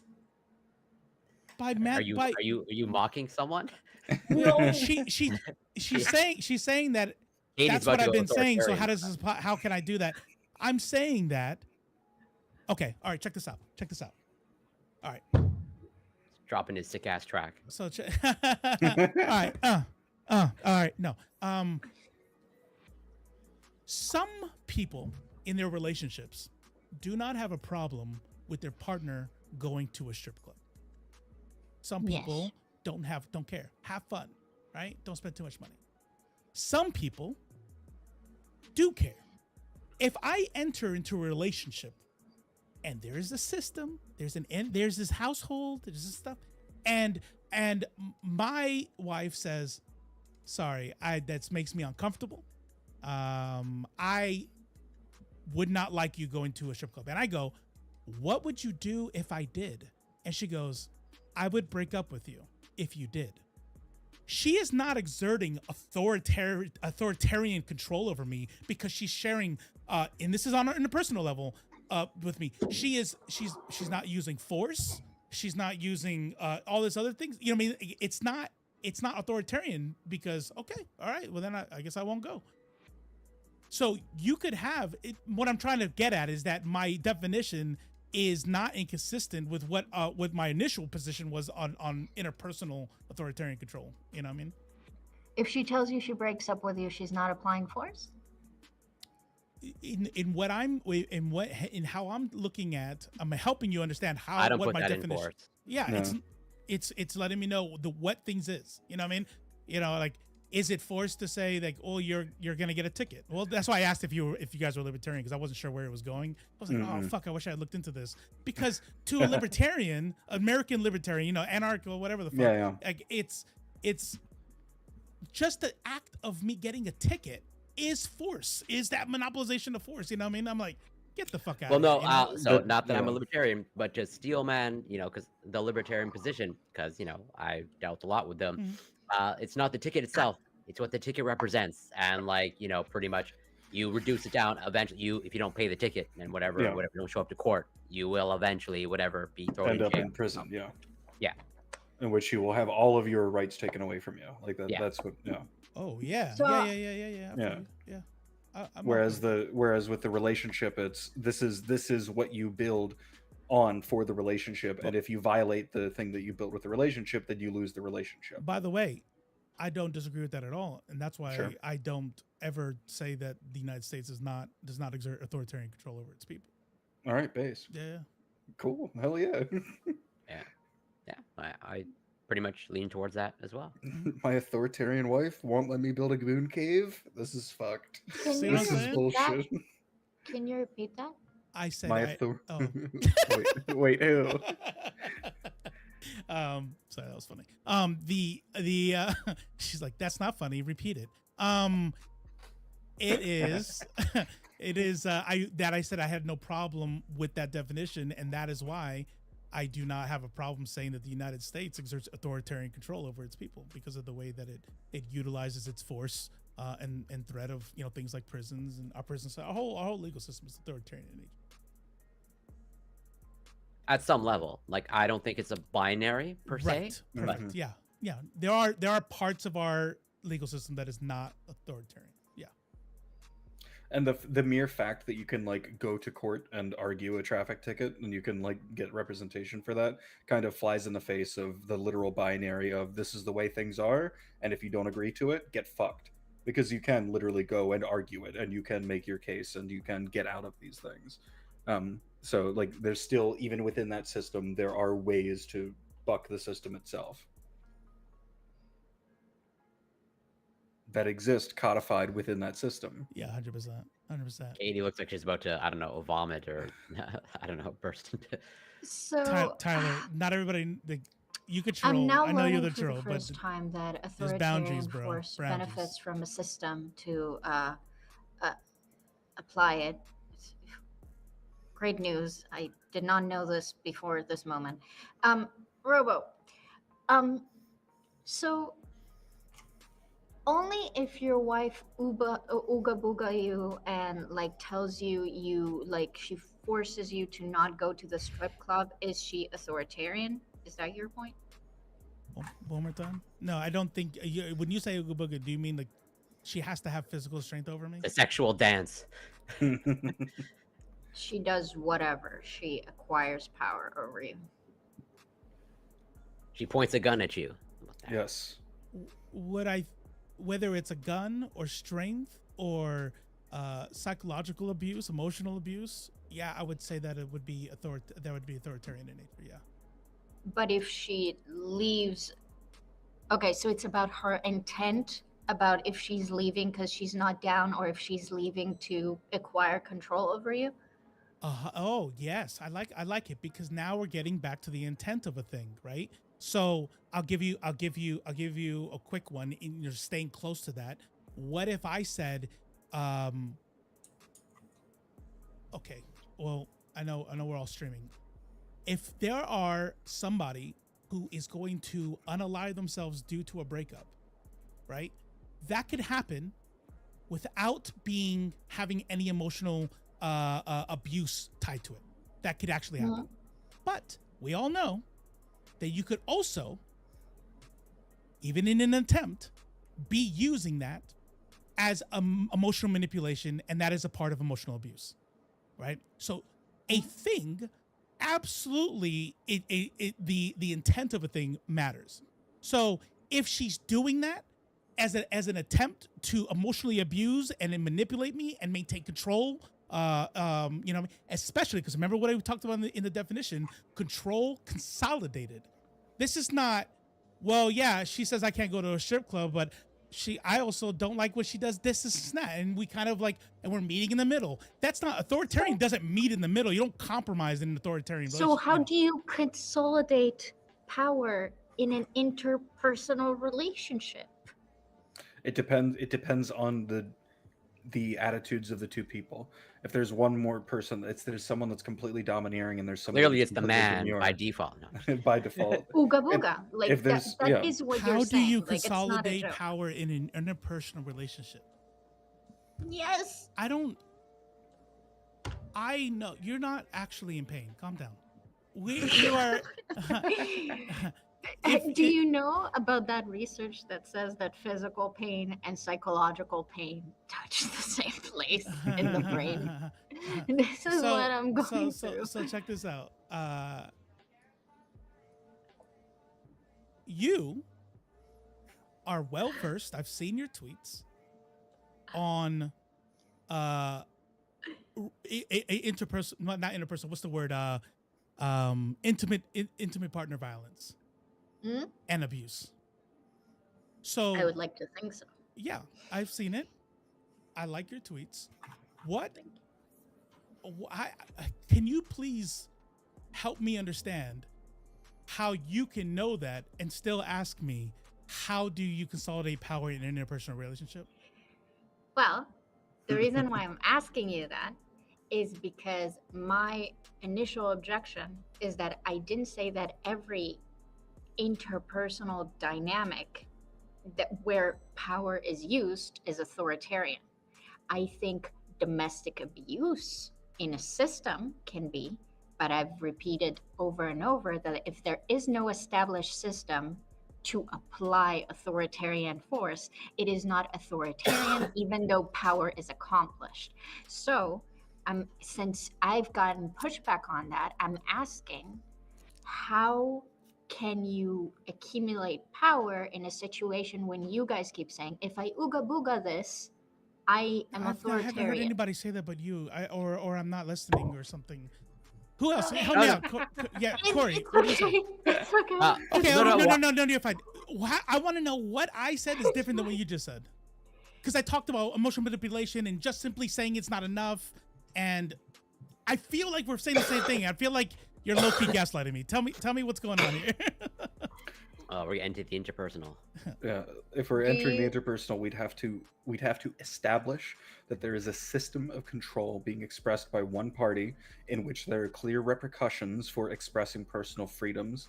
In this case, for a relationship, it'd be something that was already prior negotiated. So like Okay, saying, wait, "Oh, I want to go to a strip club."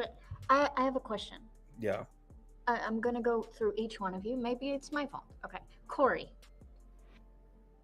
If I'm walking down the street and I say, I want this lollipop, and you say no, and then you punch me in the face, is that authoritarian?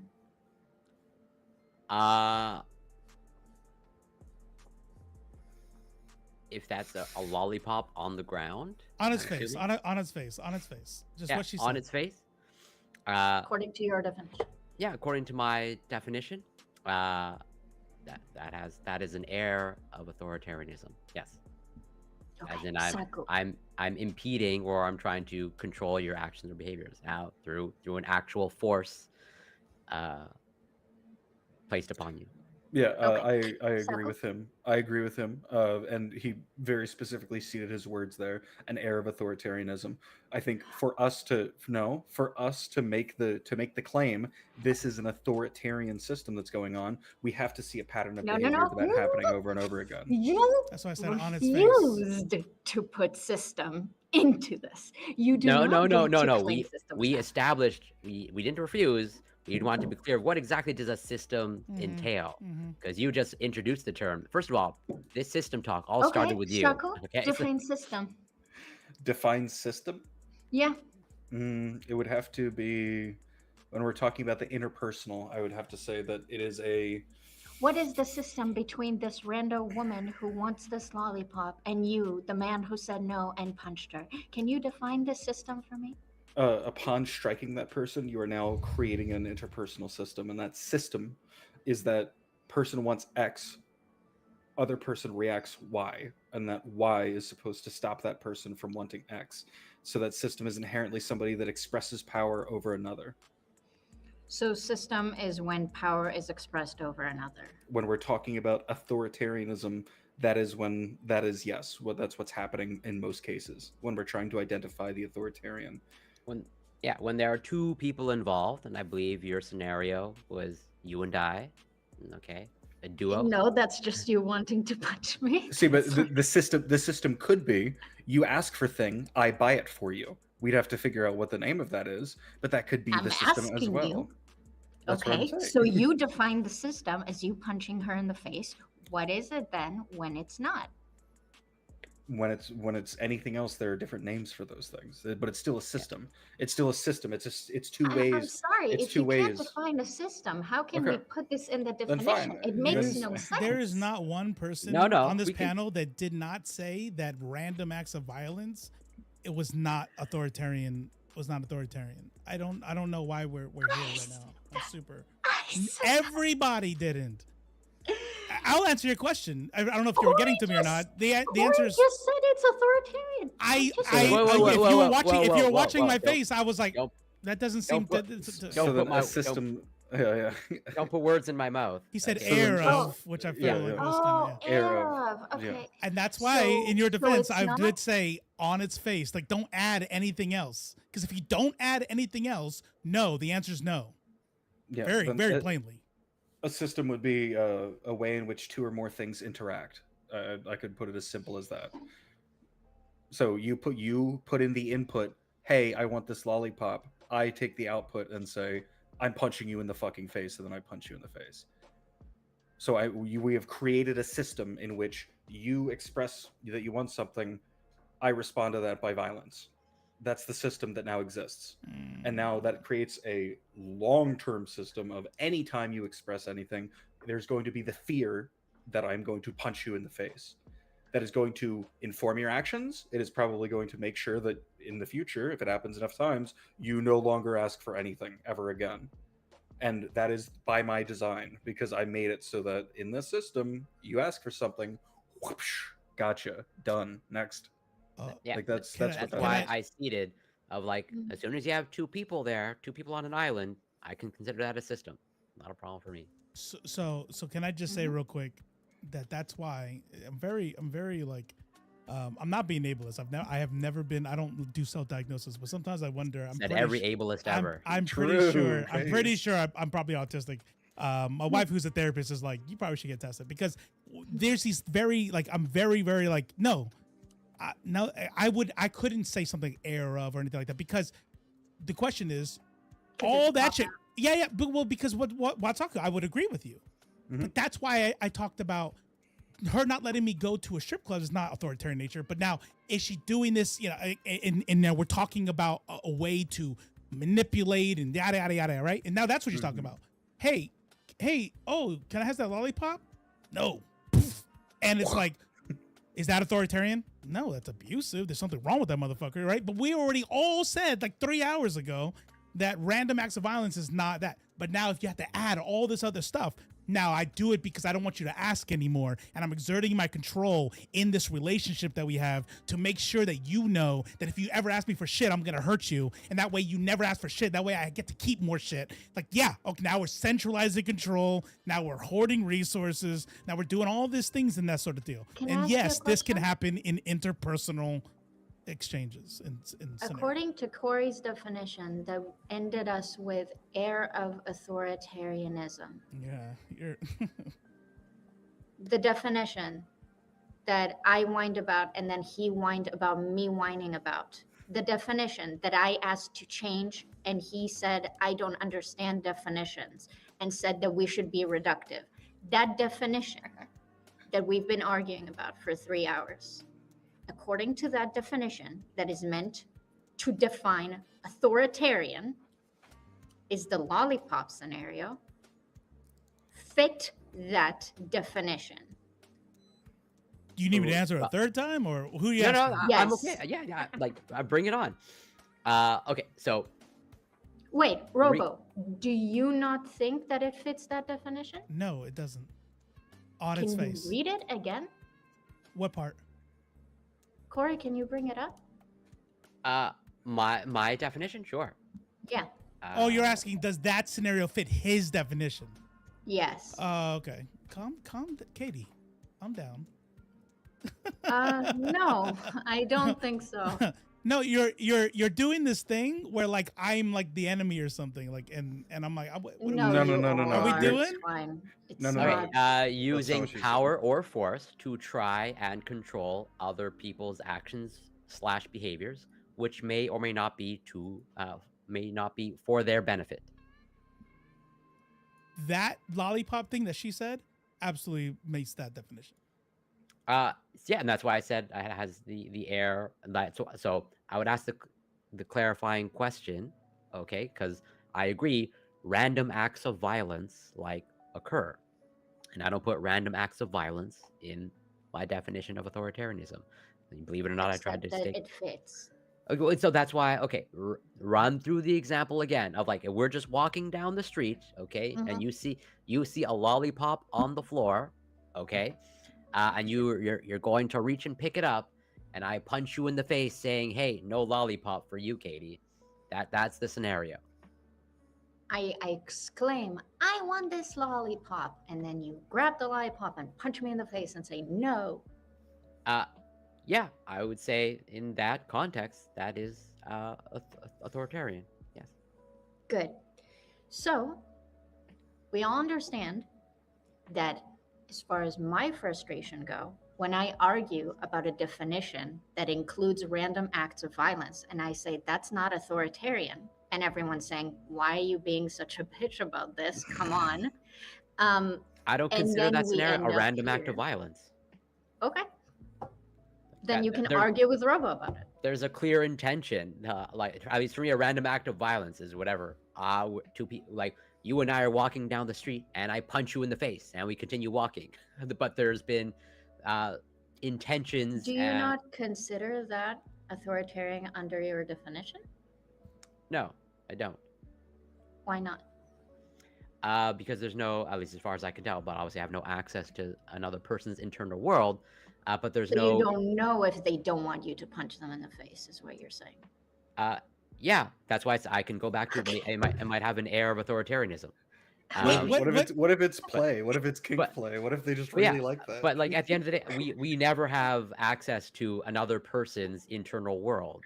Okay, and so Yes, and all of us not punching each other at the faces all time is kind of authoritarian. Because do we know that other people don't want to get punched in the face? Do we know that? We do not know this. Authoritarians, all of us. No, whoa, no. I said, Corey, can I ask a question? Corey, no, you're not understanding my definition. Like, no, what changed? What changed in the lollipop thing that made you go from an air to it is? Because that's why I brought in. She expressed a desire, okay, and that expressed a desire was in alignment with her action. Like she's reaching for the lollipop, okay, it's on the ground, and I happen to be there, and I punch her in the face, and I exclaim, "No lollipop, no lollipop for you, Katie." Like, yes, that fits my criteria of like she has a will. She has a will, and she, at least to my mind, in that scenario, she is clearly expressing her will, and there appears to be nothing but me impeding her will, and I actually physically do it by force. I have no problem saying that fits my criteria of authoritarianism. So wait, so how does infants fit your criteria of authoritarianism? They don't express. They haven't written a will about where they want to go. Whoa! That's why pay attention, Katie. So that's why I said, in your scenario, okay, actions and words, okay, where they appear to be in alignment, we can maybe quibble about that. But when it comes to babies, okay, obviously, actual babies, as far as I know, no words, okay, and therefore, by default, okay, we as far I'm not a parent, but you're matching it. I got you. Parents still try to communicate and understand the wills of their children. Parents don't try to figure out when their babies are hungry, but just like randomly throwing food at their child. Okay, there are certain cues. I mean, maybe some parents do, but some parents try to clue in, like, "Oh, my child's communicating that they are hungry or whatever."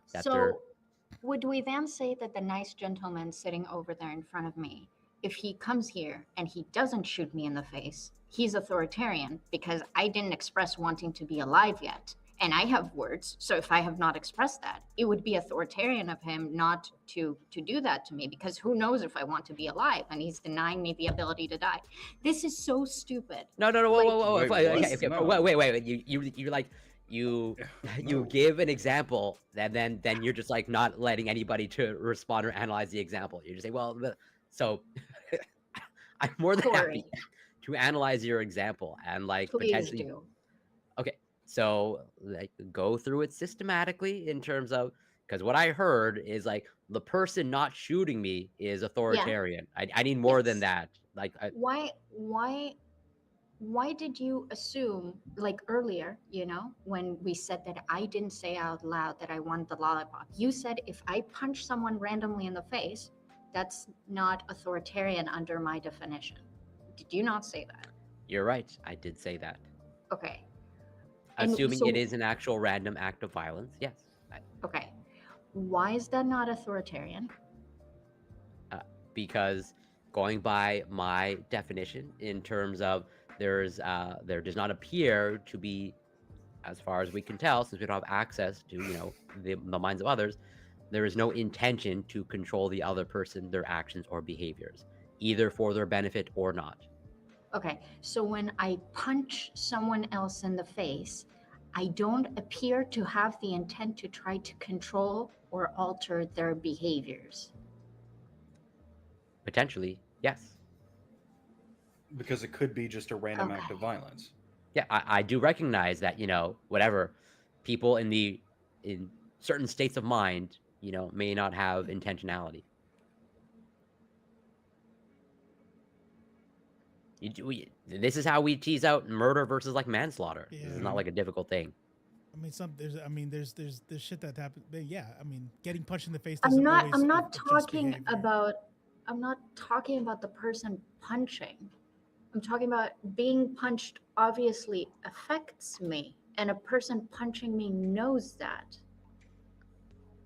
Not most people. I would agree with you. I would agree with you. Most people, the vast majority, but there are some pretty devious individuals out there. I'm not even sure, even if they know that it hurts you. Like, well, what connection are you making? Yeah, to what end? Like, what is there? What are they trying to stop you from doing?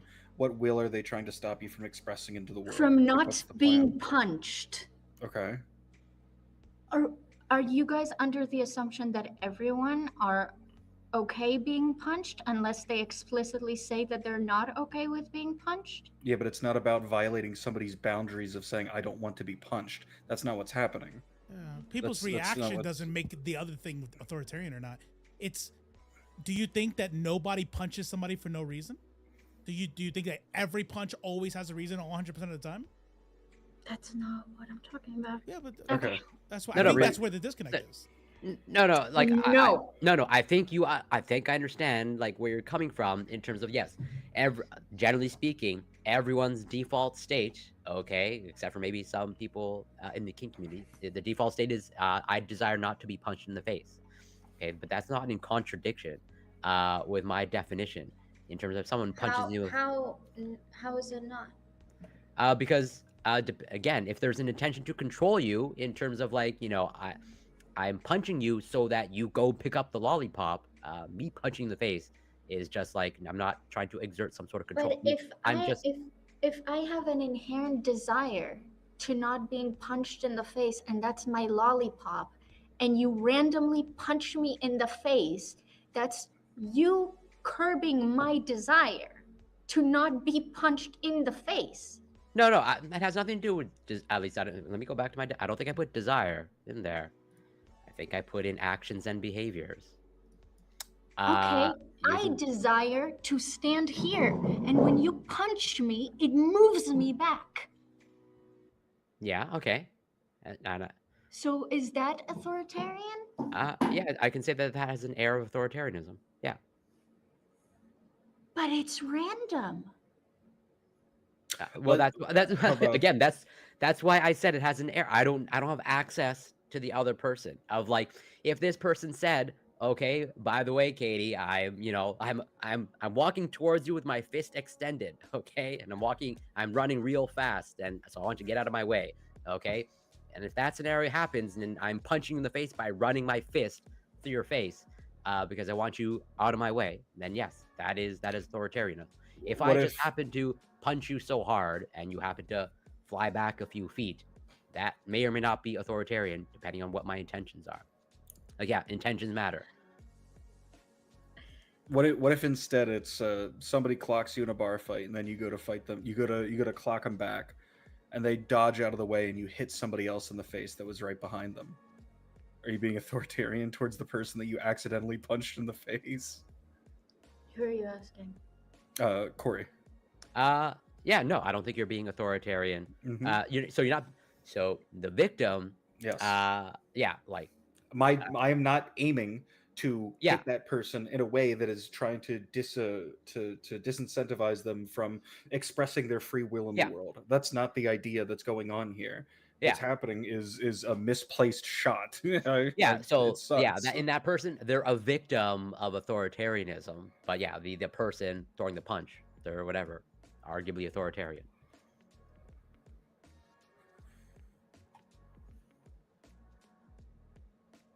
It tracks, Katie.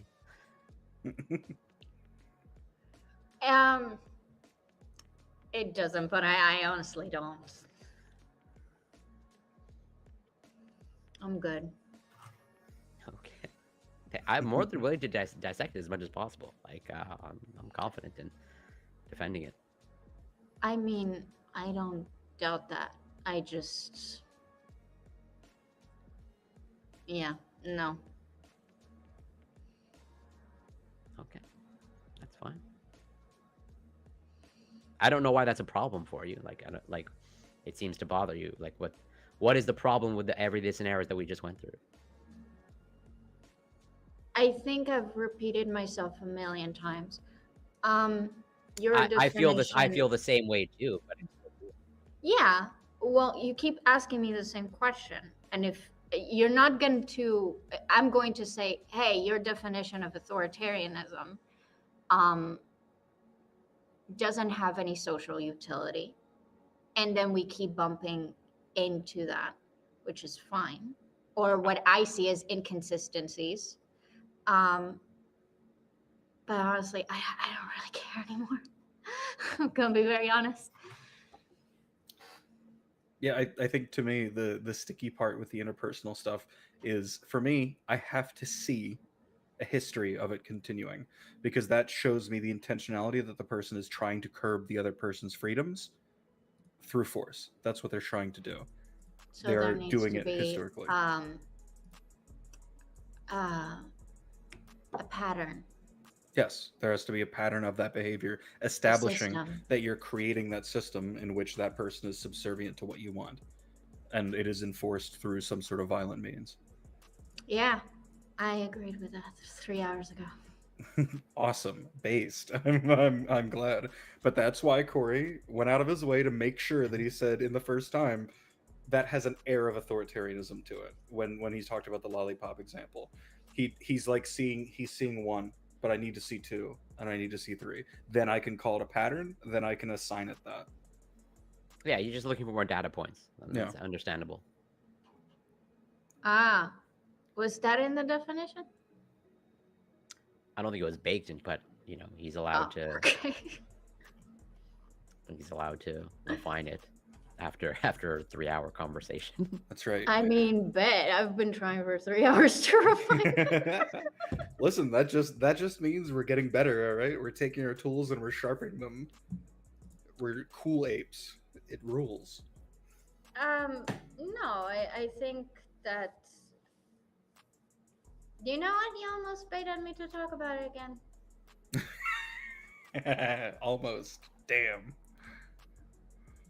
Closing statements?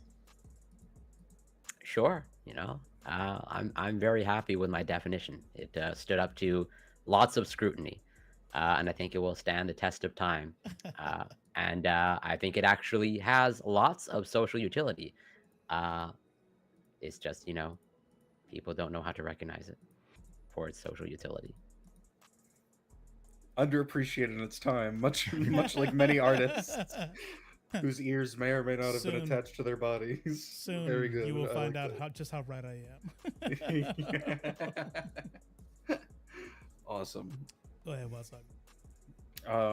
I had a great time. I enjoy stuff like this. I really do. Just like, even if we're talking in circles, what's important is that like each time we feel as though we're getting just like a little bit closer to understanding. I love that kind of shit. So I had a great time, and I thank you, Katie, for hosting this. This was awesome. Yeah, for sure. Katie looks tired, but I will say thank you, Katie, for inviting me on this. I hope we all get to talk like this again. I appreciate that. Anybody else out there, you can find me at Leftface on YouTube or Leftface TV on Twitch. I will say this much. To me, when we talk about definitions, it is important. I definitely get why Katie is very, very adamant on the systems part of it. I totally get it. I didn't want to bring it up earlier because I didn't want to talk about it. Again, I didn't want to throw us off, but it's very reminiscent of can white people be racist? And we start talking about systemic power and things like that. So I get it. But in my opinion, when I don't agree with really anything, I felt like we were talking in circles. You're right. But I didn't see where a lot of the disconnect was. It seemed like we were more or less agreeing most of the time. The only part that I would say is that whatever you call a system, that system can occur at the interpersonal level. But outside of that, this was really fun. This is actually, for those of you who don't know, first time ever being on a panel. My chat making fun of me because I always said I would never be on a panel. Because in the chat, I watch them and I want to pull my hair out, and I'm like, fuck that, I would never. But Katie's description of how this is supposed to go, I'm like, that sounds interesting.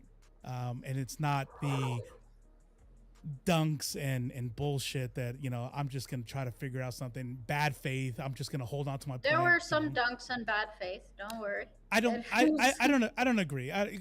Based off my I mean, I was definition, dunking facetiously just because, like, you know, I know how Katie when is, I but, think like, bad no, faith is somebody saying something just to win a point and not because they believe it. It could upset you, it could be whatever, but if they believe it, if I think it's coming from a sincere place, I wouldn't call that bad faith. And as far as I could tell, I don't think anybody said anything insincere just to win a point or anything like that. And that's the kind of stuff I like. So again, thank you so much for inviting me on this, and I hope we do this again. I guess the only thing I should probably let you know is that if I look like I'm in pain, and if I make you feel like you're the enemy, it's probably because I'm passionate, because I'm very nice to my enemies. So if I'm ever too nice to you, see it as a red flag. There you go. That's fair. That's another. I know.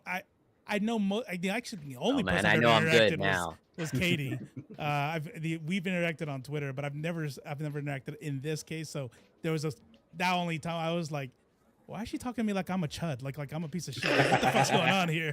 But I get it. I'm like, I don't know how everybody interacts, so apologize. No, that's you should no. It's like, I apologize if that looked like that. You are not my enemy on this panel. only You're me. actually a lot closer to my position than you think. The only my true No, Robo, you're much closer to me. Yeah, actually, yeah, you're way closer to us, Yeah. actually. Stop, mom and dad, It's stop funny. it. You essentially started off on our side. So Choose your don't let the path. siren song. I'll He be the little started puppy in on- the middle. Yeah, there you He go. started on your side, and the second we had to use this word to apply to anything in the real world, it suddenly didn't make any sense No, anymore. no. It's amazing You- how that works. No. I can apply it in the real world, no problem. You just have Yes, to test it the wouldn't make any sense. But No, it that's makes okay. lots of sense. I will Wouldn't make sense maintain to that- you, but it makes sense to me just fine. I will maintain That's that infants okay. and rocks are pretty much the same thing. I will close on that. Hey, Robo, Nah. listen, we got some automatons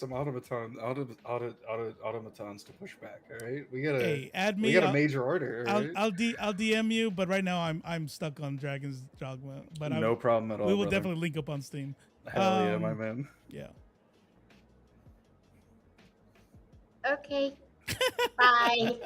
Hey, have a good night. And Corey, thank you for giving us so much more time. Honestly, thank you, brother. Yeah, No, that's- no, my yeah. pleasure. I didn't want to bring it up. I'm like, maybe he forgot. I don't want him to leave. No. Like, I am half whatever brain dead, but I didn't forget. man. But I just appreciate being here. And yeah, always lovely meeting new people and interacting with Katie, and dunking on Katie. Oh. And being bad faith. All right, see you guys. Thanks. Bye. Hey, Take care. Be well. have a good night, everybody. But look, you guys are wild. What the What's up, Ice Beans? Appreciate you. Here, let me I think I put it in the chat earlier, but let's see. One was Watsaku, right? And then the other one is Corey. Fuck. What was his name? Corey, fuck. Corey Campbell 84. Corey Campbell 84. Yep. And then, oh shit, where did it go? Katie put her YouTube on there. I'm gonna call out bullshit. You already know. So, I really was like, there was some point on there where I had to be like, I can't read chat right now. They are really. Oh man. I learned so much from this convo. Yeah. Listen, I'm not bullshitting when I say that I like shit like that. Everybody's different, so I totally get like, oh, I would have been over this conversation a long time ago. Blurred, I know you were in a lot of pain. I know, Blurred is the homie. And I know Blurred well enough to know like, who fucking next topic? What the fuck? But me, I mean, I could sit there and just have these round and round conversations all day. I don't know why. But I appreciate it and appreciate you coming through. Ice Beans, appreciate that. Damn, you know what's funny too? Because I was like, I will say this much. I at first I'm like, okay, authoritarian. What is it? How does it apply to parenting? Okay, I'm like, maybe about an hour and a half, hour. And I'm like, dang, what am I gonna talk? I didn't even prepare what to talk about or react or I don't know. I'll think of something. 4.5 hours later. Well, I'll tell you this much. I definitely appreciate the support. I appreciate the entertainment for sure. You guys were definitely right when you guys saw me zoning out. It's not, I wasn't bored. I was just, my ADHD gets to me sometimes. And I'm just kind of like, all right, these two are talking. You know what I almost did? I almost pulled up Dragon's Dogma in the back and did that thing where people debate and play video games at the same time. But then I'm like, damn, I'm not gonna be able to pay attention. So like, I'm gonna look like an asshole who doesn't want to be here if I start playing and I'm like, I turn them down a little bit. Or something. So anyways, I'm getting close, finally past level 30. There you go. You know what I'm gonna start doing? For you, especially, if you're past 30, this is what I'll do. Because I think I'm like 35, 36. No, it doesn't even make any sense. Why would I do that? You know what they should do? I wish you could level up your buddies' pawns. That would be dope. Because I was gonna say bring your pawn in, but it really just handicaps me and it doesn't do you any favors because it's not like I can level them up and shit. Gotta play a mindless one. Yeah, no, you're right about that. You're right. 46, 48. How are we not Steam friends? Because I don't see your shit on there. I would hire your shit in a heartbeat. Fucking carry me. I just walk around killing shit. I've been walking across Cyclops bridges, shooting griffins out of the sky. Hell yeah. Yeah, send DM me your Steam account so I can hire your deal. I'm starting the Trickster, and let me tell you something. I had a goal to max out all the classes, and I just rearrange the pawns I bring in. That Trickster's low key whack. I feel I'm at the very beginning, so maybe I'm just not using it right or something. I don't know. Like I'm like, what? Like no damage, 0 damage. I'm like, okay, but you could possess other characters. Okay, well, let's see. If I can do some damage by possessing other creatures, then I'll stick with it and I'll max it out. But so far, it is definitely my least favorite. I can't use yours right now, Robo, because yours is a class I'm already using. No, yeah, I feel you on that. Thief is my favorite. Like if I could just play the game, stay on Thief. If I didn't have a goal to max out all the classes, I would just be on Thief. Because every single time I'm done with another class, I'm like, all right, let me go play back to Thief. Thief is busted, 100% busted. 12 to 10. See, that's what's up. I looked at those numbers and I thought I was like, oh, 2 hours, nice. I'm like, wait a minute. Oh shit, that's 10 hours. Oh man, that gouge move. I'm saying, like, I'm bro, putting the stabbing the explosive into the head, bro. I'll go up there on top of the head, bop, bop, bop, throw a freaking thing, do the suicide move off of the extra damage move, jumps off the deal. Done. Close second is that Archer. Archer do some damn damage. Class I've had the most fun was Magic Archer. See, that's the one I gotta get there. That's the one I want to get. I'll have the Magic Spear one, and I'm probably gonna save Trickster to the last, honestly, because this whole no doing damage shit is for the birds. Thief and Archer were the best in the first game, so I wasn't surprised. Warrior's nice too. I was actually surprised about Warrior. I haven't played it, but I was looking at my pawn, and she's doing all these backflips and crazy ass damage. I'm like, okay. Usually Warriors are super tanky and okay damage, but this was doing all kinds of shit. So I kind of can't wait to play that. And then what is the Barbarian one next to it? Or maybe I'm thinking the Barbarian looking one. What's the base class? Is that the Fighter, and then Warrior? So Fighter was actually surprising to me is what I meant, because she was Sword and Shield and still was like going nuts with it. And I was like, God damn. That's me. That's you. You're the Fighter. Oh yes, the class you like playing the most. Yeah. The Fighter class and then the Warrior class afterwards was pretty dope. Also, my opponent knows the Elven language, so you may get more use out of it. Yeah, I have that. I have it.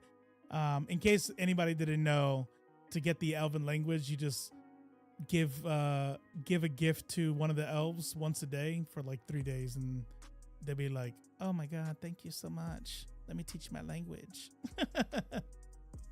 And I say it like that because, oh, by the way, is it weird that I only have female pawns, and when I go to find a new pawn to replace, I actually go to advanced search and I click female because I feel like Charlie's Angels, like I feel like it's badass seeing a bunch of like, let's go, and then all the ladies around me like, go fuck up shit.